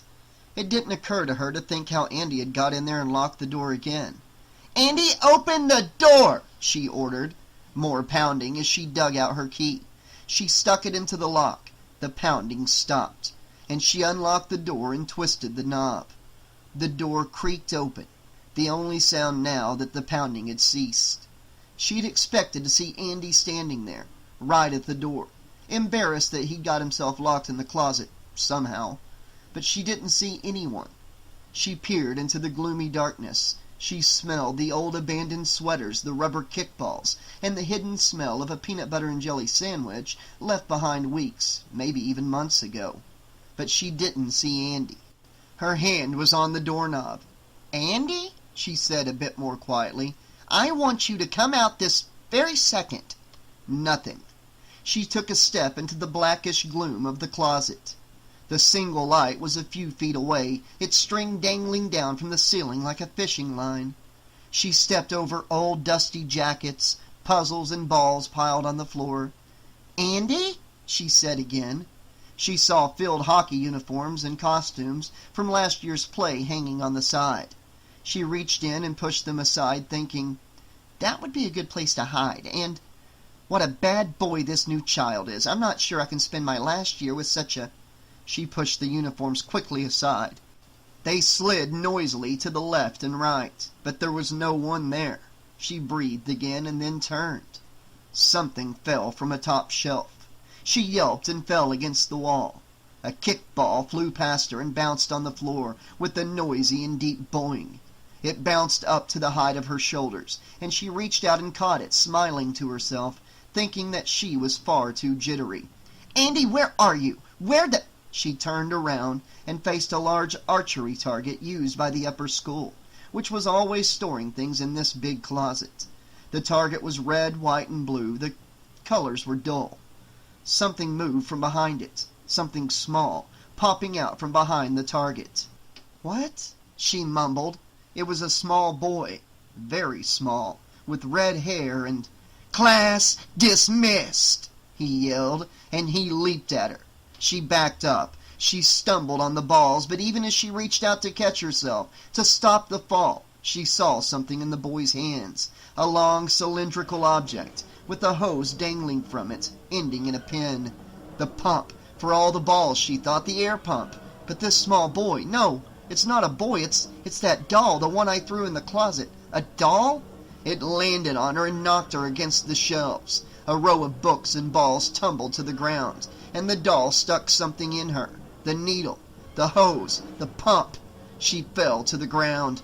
"This isn't happening," she thought. "Dolls don't do this. It's Andy in a mask, a costume. It's got to be. That's what it is." The pin punctured the skin, and she felt the wetness of her chest. So wet, so messy. "I'll never get that stain out," she thought. "Never." She grabbed at the air pump, but the doll, Andy, held it tight, digging it into her skin, like a dentist way off the mark. "I've had nasty foster children in my class before, but this tape—" He stood on her body. His sneakers did not feel heavy on her pelvis. He wasn't heavy, certainly not as heavy as a boy. It felt more like a doll. "No!" she moaned. She watched the doll smile, a horrible smile, worse than any leer she had ever seen before. He started to raise the plunger, slowly, his grin growing wider. "No!" she begged. And up now, all the way to the top, stopping, the doll flashed teeth. They weren't real. Even in the darkness she could see that. They had to be plastic. The doll pushed the plunger down fast, and Miss Kettlewell felt her wound puff up and explode, the air stretching her skin, pulling it. She screamed. She raised her fist against the doll, missing, hitting the wooden floor. She heard the doll laughing, cackling. It snapped the pin out of her wound, and the hose whipped into the air, sending a spray of blood onto her face, onto her dry lips. She grunted, and with a tremendous effort, she pushed her body off the pile of balls and books. The doll flew backward, rolling toward the target. She tried to stand, but that was impossible. "There's no way I can stand," she knew. "No way at all. But I can crawl. Yes," she thought. starting to move over the clutter. "I can crawl and beg. Please," she moaned, always moving. Arm, knee. "Somebody help me!" She was out of the closet, and she saw the open door. She picked up speed. "If I get there, I'll be safe," she told herself. "Just a few more feet now, a few more." She felt her knees sliding on slimy, wet patches, sliding on the blood dripping from her wound. The custodians don't like messes, she thought, and this'll be such a very big mess. Almost there. She could see the corridor. She saw a bright red exit sign. Someone would hear her. She'd scream so loud that someone in the office would have to hear her. She reached the door. From the corner of her eye, she saw a small red sneaker. She watched it kick the door away from her hands. When she looked up, he was standing there, his back to the door, facing her. "No!" she moaned, and she spun around and started crawling back. "The window! I saw an open window! I can get out! Call for help!" She wet herself like a mad woman. When she turned back to see where the doll was, she saw him run and then slide on the waxy floor right beside her. "Whee!" he said. But she kept on going, through the path between the students' desks, until she saw the window. Oh yes, someone will hear, she knew. She reached the wall and her hands clawed upward, up to the windowsill. "I'll pull myself up," she told herself, "and up." She saw a reflection in the glass of the window, a yardstick, and not just any old yardstick, one of those special ones with his picture on it, the doll's face, dozens of them. It slapped down on her hands just as she pulled at the windowsill. "Oh!" she moaned, and then again harder, smacking her knuckles. "You've been very naughty, Miss Kettlewell. Very..." Whack! The yardstick smacked her knuckles. Looking up, she saw tiny red trails run down her wrist, her arm. Naughty. And again the doll smashed her, and again, until her hands let go. "No one will hear me now," she knew. "No one." He stopped thwacking her hands and started beating her stomach with the stick, and her wounds, then up to her head. "You've been very naughty," the doll said, "and you have, thwack, to be taught. Thwack, a lesson." She brought her arms up slowly to keep the blows from her face, her eyes, but he kicked her arms away as the yardstick kept going up and down, smacking at her head, her stomach. After each terrible whack she screamed until she couldn't scream anymore, and she could only lie there, her mouth full, bloody and full. Her arms lay flat on the ground, useless, and she let this thing, this doll, finish what he was having so much fun doing. "Class dismissed."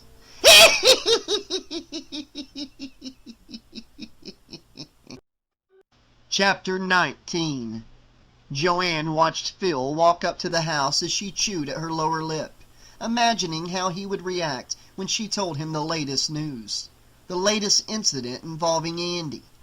He opened the front door and came into the house, a broad smile on his face, which melted as soon as he looked at Joanne. Slowly he put down his attaché case and asked, "What's wrong?" "It's Andy," she sighed. "He's locked himself in the bathroom." "Damn!" Phil shook his head disapprovingly. "I told you this just wasn't going to work. That boy has too many problems." Phil turned and started quickly up the stairs, his face determined. Joanne followed, but even before she got to the top of the stairs, she heard Phil's heavy knocks and his voice low, serious. It was Phil's no-nonsense voice. "Andy? Andy!" There was no answer. "Andy, what's the trouble?" Then, after a long pause, she heard Andy answer. She could barely hear Andy tell Phil that he wasn't coming out. Phil sighed and turned back to Joanne. He looked about as fed up as she'd ever seen him. He looked as if he was about to say something to her, but instead he turned back to the door. "Andy, remember what I told you about locking doors? We don't lock doors in this house, son. Now come on out." Phil paused and waited. Then he added, "No one's going to hurt you, buddy." Phil waited. Joanne heard a sound from behind her. She turned and saw Kyle standing well away watching the scene. Phil banged on the door again, violently, scaring Joanne, and she thought, it has to be scaring Andy. "Andy, you get out here right now!" "He's going to bust it down," she thought. "He can do it. Phil's big enough, strong enough to bust the door right down." But then she heard a tiny click.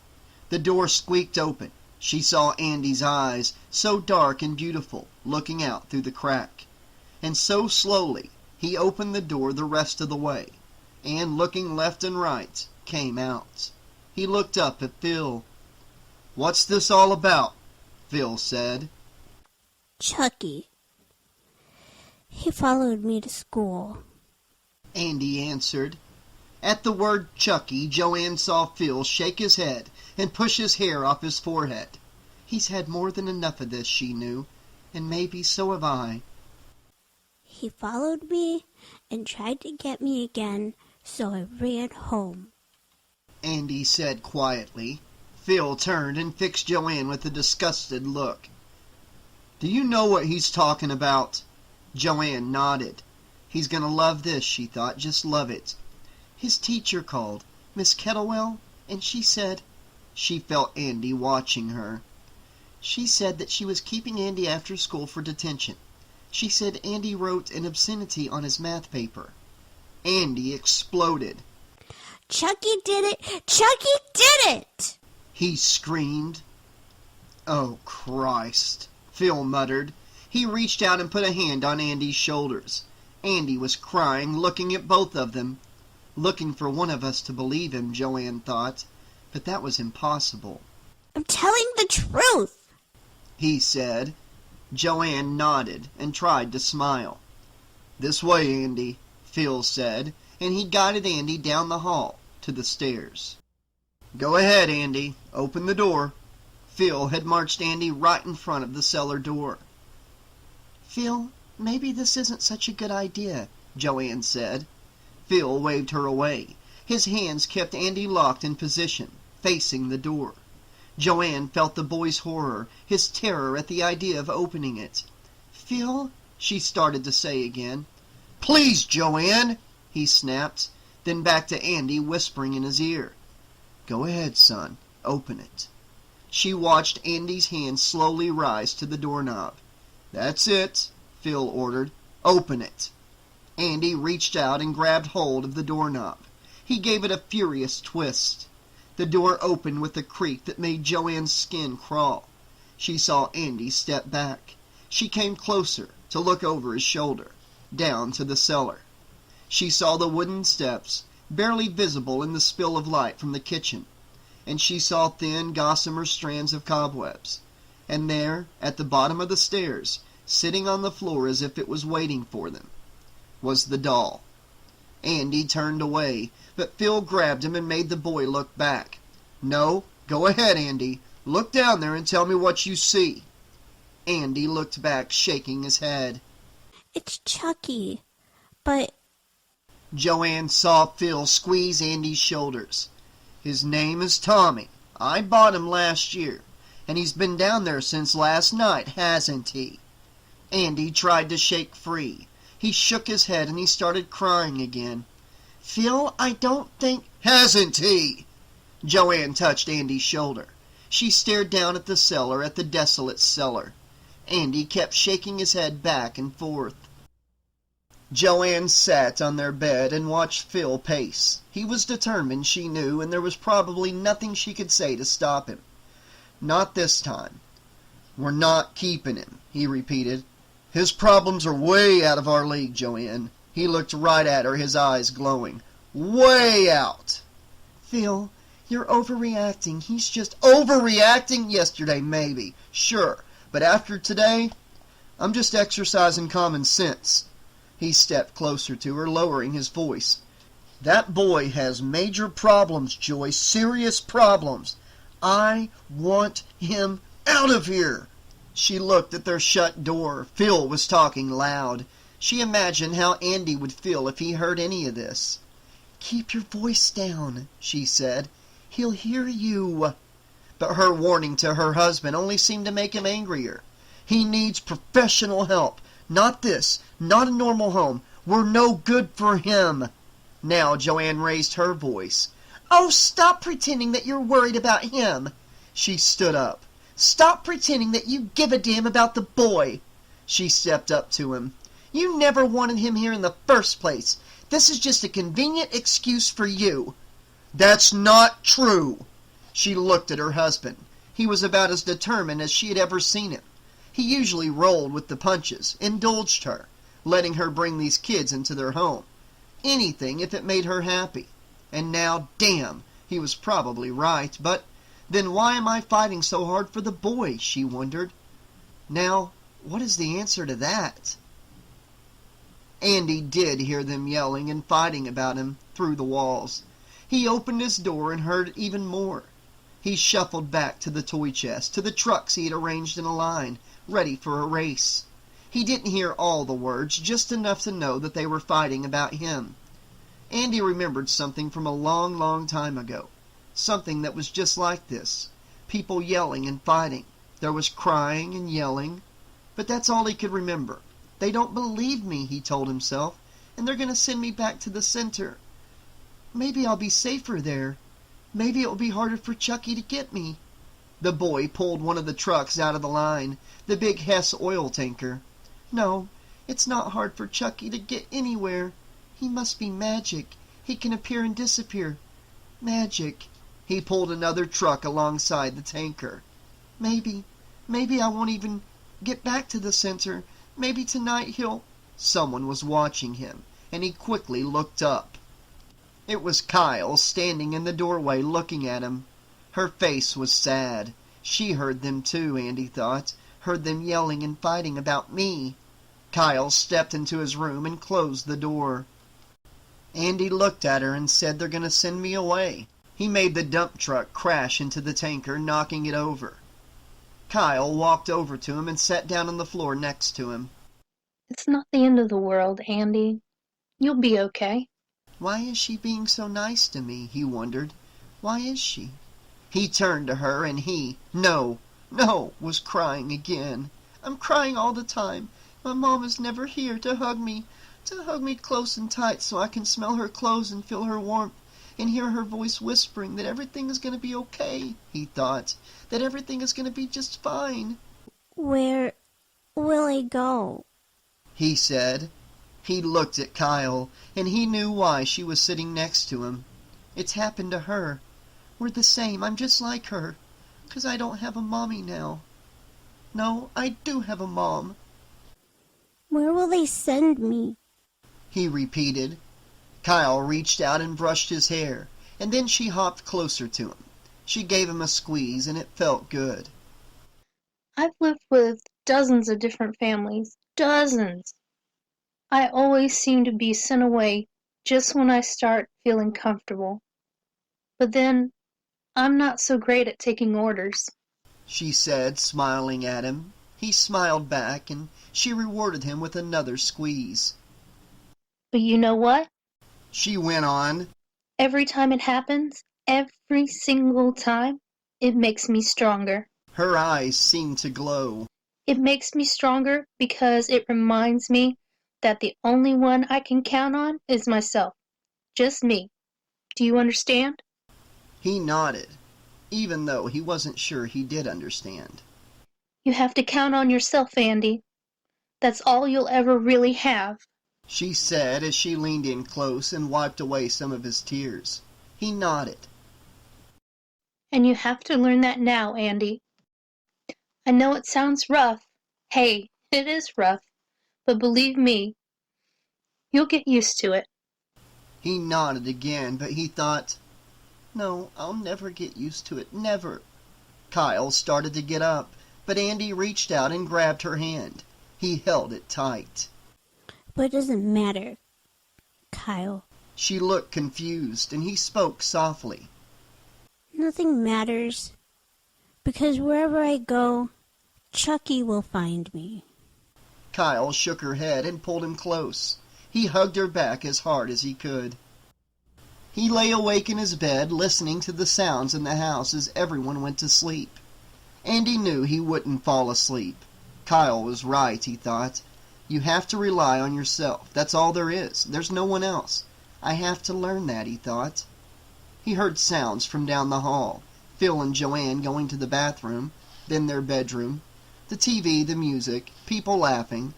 Still Andy lay in his bed staring at the white ceiling, thinking, I wish I didn't have to do this.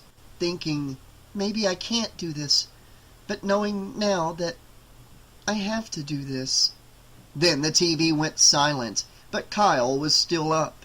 He heard her padding around her room. Her radio went on for a few minutes, and then it went off again. And he thought how much he liked her, how much he needed her. She's the only one who tried to help me, he thought, and that's because she's just like me. Then it was quiet. He heard a car roar down the street, a loud car, the type a teen would run around in. He imagined it to be a black car, with its rear end tilted way up in the air, maybe loud music blasting away inside. He heard the wind rustle the trees outside. The wind was spooky. He never heard that where he lived with his mom. There weren't any trees there. They whistled all spooky-like as if they were from some movie his mom would never let him watch. It was time, and he knew. I'll get out of bed by the time I count to 10, he told himself. He counted to 10 slowly, and then thought, I'll count to 20, and then I'll get out of bed. He stopped on 19 and waited. Then he spoke, slowly, to the walls in his room, to the whistling wind. 20, he whispered. He slid out of the warm bed and immediately felt the cold around his ankles, and then on his arms. He stood beside his bed and waited. He almost hoped someone would come and say, Andy, whatever are you doing? Now get back into that bed this minute. And they'd tuck him in so hard he wouldn't be able to move until morning. But he kept thinking of Kyle hugging him and saying, You have to count on yourself, Andy. That's all you'll ever really have. He started walking, taking care not to land too heavily, so the floor wouldn't creak.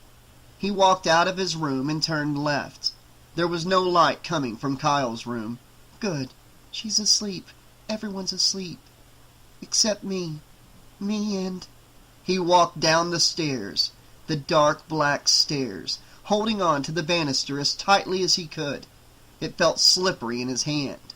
One step creaked and he froze, turning around to see if anyone was waiting, just behind him, ready to run down and stop him. But there was no one there. He felt a bit of disappointment. He kept on going down, until he got to the foyer and turned right, into the kitchen, to the cellar door. His feet hit the cold linoleum. The floor felt icy. Through the kitchen windows, he saw the tree branches moving, rustling together, like the trees from the Wizard of Oz, the trees that throw apples at Dorothy and the Scarecrow. He looked down at the cellar door, shut tight. He turned away and walked over to the drawers filled with the forks and spoons and other things. He opened a drawer and found a lot of knives. Most of them looked dull, like the kind used to slice butter. Then he found a long knife with a wavy edge. He touched that, just barely, and felt how sharp it was. But the long knife felt flimsy, as if it would break. I need something strong, he told himself, something that won't break, no matter how many times I have to use it. The wind whistled at him from outside. He looked up at the window and then down just below it. He saw a knife sitting in some kind of rack. He reached out and touched the knife's big handle. It's an electric knife, Andy thought. I've never seen anything like that before. An electric knife. He fit his hand into the loop of the handle and pulled the knife up. It was heavy, but not too heavy, and his thumb seemed to fit right on top of a button. He pressed down on the button. The machine came to life. The handle vibrated. The blade sliced back and forth in the darkness, so fast Andy couldn't even see it move. He quickly took his finger off the button. Before they hear, he thought. He lowered the blade, pointing it down. Now this is how we walk with sharp things, his mother always told him. Make the point face down, right by your side. That's the safe way, honey. He took a breath and began to walk to the cellar door. Chapter 20. Chucky wasn't there. Not that Andy had really expected him to be, just sitting on the floor, pretending he hadn't moved, pretending he had just landed there. But Andy sure wished he was. There was a thumping sound. Andy had heard it before. It's the dryer, he knew. Joanne had put something in the dryer before she went to sleep. Some of his clothes, maybe, and they were tossing around in there. And there was the knife, point down, whirring in his hand. He reached behind him and dragged a kitchen chair close to the cellar door. But he kept looking down in the cellar. It would be a mistake not to keep looking at the cellar, and he knew that. The chair got stuck on a metal strip that crossed the floor. Andy had to grunt and tug it over the strip. He pulled the chair close to his little body. Then he risked a quick look up at the string. The light string dangled overhead. He turned back to look at the cellar. He didn't see anything. He just heard the dryer. Thump, thump, thump. He stepped backward onto the chair, and when he was up, he reached overhead, his hands swinging back and forth, trying to find the string, and all the time looking down the stairs, always checking the stairs. I can't forget that, he thought. But then he had to look up to see the string, and when he did, he saw that he couldn't reach it without going on his tiptoes. He took a breath and stood up. Just a bit more, he thought, stretching as much as he could. He tried to look down the stairs. The chair seemed to tip, just a bit, back toward the kitchen. He made a small yelping sound, and his hands flew out so he could get his balance. The electric blade flew up near his face, and then out, steadying him. The chair was steady. Again he checked the stairs, his eyes looking all the way into the gloomy black. I'll see you, he thought. I'll see you if you try to come up and surprise me. He looked at the string one last time. There's no way I'll reach it, even on my tiptoes, he thought. He stepped down from the chair carefully, the blade no longer pointing down. Andy held it out in front of him. He walked to the first step leading down and stood there. He said slowly, Come out, Chucky. He listened. The dryer made whomping noises. The blade kept whirring. Is it weaker? Andy thought. The electric knife didn't sound as loud. Was it moving fast enough? Come out, Chucky. He said again. It's time to play. He started down the stairs, one after the other. The handrail was slivering. It wobbled in his hands. He held the knife even higher, as if it could keep the darkness away. Chucky, he said. Another step, and he kept on going as he left the light of the kitchen behind. He could see shapes down here now. A big trunk. Boxes stacked twice as tall as he was. Now, just above the dryer, he heard wind again. It whistled differently down here. He finally reached the bottom, and a light shone in a window. It moved through the cellar, causing shadows to run across the room. He saw the dryer, white and friendly. There was a bird just to his right, a big bird that didn't move. It's just a stuffed bird, he told himself, a dead stuffed bird. He moved past it. The cellar was dark. Chucky could be anywhere down here. Inside the trunk, behind the boxes, anywhere. He thought of the kitchen behind him. Maybe I should run away, hide upstairs so that he can't get me. But then he thought of Kyle. I have to do it myself, he thought. He moved the blade back and forth. He whispered the name. Chucky. He heard something. His steps. Yes, the sound had to be Chucky's steps, running from there to there. Or was he moving closer, hiding, ready to jump out? He turned a bit and saw a tricycle upside down, and its pedals were slowly turning. He's just been here. Then more light filled the cellar. Andy looked up at the window, up at the hole, just big enough for Chucky. So that's how he did it. And then he saw a shape, a small person, a shadow moving against the wall, hiding behind the boxes. He started walking toward them. The blade sounded even weaker. Maybe I should turn it off and save the battery, Andy wondered. But no, Chucky would like me to do that. He's waiting for that. Andy got to the corner of the pile of boxes. The shadow had gone behind the boxes. He stuck the knife out and kept moving. Then he saw what the shadow was. It was a statue of someone in a cap, holding a lantern. A statue. It didn't move. It was just the shadows. Thump! He heard a noise behind him, and he turned around. It smells bad down here, Andy thought, all wet and ugly. He could see the light from the stairs, from the kitchen. It looked so far away.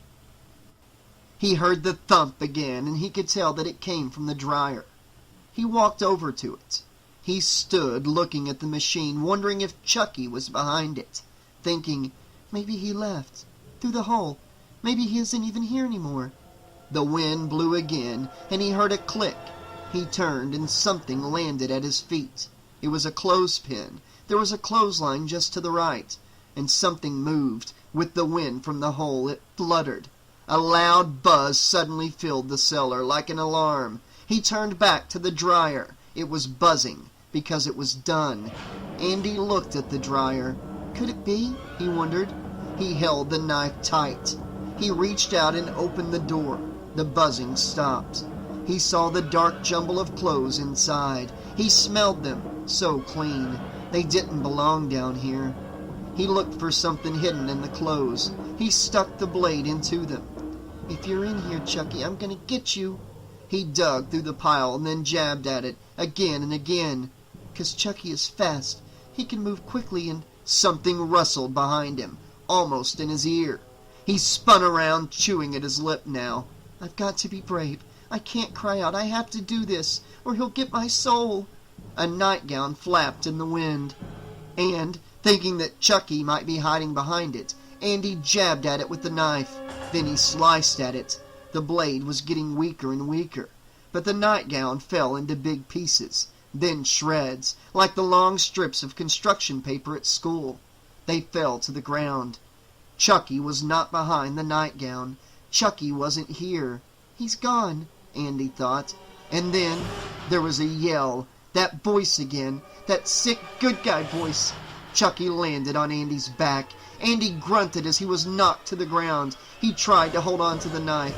I've got to hold on to the knife, please, he begged. But as soon as he hit the hard floor, the knife fell out of his hand and slid away, still activated. Chucky had him around the neck. Andy felt the small doll arm closing tightly around him. He tried to gulp at some air, but none would come in. Andy tried reaching behind him to grab Chucky's body and throw him off, but Chucky tightened his hold. Please, Andy thought, please don't let him do this to me. He begged to God he wasn't sure was there. Please. Chucky leaned forward, and Andy felt the plastic lips, and then the teeth, moving against his neck. He heard the whirring of the electric blade. He looked up. His arms were out in front of him. He saw. If I can move just a bit, I might be able to grab the knife. Andy wriggled forward. The blade was just there. But then Chucky's hand covered his, reaching out for the blade, stretching. Andy saw red spots in the dark cellar. He's gonna reach it, Andy thought. He'll take my soul, and then he'll kill me. Chapter 21. Andy watched Chucky stretch out just a bit more, trying to beat Andy's hand to the knife. The doll's weight suddenly shifted off him, and Andy rolled to the side, sending Chucky flying off. As fast as he could, Andy turned around on his belly and crawled to the whirring knife. He grabbed it. Got it, he said. But Chucky wrapped himself around Andy's ankles and started yanking him backward. Why fight it, Andy? You and me were meant for each other, kiddo. We're gonna be very close. He gave Andy a tug that made the boy's cheek scrape the gritty ground. In fact, we're gonna be fucking inseparable. Andy grunted and twisted as he was hauled back toward Chucky. He yelled, screamed at Chucky, trying to kick his legs free. He jabbed at Chucky with the knife, but Chucky dodged the blade. Andy felt it hit something, a bit of cloth around the doll's sleeve. But right after the slice, Chucky's hand shot out so fast. He grabbed the blade, and as if taking the toy from him, Chucky yanked the knife away from Andy. Thanks, pal.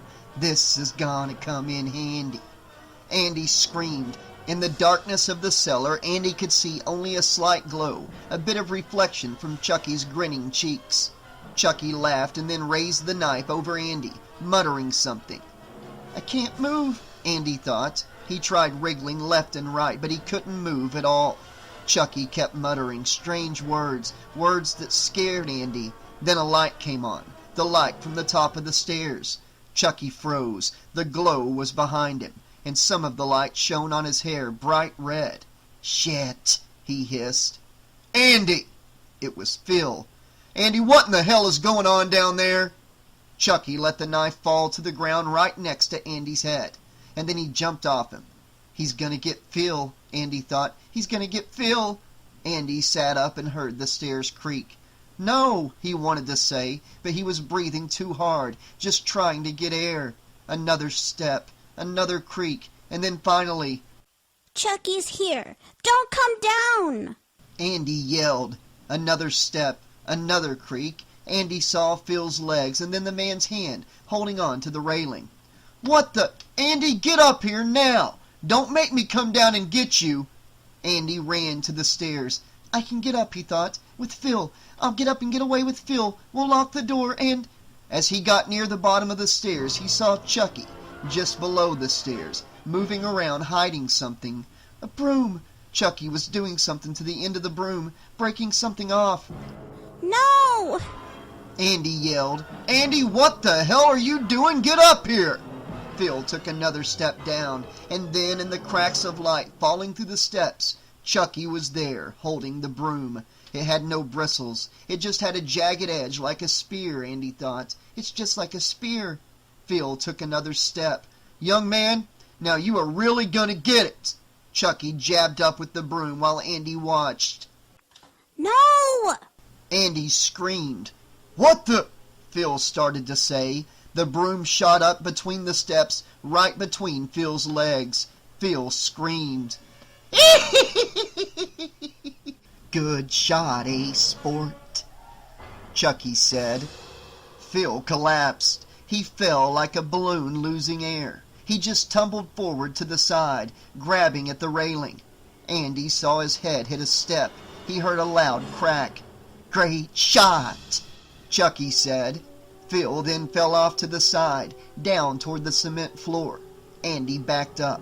One of Phil's feet was caught between the steps, and he hung from the side upside down. Chucky's gonna get him, Andy thought.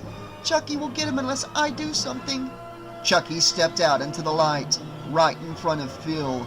Andy turned and looked at the blade, whirring away, even quieter now though. Chucky stepped right up to Phil's upside-down face. A line of blood traveled down Phil's leg, onto his chest, down his neck, across his face and lips. How's it hanging, Phil? Said Chucky. Andy looked at the knife. Phil started to say something. He believes me now, Andy thought. Phil's foot came loose, and he fell, head first to the ground. Phil? Andy? Andy looked up to the top of the stairs. He saw Joanne and then Kyle hurrying down. Chucky looked at Andy. He grinned and then darted into the shadows of the basement. Joanne hurried down and saw Phil. God, no, she said. Oh, sweet Jesus, no. She stopped while Kyle grabbed her. Then Joanne pulled away and ran to Phil. Andy backed off. Kyle looked at him, then back to Joanne. Don't touch him. I'll call an ambulance, Kyle said calmly. Andy stood there. They think I did it, he realized. They think I did that to Phil. And Chucky could leap out at them right now because they're not looking for him. Oh God, Phil, Joanne said. Andy stepped closer. I have to tell her, he thought. I have to tell her what happened. Phil, honey. Andy saw Phil open his mouth. A red glob was there. He said something, and the glob bubbled. The red goo got all foamy, and his eyes were open. And then they closed. Get away! Just get away! Joanne yelled, seeing Andy next to her. Get away from me! Get away! Andy looked in the shadows, near the piles of boxes filled with old clothes, looking for Chucky. But there was no Chucky there. Just Joanne, holding Phil's lifeless head and crying. And then the sirens. The terrible sirens that had always seemed to hurry past his apartment, never stopping, until that day that Aunt Maggie had went out the window. And now the sirens are here. Too late again, he thought.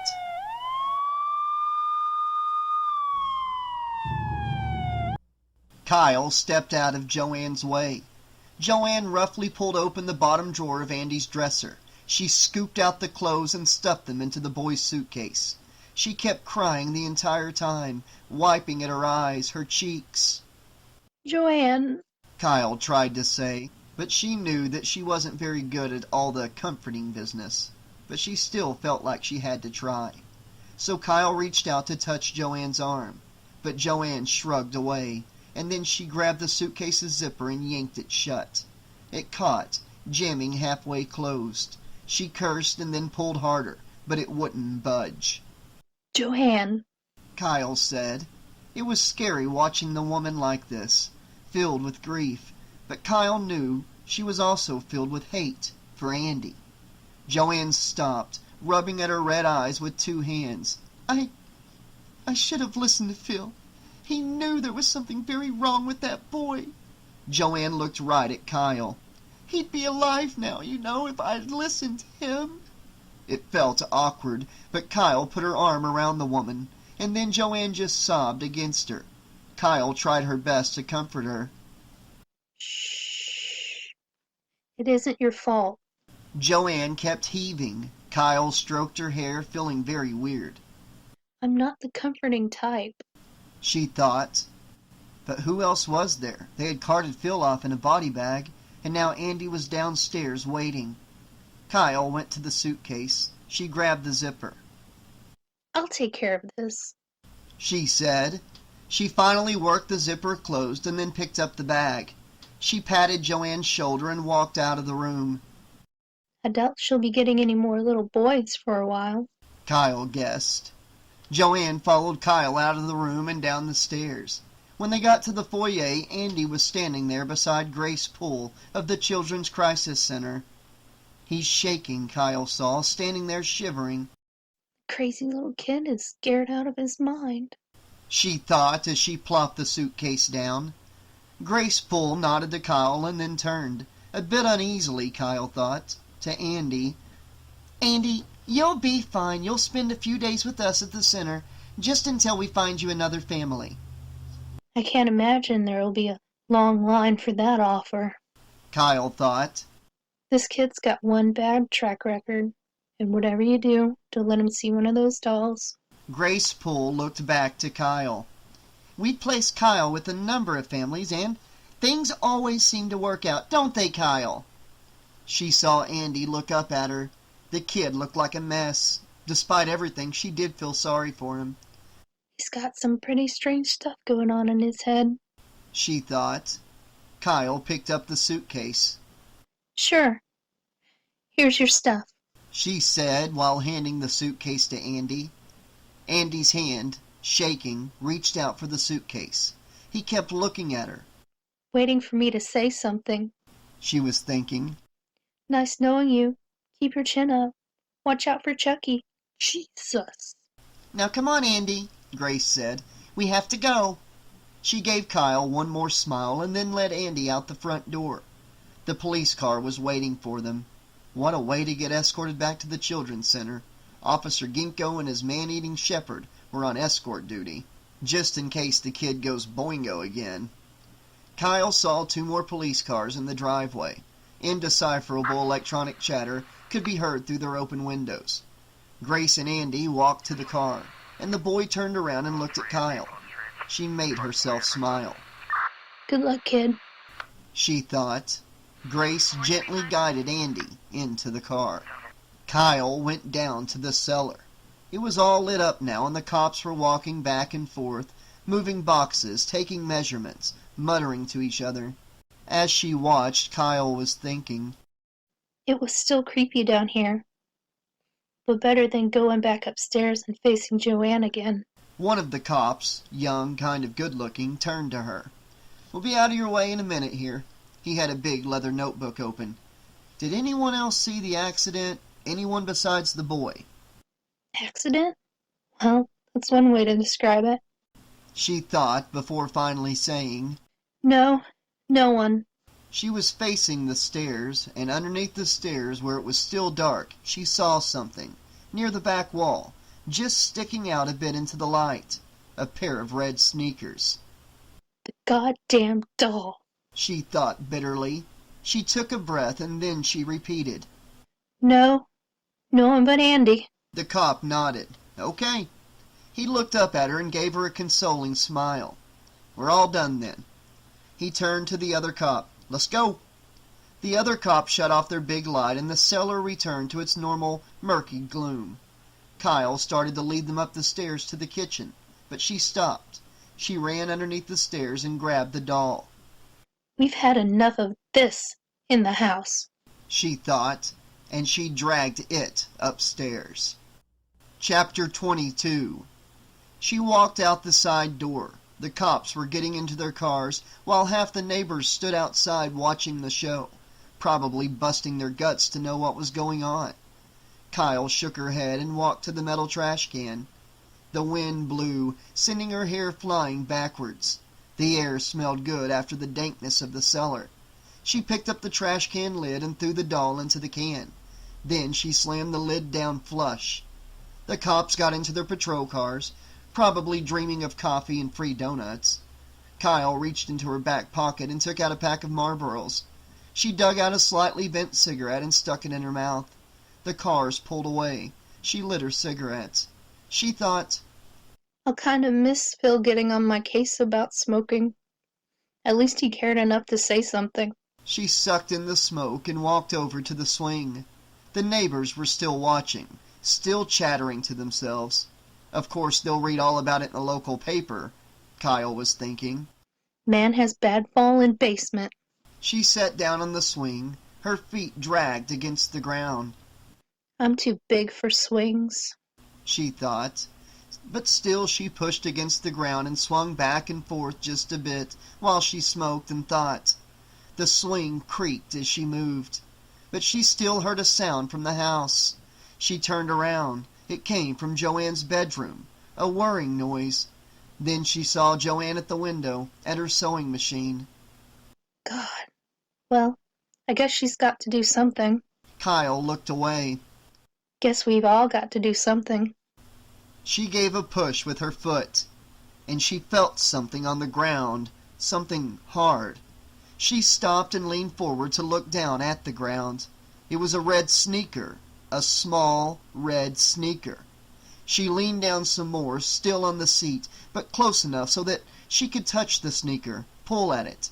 Her fingers closed around the tip of it. She tugged at it with all of her might. But it didn't budge. It was connected to something buried in the ground, something that held it. She came off her seat and crouched on the ground. She grabbed the shoe with her two hands and pulled, grunting, until it popped out, flew out of the ground. She recognized the body, even covered with dirt. It was another one of those good guy dolls. But this one, its head was all smashed in, and inside the skull she saw the dirt moving, then glistening bodies, writhing inside, disturbed. She screamed and let the good guy doll fall to the ground. She stood up, rubbing her hands on her jeans. What's going on here? What in the world is going? She turned slowly, very slowly, to look at the trash can. The lid was still on, but it was slightly ajar. She got up and walked to it ever so slowly, telling herself, No, this isn't happening. I'm just getting freaked out. It's been a bad night, and She reached the can. She grabbed the lid. She lifted it, and the trash can was completely empty. She moaned, and then, over the wind and the rustle of the branches, Kyle heard a loud thwop, and then again, thwop! The screen door to the kitchen slapped against its frame, as if the breeze was rattling it, or... She looked up at Joanne, sitting at the window sewing, rocking back and forth, working on her grief. Kyle felt cold. I should just get out of here. This isn't my problem. I'm just passing through, that's all. She tried to tell herself. She saw Joanne by the window, still rocking. Kyle yelled up to her. Joanne! And then even louder. Joanne! When she realized that Joanne couldn't hear her, Kyle knew that she would have to go inside the house. Through the back door, thinking, I don't want to do this. It's not my damn problem. the kitchen was quiet. She heard Joanne at the sewing machine. She's okay. She thought, Everything's fine. Chucky, I can't believe I'm thinking about him as if he were real. then she told herself, It's because he is real. As real as you and I. And that means Andy isn't crazy. out of the kitchen now and down the hall. It was dark. She kept wondering, did Joanne shut off all the lights? The only light came from upstairs. She was going to call Joanne's name again, except the sound of it, here, would be too terrifying, and worse. If he was in here, if the little bastard was in the house, he'd know she was here too. Kyle wasn't ready for that. She stopped by the hall closet. She opened it, always keeping her eyes looking forward, into the darkness of the foyer and the living room. The door opened. For a minute she held her breath. She thought he could be in here. But it was still quiet. She reached up, pushing aside an old tackle box, and then digging under a backpack. She dug to the very corner of the closet shelf, where she found her knife. She pulled it down and pressed the latch. The blade slid open, almost too noisily. It gleamed, catching whatever light there was in the hall. She had taken that knife everywhere. Some of her foster parents had not been too nice. Some of the dads didn't just want to play softball. The knife made her feel better. Now she started walking again. She held the knife in front of her, a beacon. She turned and went up the stairs. The sewing machine whirred on, clearer, constant. And she thought, There's something odd about that. the knife went up the steps first, leading her. Halfway up, some light from Joanne's room spilled onto the blue carpet. He's not here, Kyle told herself. The doll. Chucky has left. Oh God, probably gone for Andy. We'll have to get help. Get someone to go to the center and... Something rolled toward her. Tuddup, tuddup, down the stairs, small and round. It hit her feet, a spool of thread. That's strange, she thought. A spool of thread? She kept moving up the stairs, past her room, past Andy's old room, right to Joanne's room. Joanne? She said. Kyle saw her hunched over her machine, rocking back and forth with the pedal, back and forth, sewing, sewing. Kyle took a step into the room. Something scratched at the window. A branch from a big sycamore, the one with the swing. Joanne! She said again. Kyle wondered why she wouldn't talk.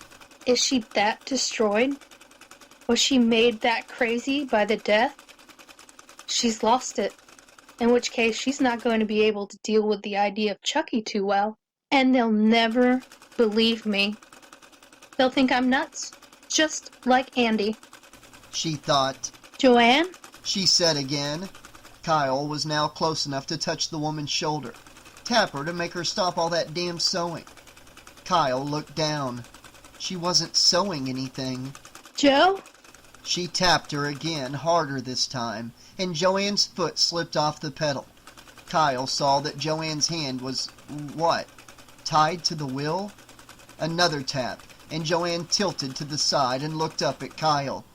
Kyle screamed and staggered backward.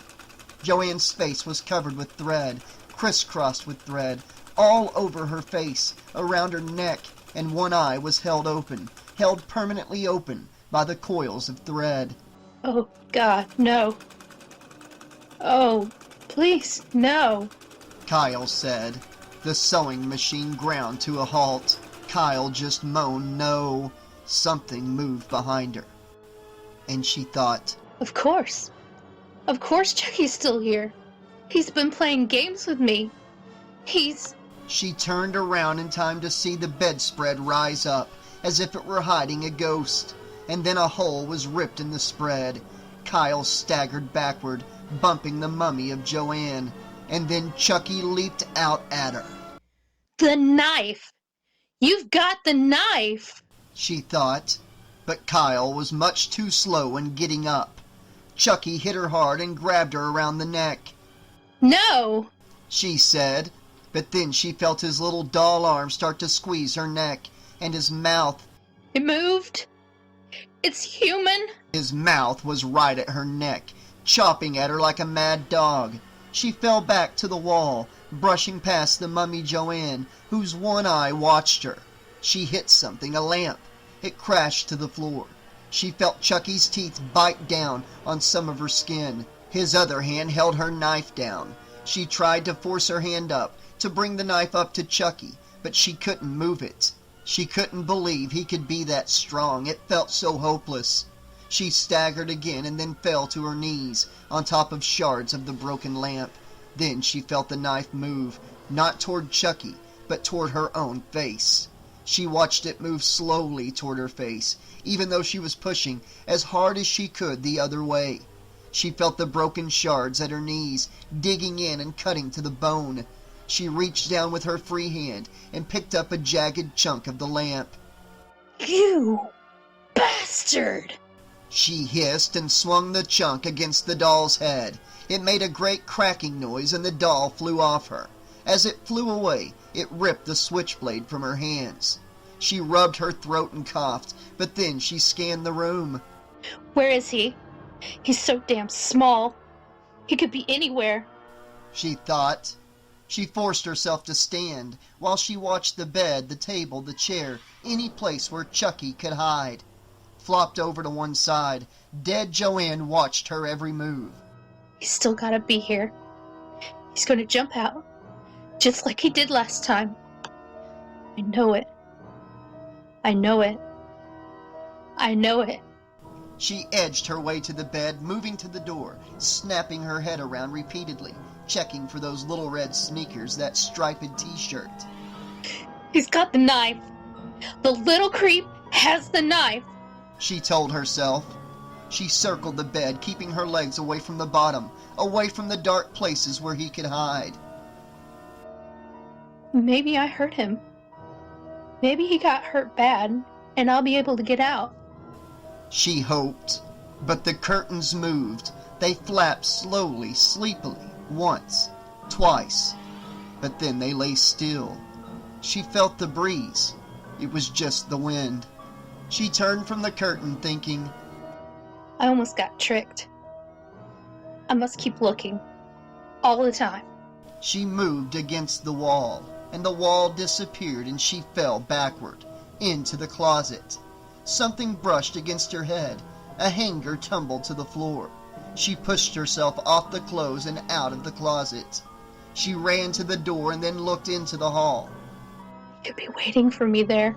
She knew, but there was no one there. The curtain flapped again and she turned with lightning speed. Just the wind, she thought. She backed into the hall, but something caught her feet, tripping her. Her arms went out, too late, to break her fall, and she tumbled backward onto the hallway floor. Chapter 23. He slammed his sneaker right on her neck. You bitch! You hurt me! Kyle tried to suck in air. Chucky climbed on top of her chest, still pinning her throat.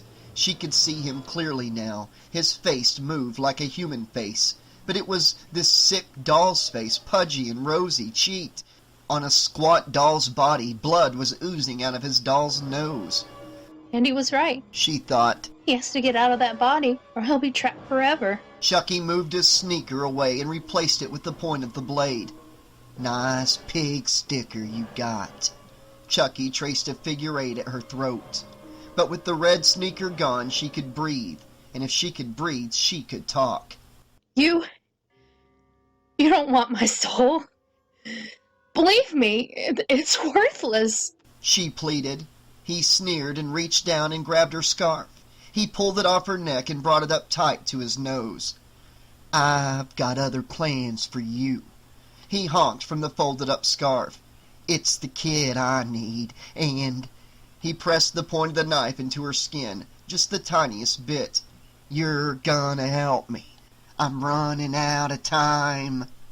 He took the scarf off and changed its folds, looking at the blood. Shit, he said, looking at it. Then he stared at Kyle and said, I'm running out of time, babe. He eased off her body, moving the knife from her neck and then down around to her back. Now get up very slowly. Very. He jabbed with the knife, slowly. What are you going to do with me? She said. Her voice sounded thin, distant, as if she didn't know who was talking. She kneeled forward, pulling herself up. The tip of the blade never left her skin. You're gonna get the car keys, kiddo, and then... The blade was planted at the bottom of her spine.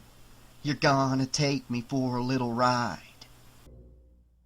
Kyle slowed down, pulling the station wagon beside a car with 2 men in it, who looked over at her with undistinguished interest. She told herself once more. I'm not going to die. Not now. He needs me. And the longer he needs me, the longer I do what he wants, the longer I live.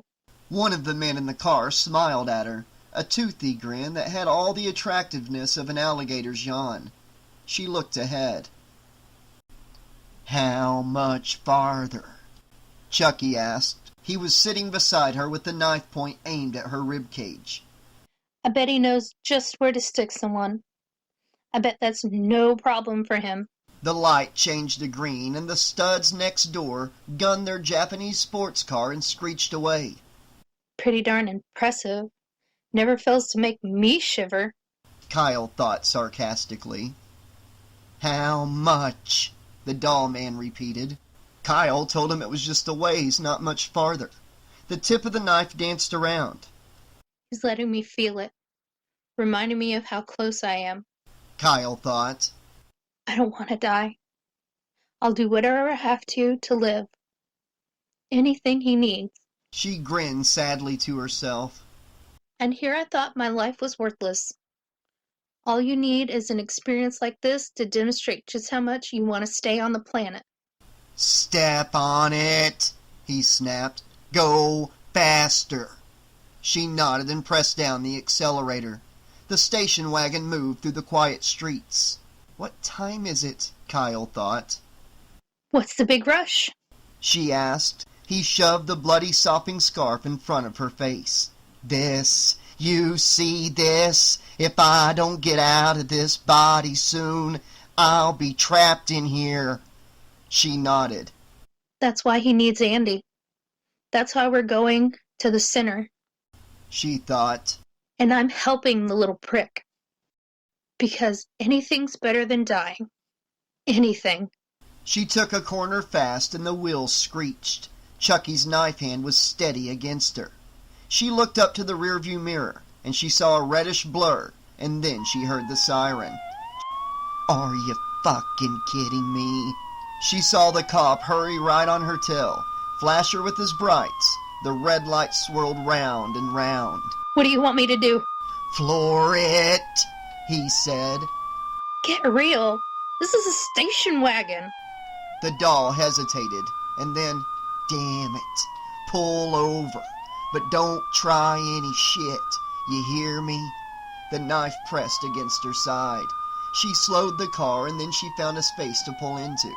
The cop car was right on her tail, slowing behind her. She waited there, watching the shadowy figure of the cop in his car, calling in the license plate, checking to see whether the car was stolen. They don't know about Joanne yet, or what really happened to Phil. She started to think what she could do. Then Chucky leaned in close to her. Behave yourself, sweet cakes, because if you don't, I'll kill you. She heard him close the switchblade, but he kept the closed end touching her side, ready to spring open in a second. The cop got out of his car and lumbered toward her, slowly, cautiously. He came next to her window and rapped on the glass. Kyle rolled the window down. "Let's see your driver's license, miss," he said.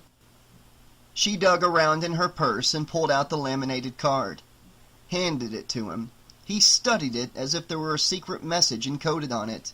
Then he tapped it against his palm, a hostage, and said, "You were clocked doing 60 in a 45 zone. What's the hurry tonight?" She felt the closed blade nudge her side. He'll kill us both. No question about it. That's not a big decision when you're a maniac. She told herself. She smiled at the cop. I've got a date. He nodded. "You're gonna have to do better than that." He looked at her and then past her. "Hey, isn't that one of those good guy dolls?" She turned to Chucky. The doll sat beside her, staring out the windshield. Yes it is. She answered and then thought, And please, don't get close to him, officer. You look like a nice man. You probably got kids and stuff. Don't get too close to him because, you see, he'll slit your throat. "I just love those things." He stuck his head in the window, looking at the doll. "No," she wanted to say, "please." "What's your name, fella?" She waited. It seemed to take an eternity. But Chucky turned slowly, deliberately, and looked right at the cop. Just what a good guy is supposed to do. And he said, "Chucky." It was almost a good guy voice. Almost. The cop grinned. "Wow, that's amazing, isn't it?" he said, looking at Kyle. Kyle took a breath as the cop pulled his head out of the car, both his ears and his jugular vein intact. I'll say. "Really?" The cop stopped, and Kyle turned back to look at Chucky. His nose had started leaking blood again. A tiny red stream trailed down from one plastic nostril, down his cheek. "Hey," the cop said, "what the hell is that?"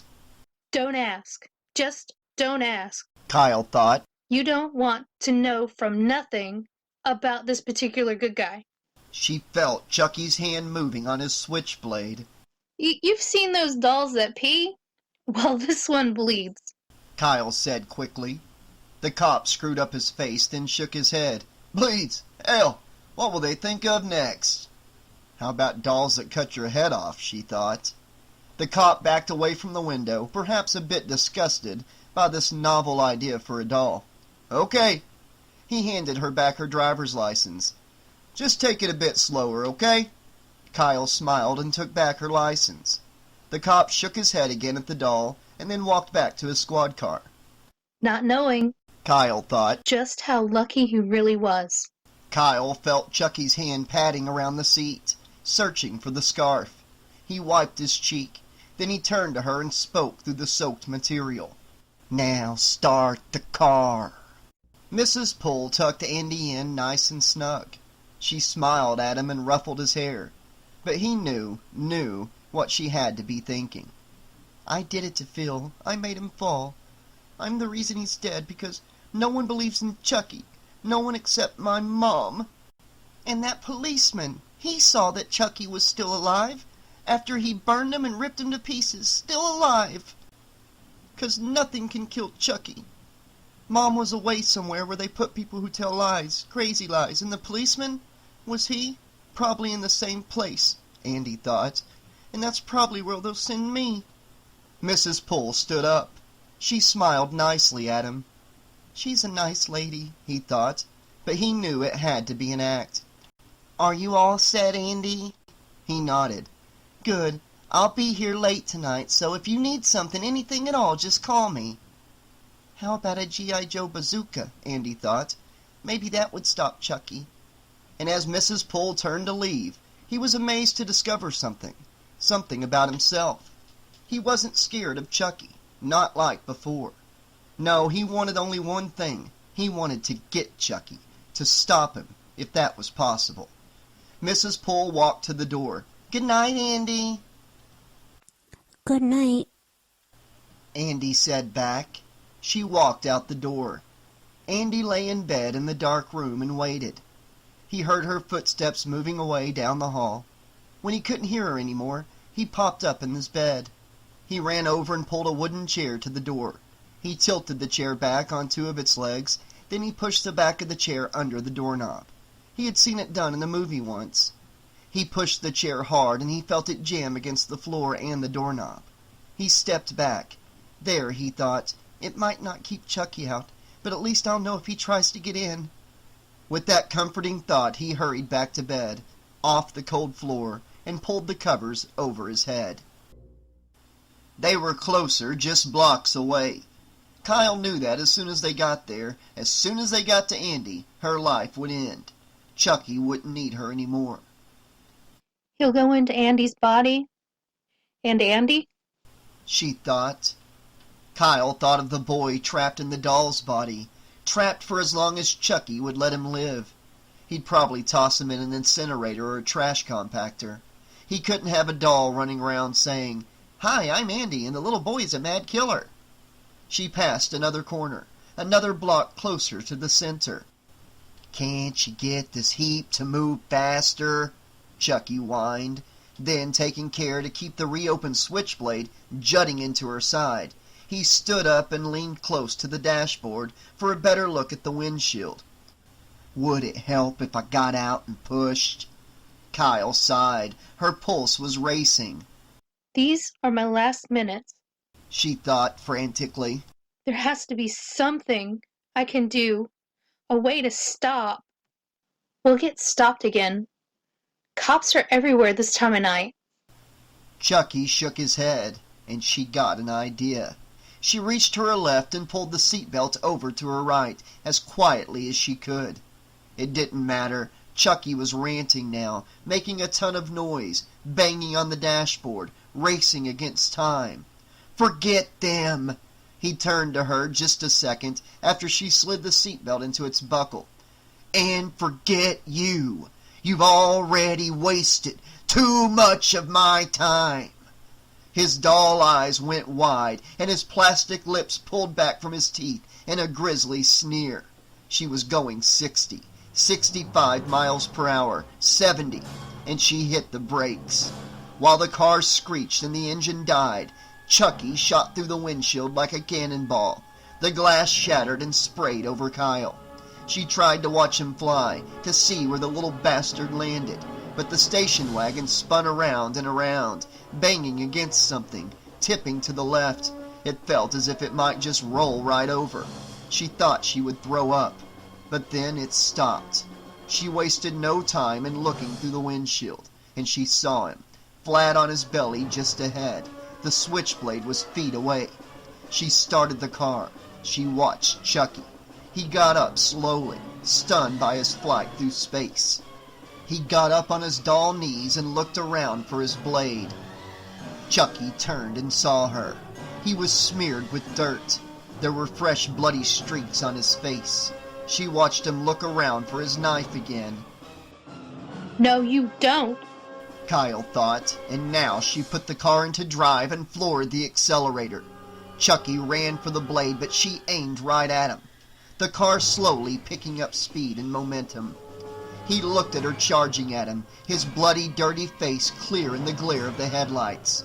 He stopped, seeing that he wasn't going to be able to get the knife. He quickly jumped back to his left, away from the car.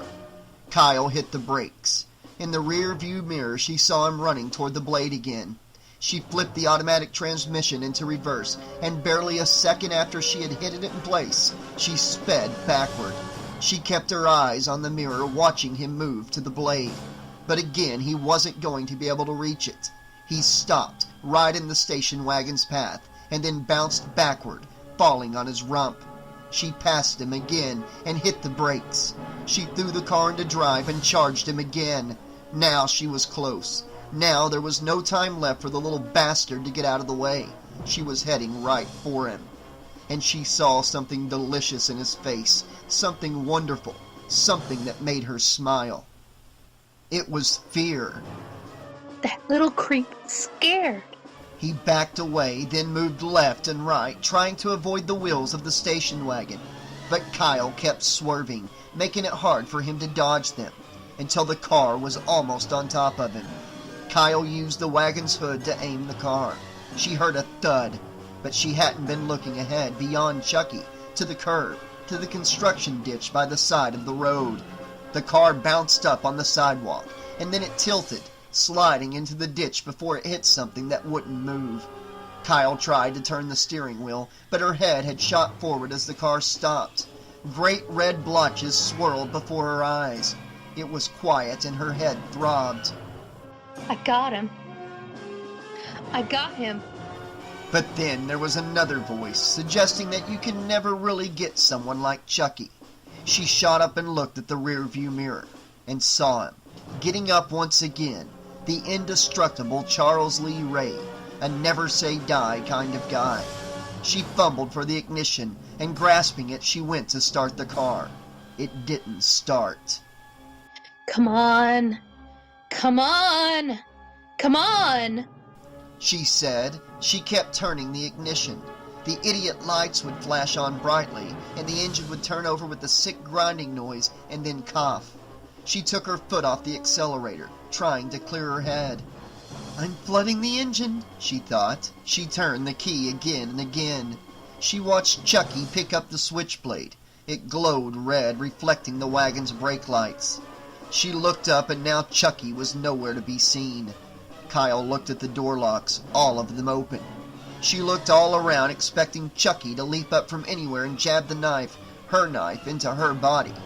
She slammed all the locks down, grunting as she reached. She waited, still trying the car engine, hearing the starter click more and more feebly as she drained the battery, until she realized she had been sitting there for a long time, waiting. He's not here. She thought. She looked out the broken windshield and saw a familiar place, just a little way up the street. She hadn't even realized how close they were. There it was, the Children's Crisis Center. She smiled at the thought. Does this qualify? Is this a crisis enough? He's gone for Andy. She thought. She then said his name, and told herself that she knew other ways to get inside quicker, ways that Chucky would never know. She reached over her left shoulder and pulled up the door lock, and then slowly, feeling how her body ached, she popped the door open.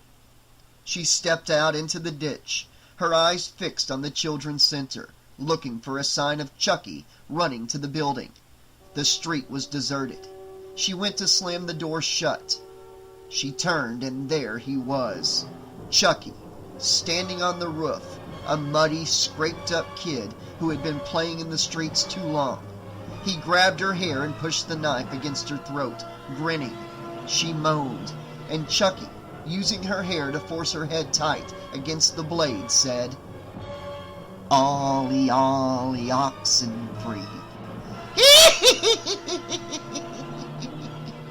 Chapter 24. Andy heard Mrs. Pool's steps in the hall. One of the kids had cried out in his sleep. They always did that here. This was a place where kids cried, where they had nightmares. He heard Mrs. Poole saying good night, sleep tight, trying to act as if she cared, as if she were a mom. But that's all it was, an act. It was really just her job. He lay there, feeling how heavy his eyes were, but not knowing whether he would be able to sleep. He wondered whether he should get up and check the door again, check that the chair was still wedged against that doorknob. Though he guessed that wouldn't stop him, not Chucky. Nothing would stop Chucky. And if I do go to sleep, he thought, how long will it be before I cry out, before I scream for help? He lay there listening to the building, the tiny sounds, the creaks, the knocks, the terrible stillness of a building filled with sleeping children. Then the bell began ringing. He shot up in bed. The bell was loud, ringing terribly clear and fast right outside his door. He heard it echo through the whole building, the ringing rumbling from other floors. Then he heard the screams of the kids running down the halls, their screams joining, turning into one more terrible sound. It's the fire alarm, Andy thought. The fire alarm, the building's on fire, and I have to get out of it. He slid off the bed and moved to his door. In the darkness, he didn't see the chair at the door, and he bumped into it. He pulled at the chair, but was surprised to feel how strongly it was locked under the doorknob. The kids screaming and crying, too, filled the hall outside now. He could imagine them, especially the little ones, not big 7-year-olds like himself, falling on the cold floor and lying there, waiting for someone to get them. He pulled at the chair again, and it moved and popped away. It sent Andy tumbling backward. He hurried to open his door. And when he did, he saw the big kids, the teenagers, smiling. And some of them looked at him and yelled, "Fire drill!" Andy looked left and right, and then he sniffed the air. "I don't smell any smoke," he thought. "I don't smell anything burning, and I know what burning things smell like because I smelled Chucky burn. I know what that was like." He hesitated a moment and then joined the stream of kids running down the hall to the stairs. A few of the floor counselors held the hands of the really little kids, holding them tight. The bells kept ringing. Andy walked to the staircase. He saw the lines of kids disappear, hurrying down the first floor and out the door. He grabbed the railing and followed them. He was halfway down when he looked at the bottom of the stairs, where everyone was rushing out the door. Someone was standing there, right at the bottom, waiting for him. It was Kyle. He said her name as he took a step after step down. "Kyle?" he said. And he saw who she had with her. He saw Chucky held tight, his head right near her shoulder. He stopped moving. But Grace Poole came from behind and grabbed his hand. "Come on, Andy, let's get down and see what's going on here." She tugged at his hand. He grabbed the railing as hard as he could. Mrs. Poole turned and looked at him. "Andy, come on, we've got to get out." She tugged at him. "Out of the..." And again, "Building!" And this time, his hand slipped off the rail, and she pulled him down the remaining steps, down to Kyle, down to Chucky. Mrs. Poole didn't see them until she was at the hallway. "Kyle?" she said, looking up. "Kyle, what are you doing here?" Andy tugged against the woman, but her hand was locked on his. "What is this? What are you doing here, Kyle?" Kyle didn't say anything. Andy saw a bloody mark on her head. Then he looked down at the broken glass at her feet. Mrs. Poole looked down as well and saw it, and she looked back at the smashed glass window of the fire alarm behind her. She dragged Andy a few steps closer. "You did this, didn't you, Kyle? You came back here and did this." Mrs. Poole turned and told some of the counselors to get the children back inside. Then she pulled Andy along as she pushed Kyle into her office. Mrs. Poole moved closer to Kyle, and Andy wriggled on her arm, trying to squirm away. "No!" he pleaded. Kyle shook her head. Andy froze, watching her, knowing what she was going to say. He did it, Kyle said, nodding toward Chucky. What? Mrs. Poole said, then angrier now. "What are you talking about? Is this your idea of a joke, Kyle?" Andy watched her take another step closer to Kyle. Kyle was standing as if she were a statue. He saw Chucky perfectly still. In one of Chucky's hands, he held something next to Kyle's neck, something thin and black. "Your caseworker's going to hear about this, Kyle.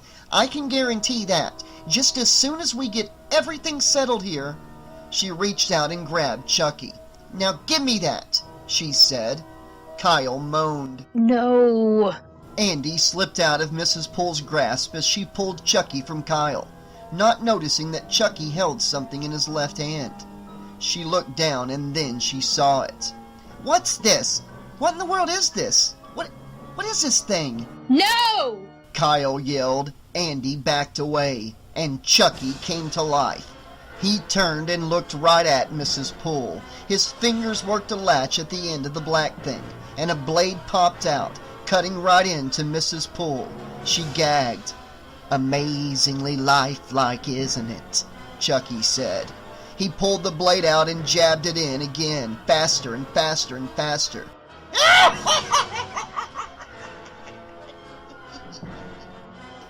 He laughed. Andy watched, stumbling back, tripping on a chair, falling against the wall.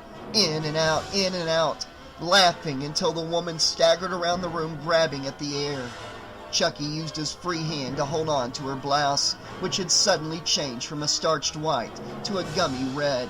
Mrs. Poole spit at the air, trying to say words. She tumbled toward a big gray machine in the corner. A copy machine, Andy knew.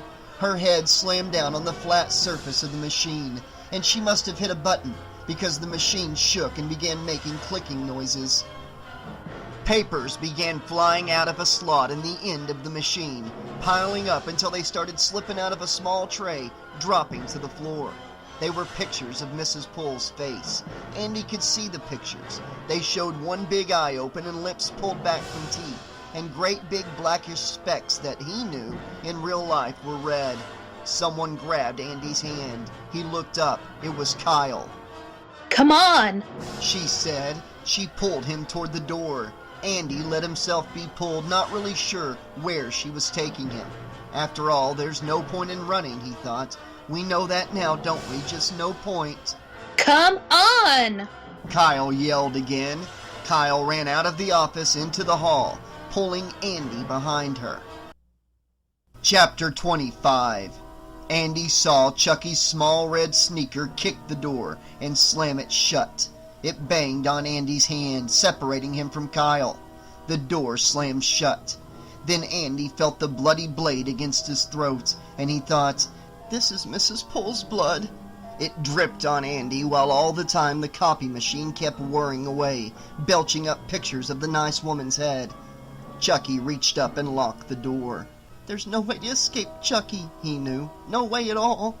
He heard Kyle pounding on the door, screaming, Andy! Open the door! Open the door! The blade, the trick blade that popped out from nowhere like magic, pressed against his neck, and Andy stayed perfectly still. Kyle kept pounding.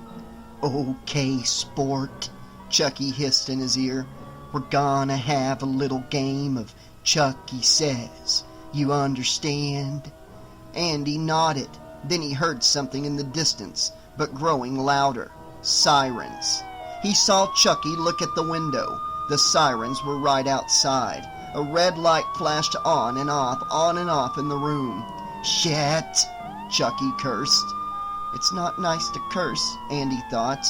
Chucky shouldn't do that, it's just not nice. The copy machine kept shaking and grumbling. The red light flickered on and off. Chucky turned to Andy, his face sneering. "God damn it!" Kyle kept pounding. Chucky tilted his head to the open window.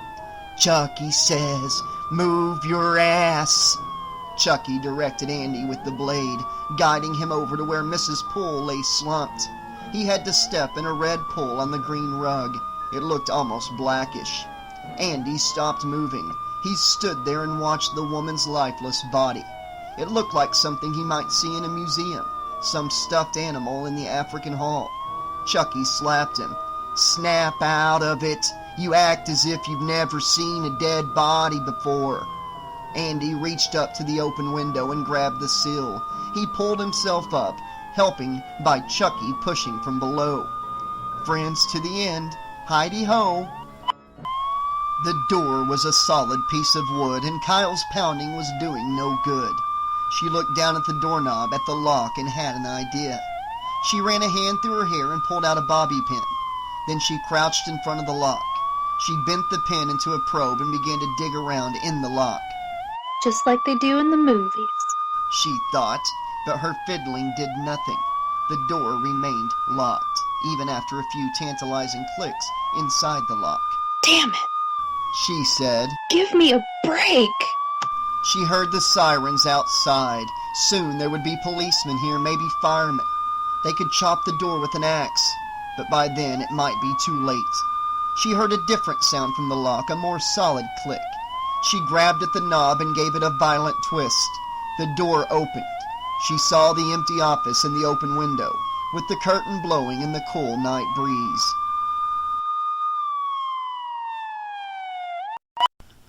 "Just move your ass, sport. Just keep going." Andy nodded.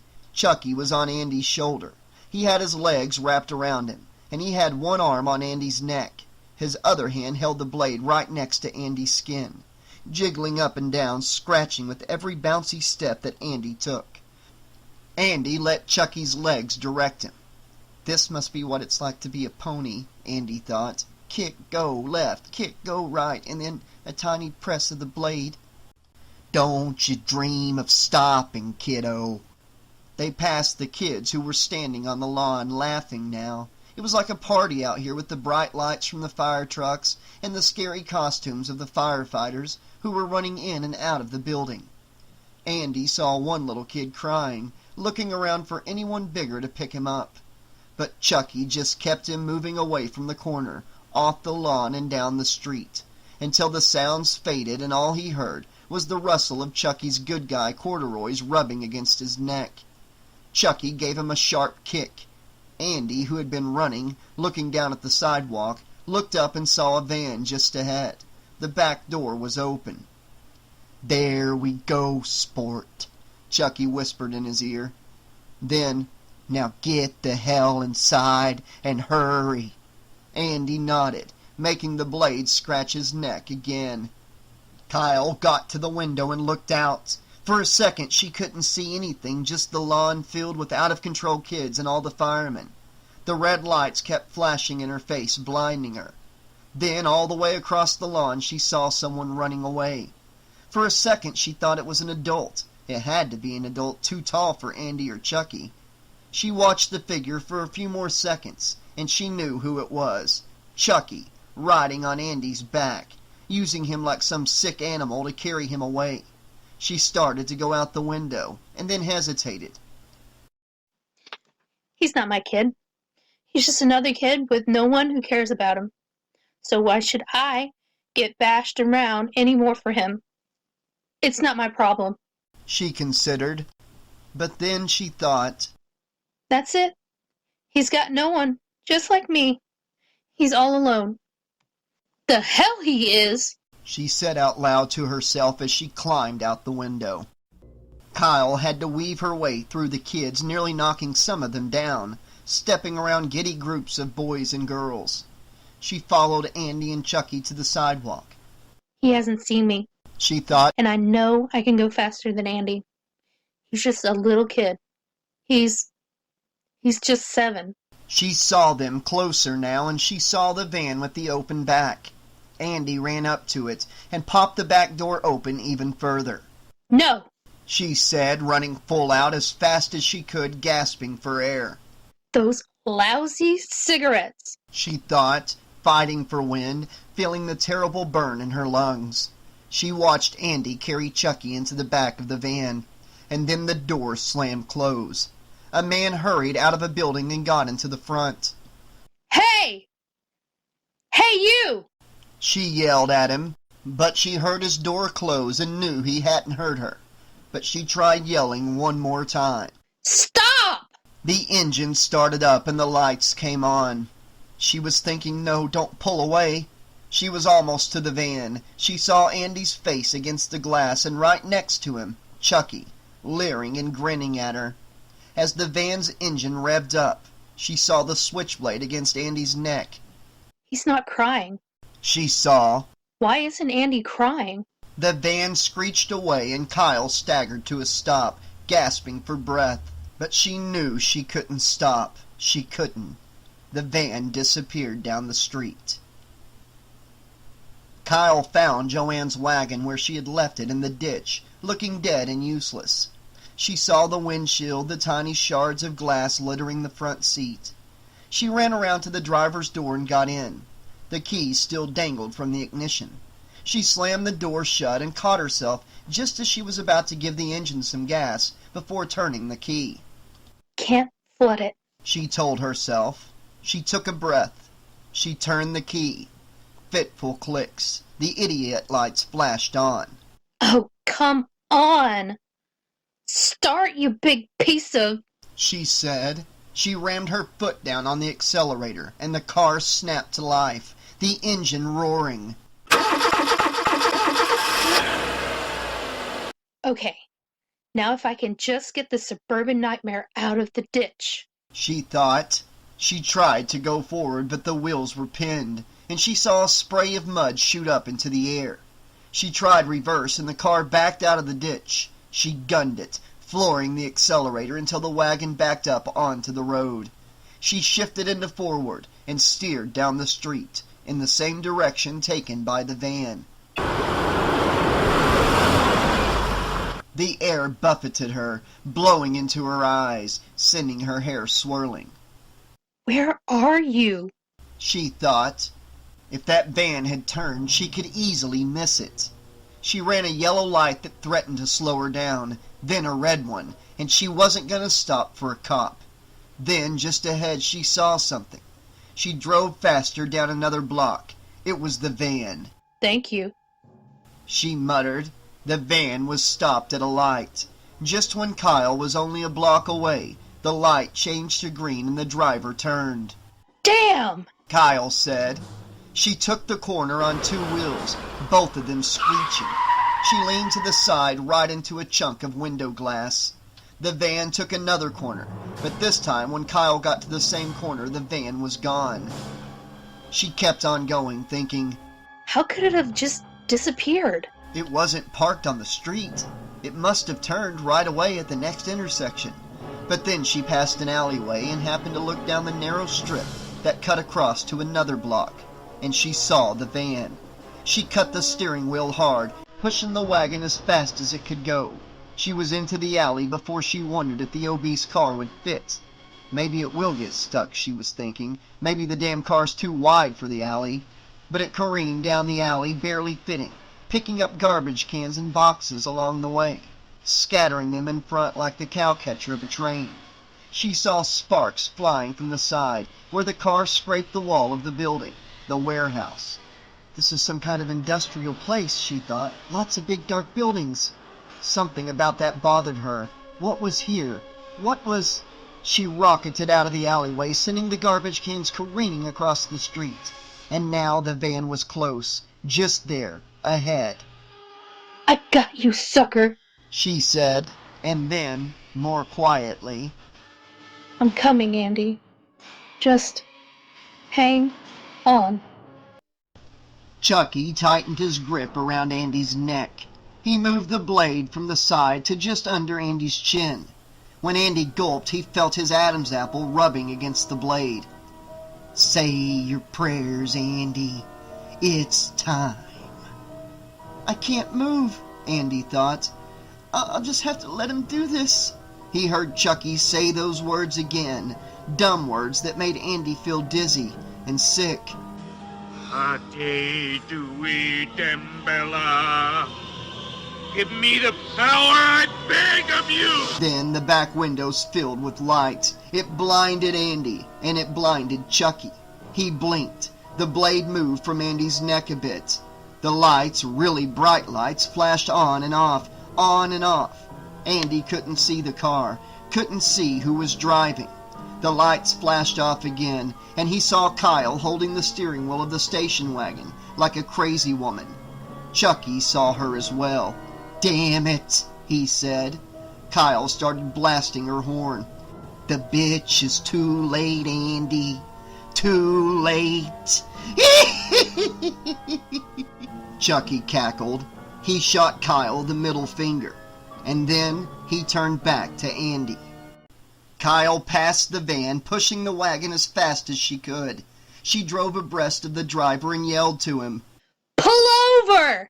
The driver gave her a look as if she were an escaped mental patient. Pull over! She repeated. The van driver only picked up speed.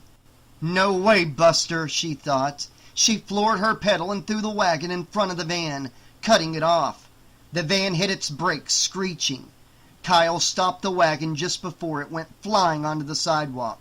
She jumped out of the car and was met by the driver, who was about 6'2", with one mighty displeased puss on him. Kyle was running to the back of the van when he grabbed her arm and squeezed it with sufficient force to stop her dead in her tracks. Whoa! Just what do you think you're doing? Let me go! Kyle yelled at him. She tried to pull away, but the man just tightened his gorilla grip. What is the matter with you? Are you crazy or... Right. Kyle thought. I'm crazy. She gave him a quick kick to his knee. Her arm was freed instantly, and she ran to the back of the van. The door was open, and the back of the van was empty. No. Please.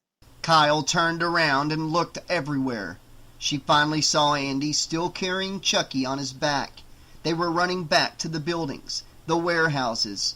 The driver started coming for her. Kyle screamed out the boy's name and ran after them, while the driver yelled at her. You crazy brat! Andy! She called again, and she kept her eyes on Andy, now in darkness, now catching a bit of light from a naked light bulb by a door. Chucky's taken him someplace, she knew. He knows where he's going, as if... She heard something moving, up near the top of a building. It was the heavy clanking of machinery, moving back and forth, following a repetitive rhythm.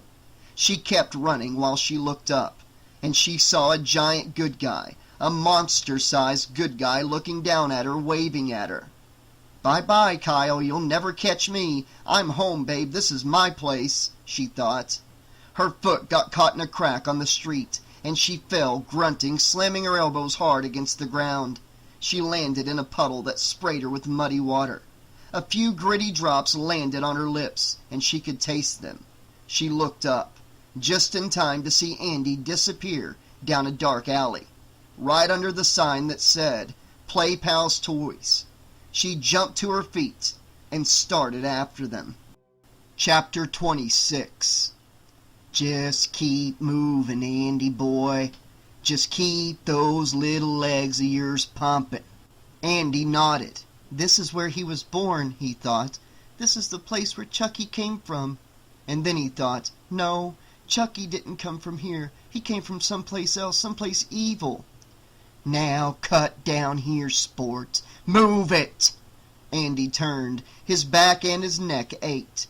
Chucky rode him like a pony, kicking at his sides, telling him where to go, and always the knife jiggled at Andy's throat.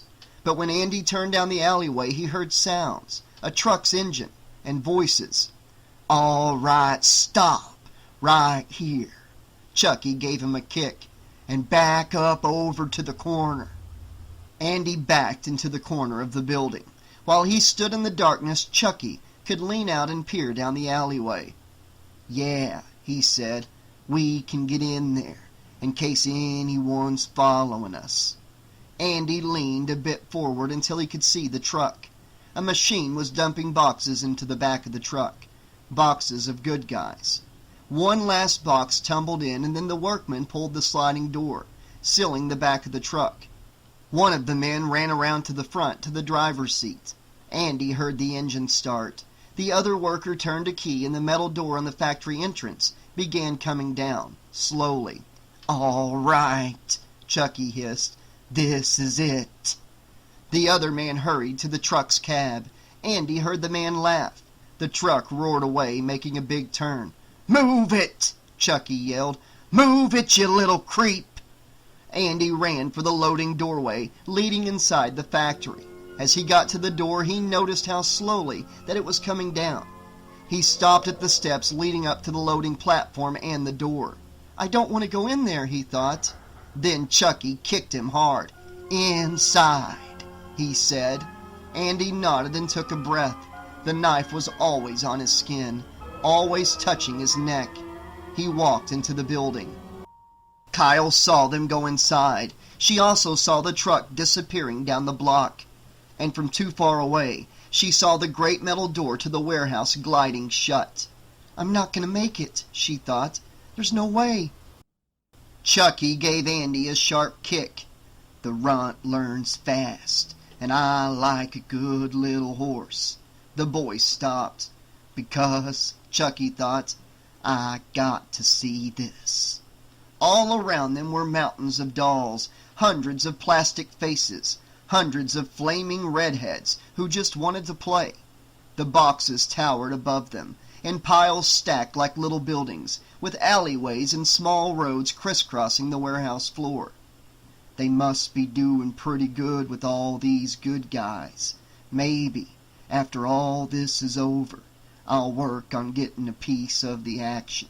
Wouldn't that be a rip? He thought. He jiggled the blade against Andy's neck. "We're home, sport." Chucky looked back at the stacks of dolls.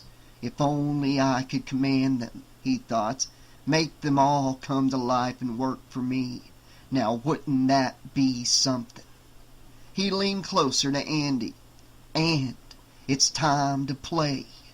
He rapped the back of Andy's head with the handle of the switchblade, hard as he could, just above the brainstem. "It doesn't kill them. It just knocks them out real fast." Chucky jumped off as Andy fell to the ground. Now, he thought, we won't be disturbed, and nobody'll make a big deal about finding a good guy doll here, even if it's all smashed into 1,000 pieces. Gee, I don't know, must have been a manufacturing mistake. It happens. He stuck the knife in the back of his good guy coveralls and grabbed Andy's body and turned him over. Close your eyes and count to 7. When you wake, you'll be in heaven. The boy was out cold. Won't even know what hit him, Chucky thought. He looked around at the stacks of boxes that surrounded him. This is it, world. From here on out, no more Mr. Good Guy. He leaned forward. His movement felt so smooth, so natural. Must be getting used to this little body, this little doll's body. He placed his hand on Andy's forehead. Ade, Dewey Dembala, he whispered. He heard a machine in the back, probably just another conveyor belt. Give me the power, I beg of you. There was a crack of thunder and he smiled. Give me the power, he whispered again. She ran full out, watching the door glide shut. I'll never make it, Kyle thought. Never. She got to the steps and bounded up them 3 at a time. A lightning flash appeared from nowhere, and startled, she jumped away from her shadow on the warehouse wall. The door was nearly shut, about a foot left. She yelled, "Stop!" and as another dull thud of thunder boomed just overhead, Kyle rolled to the ground and spun her way to the closing door. I'll either roll right through, she thought, or I'll get stuck and it'll crush me. A belt loop on her jeans got caught on a bump, a nail. Her roll was stopped as she watched the door creak down another inch. No! She yelled. She fiddled at her butt, trying to free the loop. It popped off, and with a terrible grunt she threw herself through the crack. The top of the closing door scraped against her shoulder blades, but it didn't stop her. She rolled inside and heard the door slam shut, sealing her in as the unnatural storm raged outside.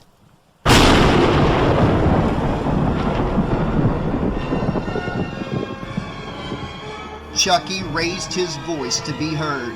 After all, there was so much thunder and lightning, so much. I feel your presence, he thought. You're here with me. Chucky screamed out his chant. As Chucky repeated his chant for the last time, the thunder and lightning stopped. Andy opened his eyes. He didn't see anyone. Where's Chucky? What happened to him? He felt the pain at the back of his skull. It throbbed, flashing on and off, like one of those blinking lights used to mark holes on the road. Where's Chucky? He thought. Then a thought. It happened! It happened! We swapped souls and I'm Chucky! I'm a doll and... Something plopped on Andy's forehead. Another plop on his cheek. It ran down to his lip. He tasted the salty, sweet taste of blood. He reached up and tried to catch the next drop. Then Andy saw that he still had his own hand. It was his hand reaching up, a human hand. I'm not a doll! But Chucky's hand caught the drop. Andy twisted on the floor to get a look at Chucky. His nose was bleeding again, overflowing with blood that was dripping onto the ground. Andy saw the terrible way that Chucky looked at his hand, looked at the blood. He looked so confused, Andy thought. Confused because he's supposed to be me. It didn't work. It didn't work because he's too late. Andy watched Chucky's face twist and turn, the plastic flesh rippling, the glass eyes shining wide. Chucky slowly raised his fist into the air and filled the warehouse with his voice, screaming.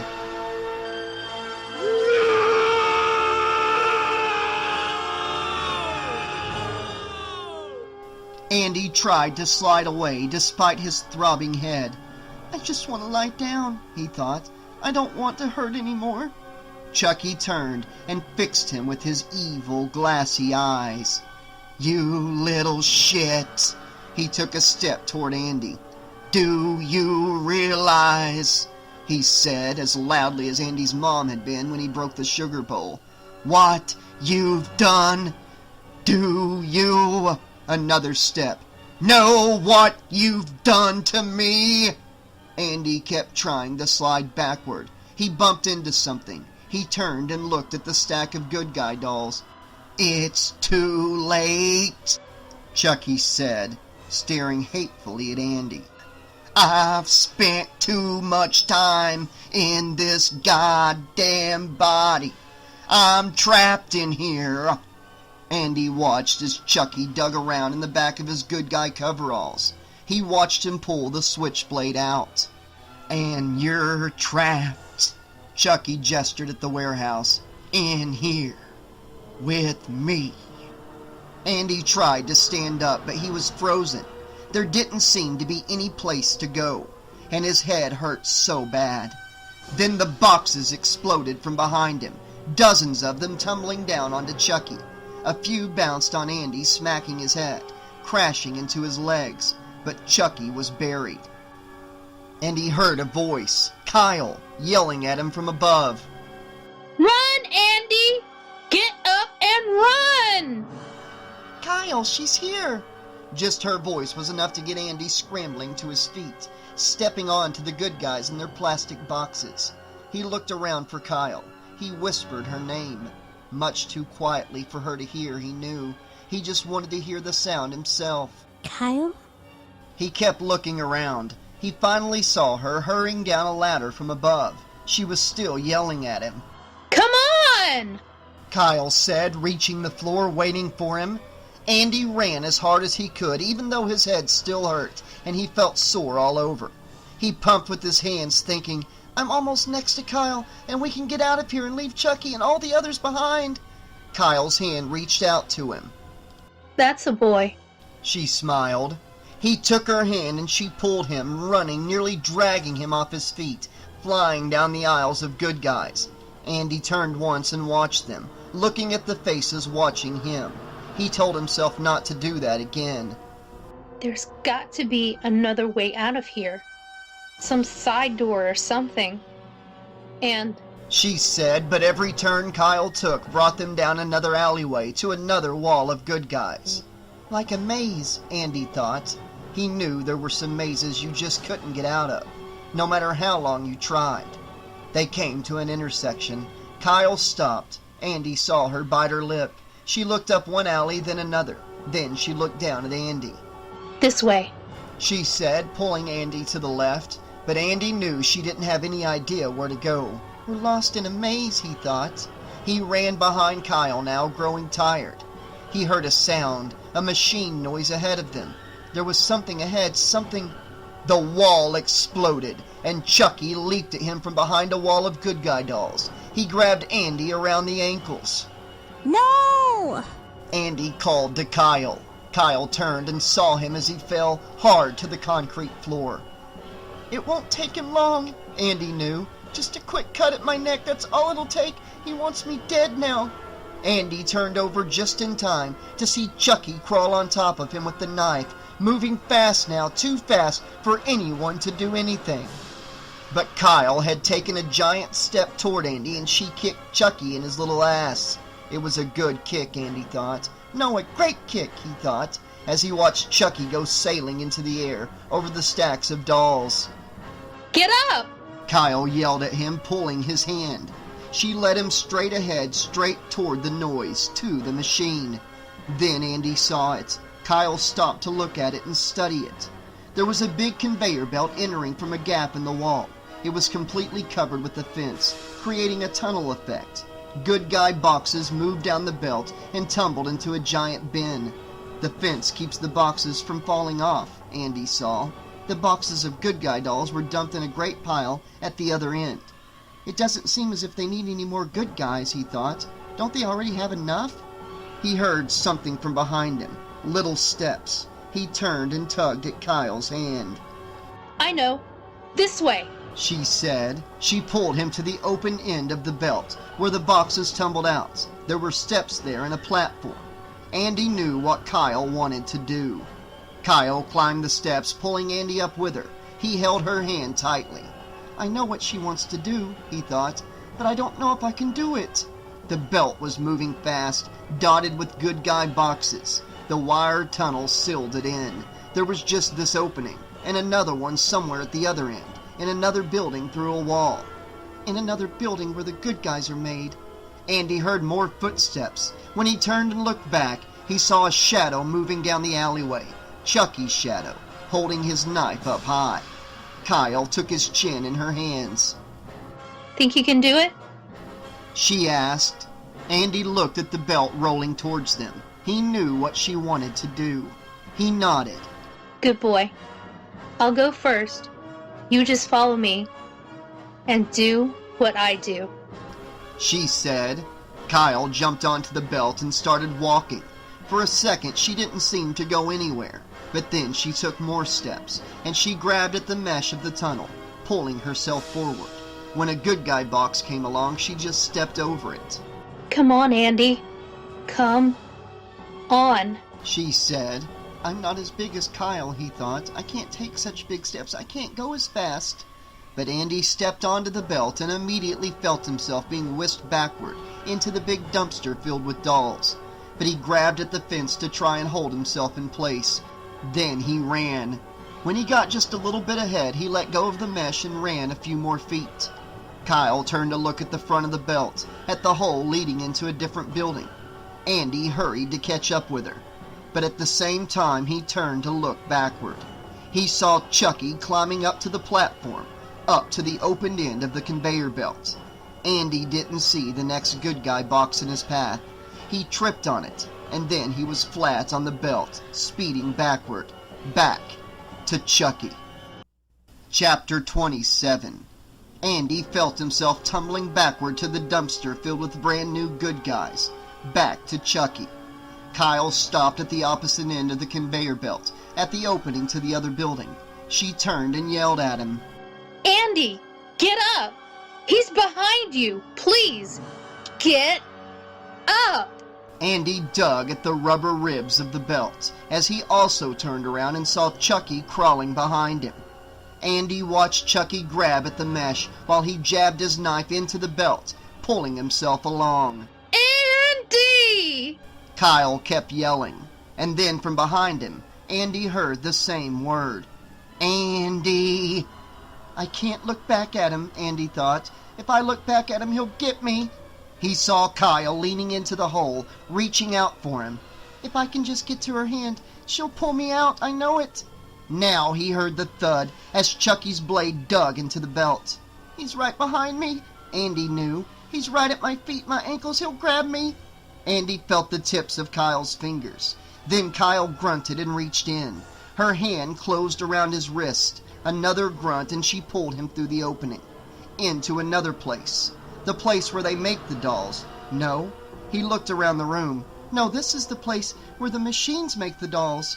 They stood on another platform, and Andy had a few seconds to look at the conveyor belt as it wound its way through the factory, past all these strange machines. He saw headless good guy bodies, and a machine that stuck heads on them, and then another machine like a big dentist drill that stuck eyes into the head. He turned to Kyle, who was looking back into the hole, looking at Chucky. She looked up just over the hole. Andy saw metal grating. Kyle reached up and slid it down, covering the open hole that led to the warehouse, just as Chucky got there grinning at them. Go away, Andy thought. Go away and leave me alone. Kyle hung her whole weight on the grating, and it slammed down, right on Chucky's hand. Andy watched Chucky's hand get trapped between the grating and the metal wall. Kyle snapped the lock shut on the grating's latch, while Chucky screamed. Andy saw the blood dripping from the doll's wrist. He writhed like a fish on a hook, and he pulled at his wrist trying to free it. Boxes of new good guys jammed against the closed hole, but there was no wire tunnel covering the conveyor belt here, and the boxes of finished dolls bunched up, pressing against the mesh, bumping right against Chucky's wrist, before they tumbled to the floor. Come on, Andy, Kyle said. Chucky looked up at Andy, Go away, Andy thought. Leave me alone. Come on! Kyle said again, and she pulled him off the platform. More boxes clattered to the floor as they ran away. Down the steps, Andy heard Chucky saying, rattling the locking gate, "Come back, you fuckers! Come back here! Come back, you little bastards, and maybe I won't hurt you so much when I catch you." Chucky looked at his wrist. The mesh had pinned it to the metal, and the barbs were dug straight through. Straight through what? The flesh, the bone, the plastic? What am I now? And what am I gonna do about it? First things first. The old gree-gree. Show me a way out. There has to be a way out. He wished he hadn't killed the old priest, using the old man's mojo. I didn't think I need him anymore, he remembered. I sure as hell need him now. Blood spattered from his trapped hand every time he tried to pull or twist it. And the pain, it was a Class A pain, white-hot pain, pain that made his eyes fill with brilliant red splotches. Total pain. And they're getting away. No, he thought, he couldn't allow that. They'd send people here and they'd find me. And boy, wouldn't that be fun. He took the knife and wedged it between the grating and the metal frame. He tried to pry the grating up. If I just get a few inches, he thought. Just a few inches and I can get my mangled hand loose. The grating started to buckle upward, even as the barbs dug into his wrist, chewing up whatever kind of flesh he had. It's moving, he thought. The grate is moving. The blade snapped. It broke off from the handle as if it were a kid's toy. Oh, great, he moaned as the grating fell back into position. Now the blade was stuck in the frame. He looked up. He saw the girl. Oh, he had something special in mind for her, leading the boy to the other side of the factory. He looked at his trapped hand. He knew what he had to do. He felt the sweat on his brow running down his good guy nose, dripping onto his lip. He took a breath. Yeah, he said. Then he started twisting, writhing, and turning, working his arm this way and that, back and forth. He screamed. His eyes went red with the pain, but he kept at it, back and forth, as if working a piece of thin metal, trying to snap it. He groaned, snapped it in two. His arm came flying back, dripping tendrils of blood and bits of torn plastic. He saw his hand still trapped, with the wires leading from it. But I'm free. Which way? Andy asked Kyle. Kyle squeezed his hand. I don't know, Andy. There's got to be a door out of here. They walked past a tremendous vat. It smelled like bug spray, and from the steamy hiss it made, she knew it was hot. As they passed, she saw a dripping spigot on the side. Small dollops fell onto the stone floor. She read what it said by the spigot. Caution, overflow release. And next to the vat, the conveyor belt carried the torsos of good guys. A machine spit heads out onto the belt, squeezing them onto the bodies. Kyle watched, fascinated. The heads had no eyes. Which way? Andy said. Let's try this.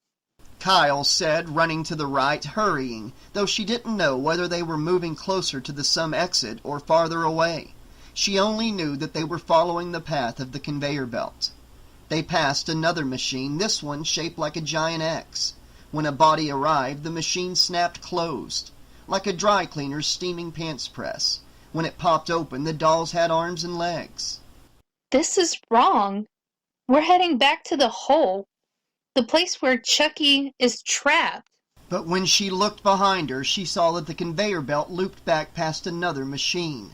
She heard a rhythmic tat-tat sound over and over, as the dolls rolled up to a machine that stapled the red hair on top of each doll's head. Then, just past that, another machine with two long metal fingers. The last step, she guessed. They jabbed at the dolls, sticking eyes in their dark sockets. We've got to get out of here, or I'm going to lose my mind. Kyle said. Andy nodded. Yes, but which way, Kyle? How do we get out? Kyle turned all the way around without seeing an answer to Andy's simple question. While the conveyor belt tried to pull him back, he held on to the grating, waiting for an idea. He let go of the mesh and snatched the broken blade from its trap between the grating and the frame. The belt started carrying him backward. He took the blade and jabbed the broken end into his bloody stump. He screamed and fell to his knees on the belt. The pile of good guy boxes was just behind him. No time to give in to the pain, he thought. No time at all. He looked around, searching the work tables he rolled past, looking for what he needed. The blood was gushing out of his stump, streaming down the blade he had just jammed into the bloody mesh of wires. He turned around and saw a platform at the end of the conveyor belt. He hopped to the side and saw a table below, which had just what he needed. He grabbed the roll of silvery duct tape off the work table. He brought it up to his mouth and bit the end. He pulled the tape out as far as he could. Then he wrapped his stump in it over and over, closing it tight near the blade, sealing the wound, and then on up his forearm until the blade was secure. He stood and jabbed at the air. The pain was still there, but it was ebbing. He slashed left and right, thinking, "This gives me great control." He made a few more slices and jabs before looking around. Time to get the hell out of here and find them, he thought. The girl first, and then Andy. Nice and slow. Unless, should I keep the boy alive? Just in case. Maybe I'll need him. He would figure that out later. He sniffed the air, smelling the weird mixture of plastic and blood, and said, "I hate kids." He hurried to the other end of the warehouse, away from the conveyor belt. Chapter 28. Kyle put a hand down and stopped Andy. They were next to the conveyor belt and the eye machine that jabbed at the dolls as they moved by. There we go, Andy. She said. Do you see it? Andy didn't see much except the machine. It looked like some kind of bird, a prehistoric monster bird pecking at the dolls. It was supposed to stick their glass eyes in their heads, but it really looked like it was going to peck their brains out. Andy was confused and asked her what. Over there, past the conveyor belt. Do you see it? It's an exit. Andy looked. She was right. There was a big red sign that said exit over a large brown metal door. There was only one problem. Andy didn't see any way to get to it. He looked up to Kyle and saw that she was searching around with her eyes, trying to find some way to get to the other side, across the conveyor belt.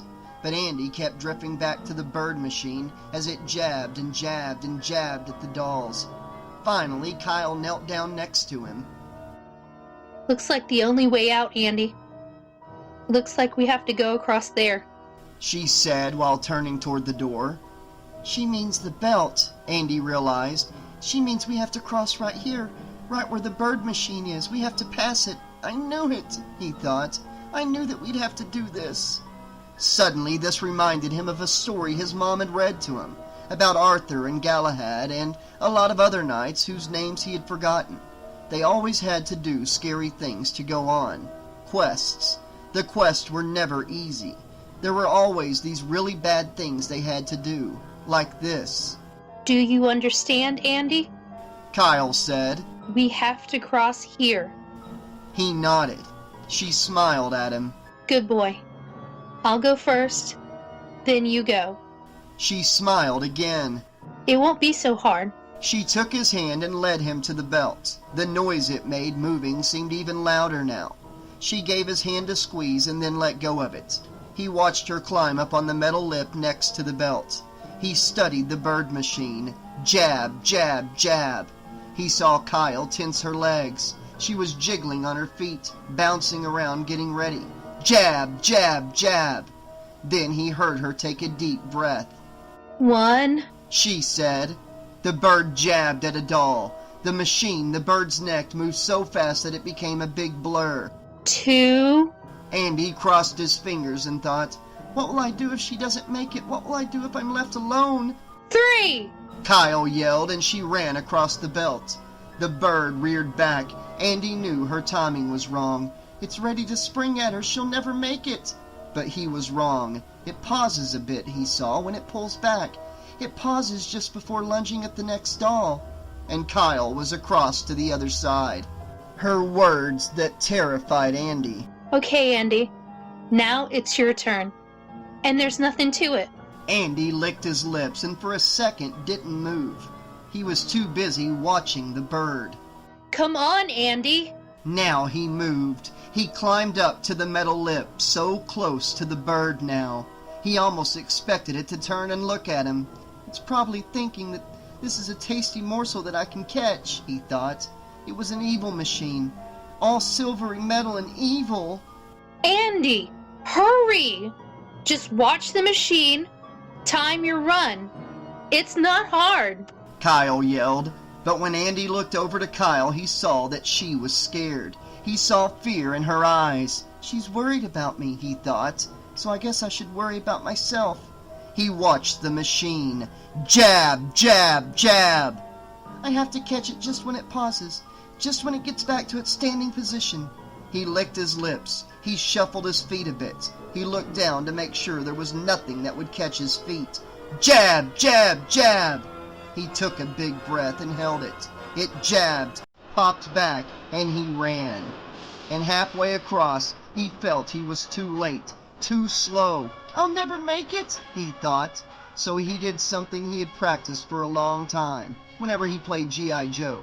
He let himself fall and roll. As he spun around, he saw the twin pokers of the machine start coming down. But he was rolling fast and then free, tumbling off the belt, right into the arms of Kyle, who hugged him tightly and said, Good boy. The vent led from one end of the warehouse all the way to the other one, right near the conveyor belt. And aren't I just the perfect size, thought Chucky. Absolutely perfect. I was made for crawling through a vent. Except now that he was here, now that he could look out and see them trying to escape, he was stopped by another grating. It was too heavy to push, and it was held by 4 large screws, with the heads on the other side.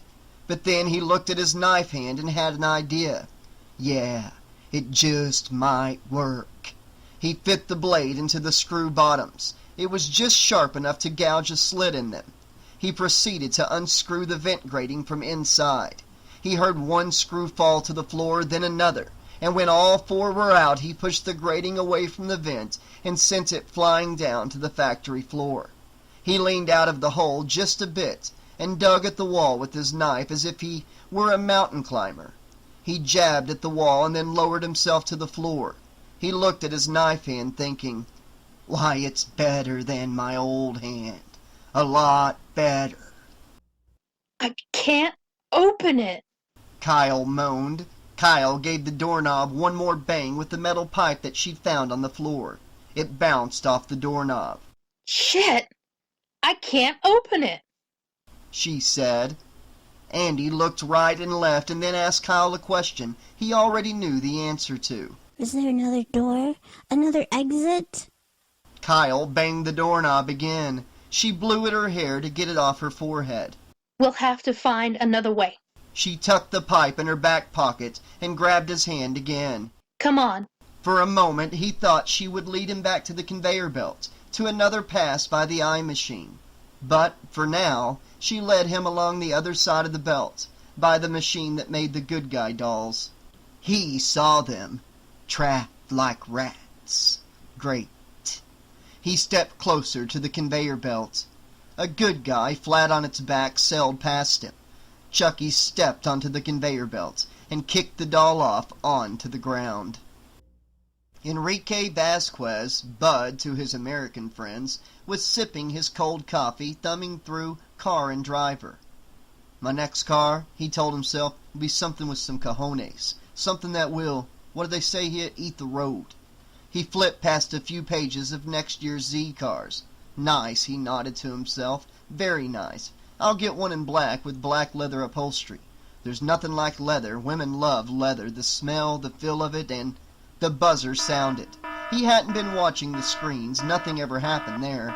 and he was sick of looking at dolls being made. Nothing ever happened. The alarm was loud. He reached out and hit a button silencing it, and he checked the screen to see what could be the problem.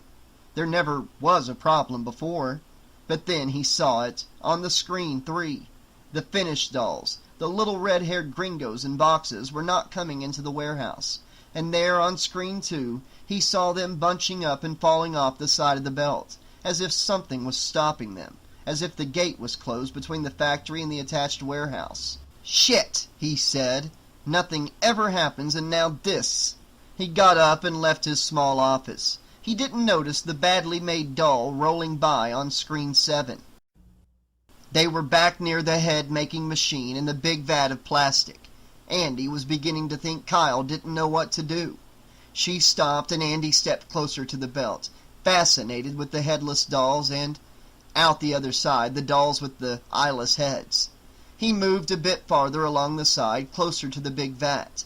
Then he leaned over and looked into a small puddle, a dry, crusty swirl of plastic. He heard Kyle yell, "Watch it!" He turned and looked up. He was right near the spout, and a great glop of plastic was falling down. He was leaning over into the small tub, and the plastic was ready to splat right onto his head. But Kyle grabbed him and pulled him back. They fell to the ground. He heard the plastic splatter onto the floor and then hiss. A small plume of smoke rose up near his feet. "Damn it, Andy! Watch it! That could have hit you! It could have cooked your brains!" He nodded. She was worried about him, he knew. She was talking about danger, but that's what's supposed to happen, he thought. This is a quest, an adventure. We're supposed to be in danger. And nothing bad can really happen to us. He told himself that again. Nothing bad can happen.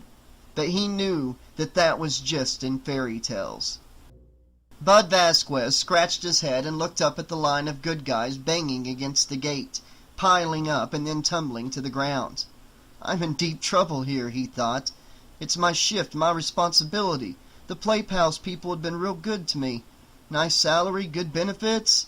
He just had to keep the wheels oiled, the machines running. He knew he would have to go up and open the gate. And he was just about to do that when something rolled to his feet. Something blue, something like a marble. "Eh?" he said. He reached down. It was one of the glass eyes used in the dolls. And then, as he was bent over, another one rolled toward him. It stopped a few feet away, and he walked over to it, over to the corner. Another came rolling from around the same corner, and Bud said, "What the hell?" He walked around the corner and saw a barrel filled with the blue eyes. He walked up to the barrel and looked down. He dug through the barrel. The marbles made a tremendous clicking sound, rolling together almost insect-like. He shook his head. He was thinking, that's very strange, very... Something jabbed his leg, right into his meaty thigh. He groaned and spun around. He saw a doll with a knife for a hand. "No," he said, "this wasn't real. This couldn't be happening." But the doll jabbed his other leg with the knife, sticking it into his thigh and then twisting it, pulling the wound open wider. The doll pulled out the blade, and Bud staggered backward toward the conveyor. He fell, and then, just to get off his legs, because he couldn't stand anymore, he let himself fall onto the belt. It moved him along, climbing upward. He tried to sit up, to move, to get off the belt now, but his legs wouldn't move. "I'm losing too much blood." He heard a thudding sound, a deep spitting noise. He tried to think what it could be. He knew all the sounds inside the factory, all the noises, all the machines. He looked ahead, and he saw the 2 prongs of the eye machine. They seemed to be watching him, holding 2 glass eyes. He knew they were for him. He was the next doll in the line. "No!" he screamed. "God, no! God!" he whispered. The machine leaped at him, right at his head, right at his eyes, not caring that he already had eyes. It was only agony, total agony, but for only a second. Kyle grabbed his arm. "What?" she said. Andy heard it. He heard the sound and knew what it was. He had heard sounds like that before. His mother had sounded like that. So had the policeman. He knew what that sound was. It was screaming. And then it was over. Probably just one of the machines. Kyle said, but Andy knew that she knew what the sound was as well. They were at the arm and leg machine, and Andy watched the good guys move up to the X-shaped machine. He watched it snap closed around them, to do secret things to them, and then quickly spring open. Kyle pulled him along, hurrying him, but then she stopped. There didn't seem to be any place to go. Not really. He watched her turn around and then back into the wall. I don't know, She started to say. Andy heard a click. She must have leaned into a button, he thought. The conveyor stopped. An alarm, a blaring horn sound filled the factory. It was hooting on and off, and then the conveyor started running the other way. What? Kyle said. She turned and looked at the wall. Andy saw the button and read the words below it. Conveyor belt, forward, reverse, caution. Conveyor must be clear before using reverse.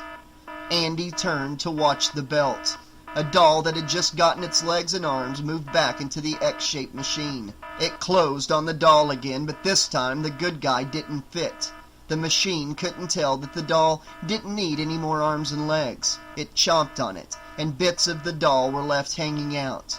Now there was steam and a grinding noise that made Andy cover his ears. When the X-shaped machine opened, the doll was an ugly mess. It didn't look like a good guy anymore.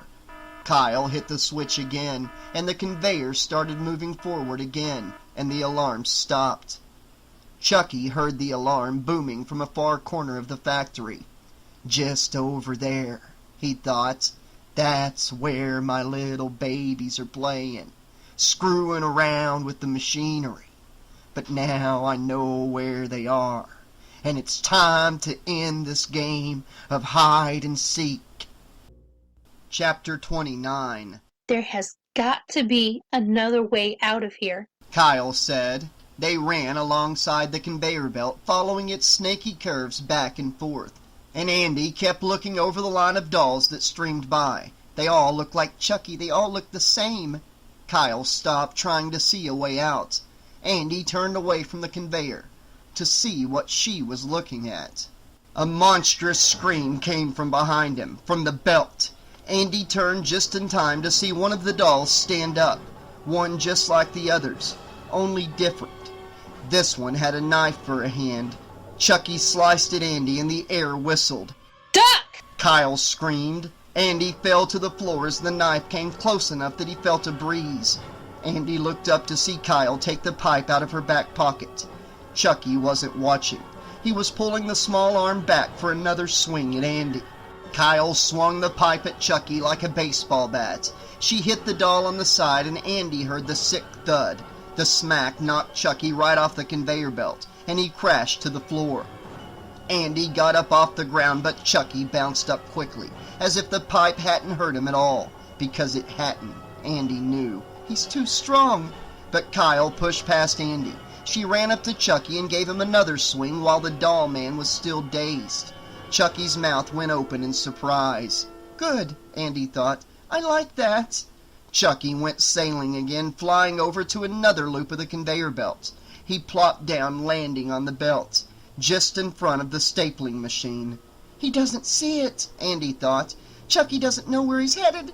He's facing the wrong way and he doesn't know what's going to happen. Andy watched Chucky grin and then start to get up. But when he saw Andy's face, looked right at it, he saw that Andy was looking at something else just behind him. So Chucky turned to see, just when the stapler machine came down. Andy smiled bigger. The machine landed in Chucky's crotch. Andy watched, wincing. It stapled Chucky's crotch to the conveyor belt. Chucky screamed. He spit at the air, his eyes bugged, looking at Andy. Gosh, thought Andy, he's even madder now. Andy turned and looked at the wall behind Kyle. He saw the button she had hit before, the forward reverse button. Kyle saw him looking. Do it! She said. Do it, Andy! And Andy ran over to the button and pressed it. The alarm sounded, the loud horn that made Andy hold his ears shut tight. Then the alarm stopped, and the conveyor belt made a funny noise, but it started running in the other direction. past the stapler machine down toward the other neat machine, the one shaped like an X, the one that put arms and legs on the dolls, or crushed the ones that already had arms and legs. Chucky kept kicking at the belt, trying to get off. He dug at his crotch as if he was itchy or something, trying to get away, but Andy saw he wasn't going anywhere. Chucky kept looking at the X-shaped machine and then back at Andy. Chucky tried to smile, but it didn't look good. His eyes looked sad. Chucky opened his mouth, and Andy could still see those ugly little plastic teeth. "Andy, please," he begged. "I was only playing. Andy, come on, please." The conveyor belt kept moving. Andy went a bit closer. It was safe now, but he felt Kyle's hand on his shoulder stopping him. Get real, Andy said to Chucky. Chucky floated up to the X-shaped machine. He sneered. His face turned ugly again. Madder and madder, thought Andy. He was almost there, just another foot. The machine opened, and for a second, Andy thought Chucky would miss it. But, Andy smiled, that didn't happen. Chucky went bug-eyed as the arm and leg machine snapped closed around him. Kyle hugged Andy tight. The machine hissed, and bits of Chucky's body were squeezed through it. No, Andy saw, they kind of oozed out the edges. The machine seemed to chew at the doll, grinding and whining, and then it popped open. And what was there, all red and slimy and plastic covered by bits of good guy overalls, wasn't Chucky anymore. It was still stapled to the belt, but it didn't move now. Kyle took a breath, and then she looked down at Andy and smiled at him. "Come on," Kyle said. "let's get out of here." They walked now, slowly, not worrying about anything. It was all over. They could take their time finding a safe way out of the warehouse. They passed the head molder, still squirting heads onto the belt, right next to the bubbling vat of plastic goo. Andy made sure to keep well away from the overflow spout this time. "You okay?" Kyle asked. Andy nodded. Yeah, thanks for coming after me. "You owe me one, Squirt. Then this shadow blocked the light. Andy looked up, and this thing, it was a body, a man's body, swung down from cables. It crashed into Kyle, knocking her backward, right onto the conveyor belt. Kyle! Andy screamed. She was gliding up.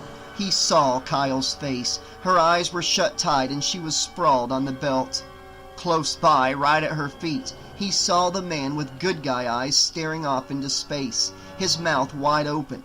They were both moving toward the arm and leg machine. Andy heard the machine closing and opening. Kyle kept moving toward it. Andy took a step. He heard something from behind, a clicking sound, then a squeaking noise, the sound his roller skates made after the winter when they need oil. He turned around, thinking, "I've got to get to Kyle, I've got to get her up there." He turned to the sound and looked. It was Chucky, sort of. There was a head and one eye, but only half his body. He had no legs anymore, and all his stuff dangled from his waist. Wires and tubes all covered in shimmering red. He was on a wooden cart, and he dug with his twisted arm, still with the knife hand, pulling at the ground, and now the mouth opened all crooked and twisted. I've seen someone like this, Andy thought.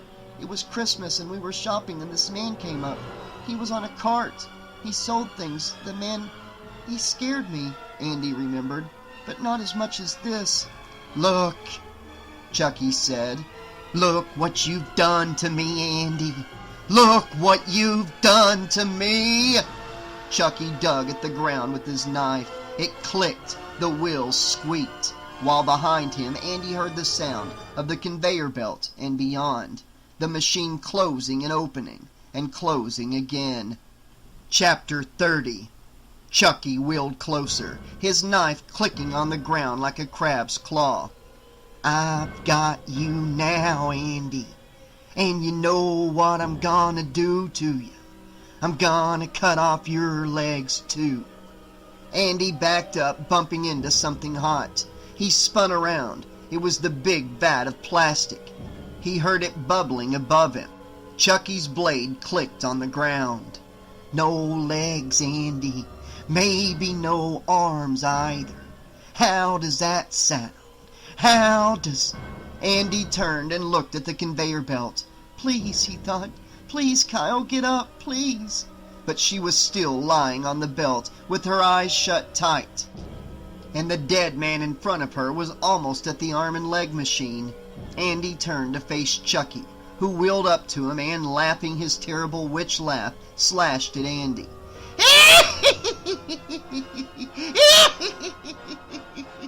And he slashed again. Andy rolled to the side, spinning around away from Chucky, but still watching the conveyor belt.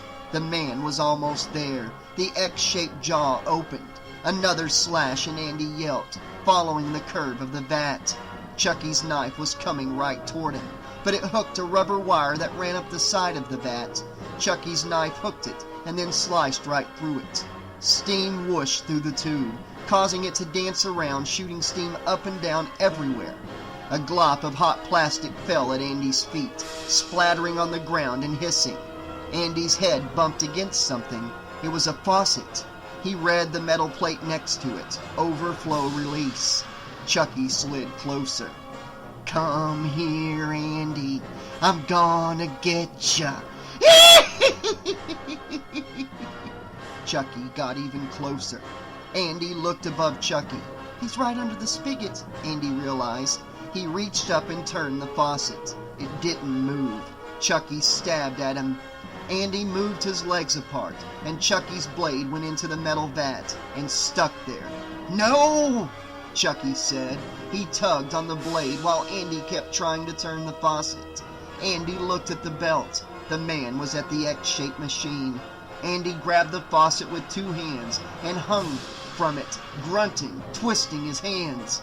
Chucky worked at his knife, pulling at it. The knife popped free, and the faucet moved. And then all this pink-colored plastic, skin-colored goo gushed down on Chucky. Andy saw the doll man look up at just before it covered him. It looked like a scene out of the Three Stooges show. You knucklehead, Mo always called Curly. You knucklehead, look what you've done now. Chucky screamed.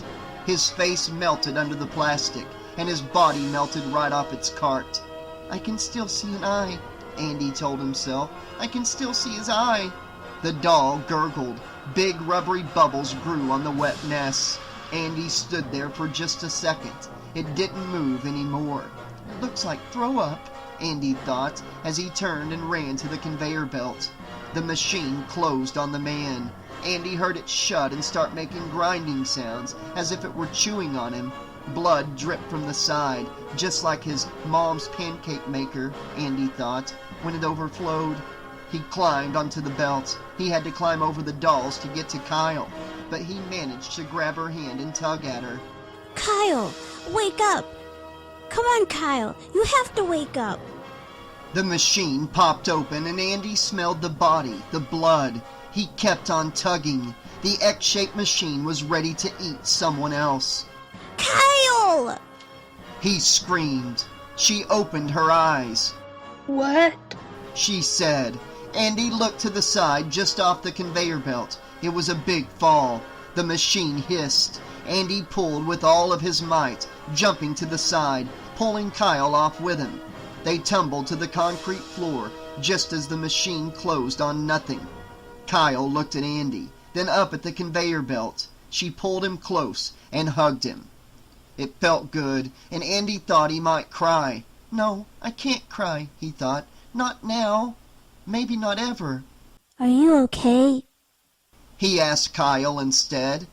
Yeah, my bones hurt, but what happened? Andy turned and pointed at the vat and the pile of melted goo next to it. Look, He said. Kyle tried to get up, and Andy grabbed her hand and helped her to her feet. She walked over to what was left of Chucky. The cut steam tube danced all around it. Kyle went up to the pile and stopped a second. She leaned down over the pile. Andy saw the one eye kind of floating there. Jesus, Andy, what did you do to him? She squatted down and she grinned. I've got to hand it to you, kid. You really did it. He's... Andy was grinning too, smiling real proud. I took care of him, he thought. I took care of the... The eye moved. Or maybe it just shifted a bit in the gooey plastic. Maybe. No, it moved. It looked up toward Kyle. And before Andy could scream or yell or anything, the goo seemed to rise up. There was a shape almost like a head coming out of the goo. Half a head dripping with the eye locked on Kyle. And then as Andy grabbed Kyle to pull her back, something else twisted out of the goo. An arm and bits of fingers. And then a great big bubbling hole. A lopsided hole that made grunting noises, gurgling like the big white bowl you spit in at the dentist's office. The hand with the twisted gooey fingers grabbed Kyle's shirt. She screamed. We were stupid, Andy thought. We were stupid to think we could ever kill Chucky. The hole, the mouth, kept snapping at the air, then closer to Kyle as the fingers held her. Andy stood there watching. I've got to pull him off. I've got to get him off her. Kyle backed away and bumped into the hose. She tried to grab it, reaching around, always a second too late as it danced away. Why does she want the hose? Andy wondered. Then, thinking of his last birthday party, he figured it out. Come on, Kyle, he thought. Get it! Her hand closed on the hose. Chucky's mouth snapped at her. Eat this, you son of a bitch! Kyle yelled, and she stuck the hose right into the mouth, then deep inside the gooey ball. The Chucky thing, it wasn't like a doll anymore, tried to grab at the hose, but Kyle forced it down. Chucky's eye rolled around in the head. It came to rest staring at Andy. He's scared, thought Andy. Good.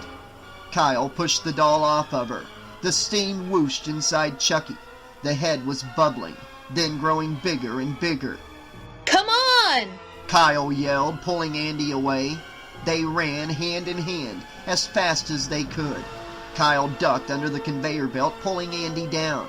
But he turned and took one last look at Chucky, who was getting bigger and bigger, like a birthday balloon when someone just doesn't stop blowing, until Kyle pulled him down. He heard the explosion, the giant popping sound, and then above them they saw the air fill with thousands of tiny pieces, blasting up, and then falling down like rain all over the factory.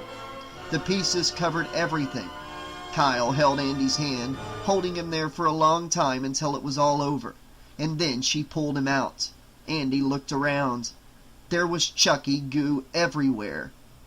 Let's get out of here, Kyle said as she pulled him along, while Andy took care not to step on any of the pieces. They made their way back to the loading door, and after looking around, Kyle found the button that opened it. Another alarm went off, but that didn't matter anymore. As soon as the door opened, Andy saw the sun, just ahead, a bright red ball. The light felt good on his face, and the breeze, the air smelled wonderful and clear. They walked down the steps. Where are we going? Andy asked. Kyle shrugged. home. Home? He thought. What does that mean, home? My home's gone, for now. Where's home? He said. Kyle held him close, walking to the gate out of Play Pals. The parking lot was still deserted. It must have been too early for the workers. I have no idea. She said, turning to look at him. I guess that means I'm stuck with you, kiddo. And she smiled at him. You'll get used to it. He said. They were well away from the building, going through the entrance gate, when Andy looked over his shoulder, right at the big good guy waving at them, its arm moving up and down so slowly. Goodbye, it seemed to say. See you real soon, Andy. Andy took Kyle's hand, knowing that he'd go wherever she took him. Epilogue. The plastic resin, the melted parts of Chucky had exploded into the air. The air filled with the pieces like a blinding hailstorm. But still the doll-making machinery labored on, spitting out heads, attaching arms and legs, sticking eyes into doll skulls. Alarms rang from every corner of the factory. And inside the vat of bubbling plastic, right on the surface, something landed and floated on the thick plastic scum. Something blue and glassy. A piece of Chucky. His eye. It floated for just a few seconds before the suction inside the vat caught it and pulled it down into the pipes, into the head-making machine. The pipes rattled. There shouldn't have been anything solid in the mixture. And then the sprayer seemed to have some trouble, as though something was still melting down here where the heads were sprayed. Then everything was once again as it should be. A new torso from an endless line of good guy torsos rolled into place, and the head-spitting machine spit out an eyeless, bald doll head. The sockets were dark, empty, much in need of eyes. The doll moved on to the next stage, but as the doll moved past the vat, the face moved, just a bit, as if it wasn't quite time. The cheeks curved up just the slightest bit, curved into the beginning of a grotesque smile. Then the face relaxed, patient, ready to wait for the rest of its body, for its new eyes, for its new life.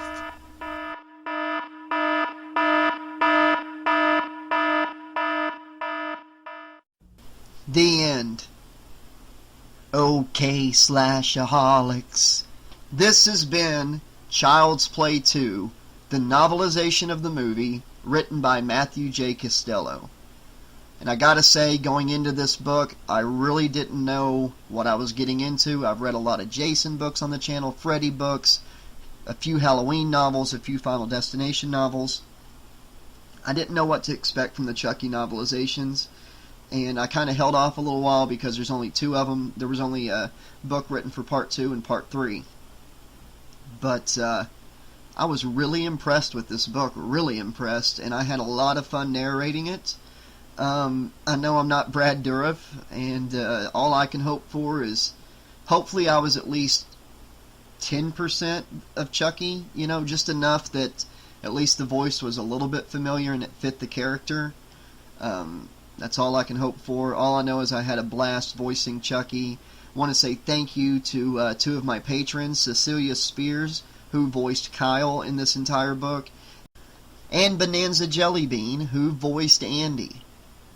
Both you ladies did a fabulous job. It was a lot of fun doing this entire project with you guys voicing these characters for the entire book. And if anybody listening to this audiobook wants to voice a character in an upcoming audiobook here on the channel, all you got to do is sign up on the Patreon page at least the $15 tier, and you can voice a character for the entire book. You can voice a character for one upload of like a couple chapters if you wanted on the $10 tier, but the $15 tier is the one that gets you where you can be cast as a character for the entire audiobook, and it's a blast. You know, I really enjoyed it, having multiple voices in the book. But so many things about this book that were so awesome. He retold the story of the movie in such a great way. It made it just as entertaining as the movie is. It wasn't like, oh, I've already seen this, heard this, seen this. No, it kept me engaged the entire book. He did a fabulous job with the thoughts that the characters were having. And the backstory on Chucky was something I was not expecting, and I really dug that. I really enjoyed the backstory we got. I thought it was kind of funny, you know, karmic justice. He killed his mom, who was a little person, and then he grows up, gets killed in a shootout with a cop, and ends up having to possess a tiny, tiny short doll. So it feels like karmic justice. It didn't seem too on the nose the way the author wrote it. So yeah, it just seemed very natural, very fluid, that backstory did, and it felt like Charles Lee Ray is pretty much like a kid, a teenager. It made sense. It made me want to read, you know, like a novel, a little more about him, you know, whenever in his early days, killing people before he died in that toy store. That'd be an interesting story, I think. Maybe there's a fanfic out there. If anybody knows of a fan fiction that about Chucky or Charles Lee Ray that y'all would like to recommend to me, please let me know and I'll check it out. I'd love to read it. A few other things about the book I want to talk about. There was this one part when Chucky's in the factory, and he mentions that it would be nice if he could take all the dolls and possess them all so they could be like his army.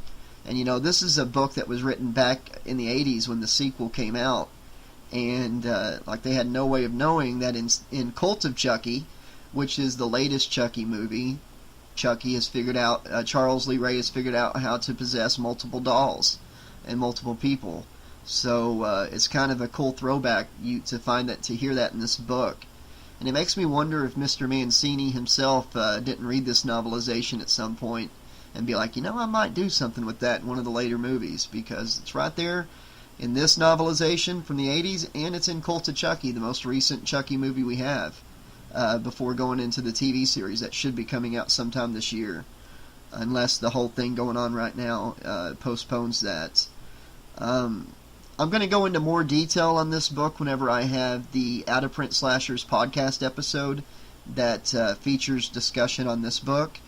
And if you want to hear even more detailed review, discussion, chapter by chapter, and if you're listening to the unabridged version right now, then check out the playlist for this book. That I think it's like 17 uploads in the playlist, and it's like 1 to 2 to 3 chapter per upload, and at the end of each of those I do a detailed discussion on the chapters I just read. A lot of things I talked about there, but I gotta say, 1 out of 10 I would give this book like an 8 or a 9. I was really impressed with it. It exceeded my expectations so much, and I cared and didn't care about certain characters differently than I did when I seen the movie. For instance, Mrs. Kettlewell, Satan incarnate, in my opinion, in the book, and I was rooting for Chucky the whole time he was taking her out. The same goes for Phil. Man, what a jerk in the book. When I knew the whole "how's it hanging, Phil" was coming up, I was like, yeah, time for Phil to go. On a bittersweet note, though, the foster mother, Joanne, wow, she was so lovely in the book, so much sweeter, so much more fleshed out as a character, and I really hated to see her go. And it really sucked that well, actually it kind of didn't suck that her death was like done off screen, really, or off page, I guess, since it's a book, and that Kyle just walked in after it was over, because I really hated to see her go. I was hoping that maybe the book would go a different direction with her, but in the end I knew it really couldn't change the story up that much. But yeah, and the relationship between Kyle and Andy was was just so sweet in the book. There was more of a brother-sister connection there than I felt in the movie. It seemed forced in the movie, but in the book it seemed very natural, very fluid. And I love the ending of the book when all this is going down, the way Kyle's looking out for Andy, the way Andy's looking out for Kyle. And I love the final showdown with Chucky in the factory. I've always loved the ending of Child's Play 2. Chucky going kaboom. I mean, they were just awesome. Child's Play 2, as I've stated in some of the individual chapter uploads, it and Halloween 2. Child's Play 2 and Halloween 2 from the 80s are two of my favorite slasher sequels of all time.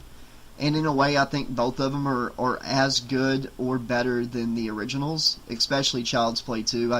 I love Child's Play Part 1, but Child's Play 2 just took what was so good about Child's Play 1 and did it better.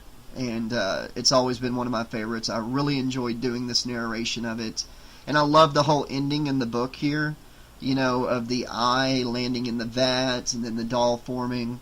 It was a little bit different, something added with the book and everything. Really enjoyed the way that was written with the epilogue.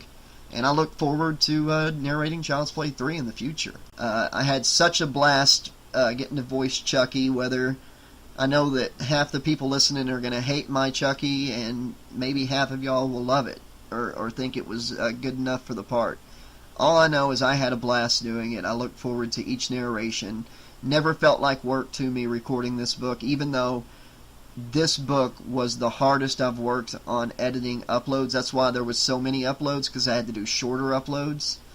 Because piecing in the lines that were recorded by Cecilia and Bonanza for Andy and Kyle took a lot of work and a lot of effort to make it all fall into place.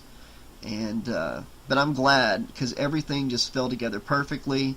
Whether it was a lot of work, it never felt like that. Always enjoyed recording it. I hope you have enjoyed listening to it, and I hope you enjoy all the other great slasher audiobooks on the channel. And pretty soon I will be doing the novelization of Child's Play 3, so check that one out too. And until then, this has been your friendly neighborhood 80s slasher librarian saying, thanks for listening, and you can't keep a good guy down. Late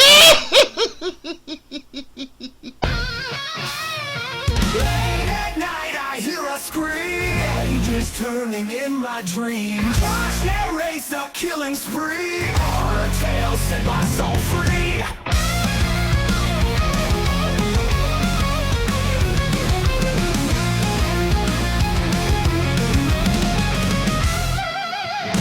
In the darkness I reside, face laugh a twisted guide. Jason's mask, no place to hide. In my mind they come alive. I'm a Slash-a-Holic, can't you see? Living nightmares set me free. Michael's knife and Chucky's grin. Josh's voice pulls me back in. Final destination's near. Every death's a newfound fear.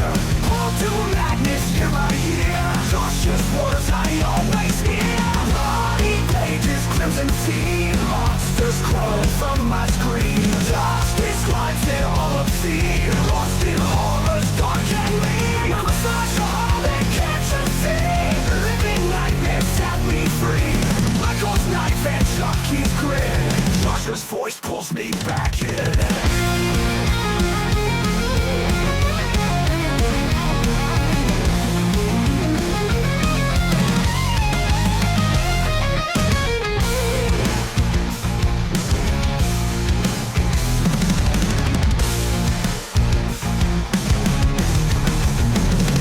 Final destination's near.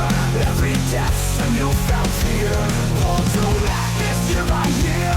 Josh's voice pulls me back in. Final destination's near. Every death's a newfound fear. All through madness year by year. Josh's voice pulls me back in.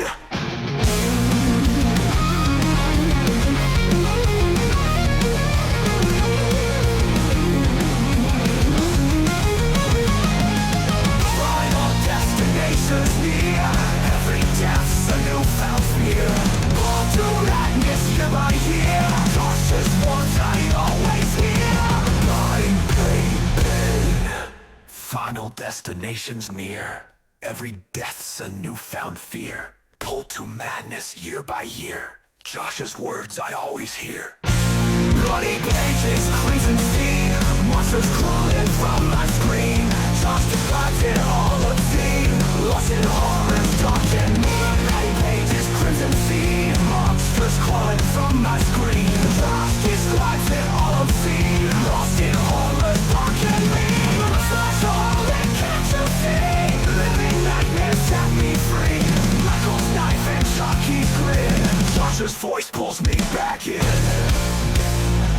Final destination's near. Every death's a newfound fear. Pulled to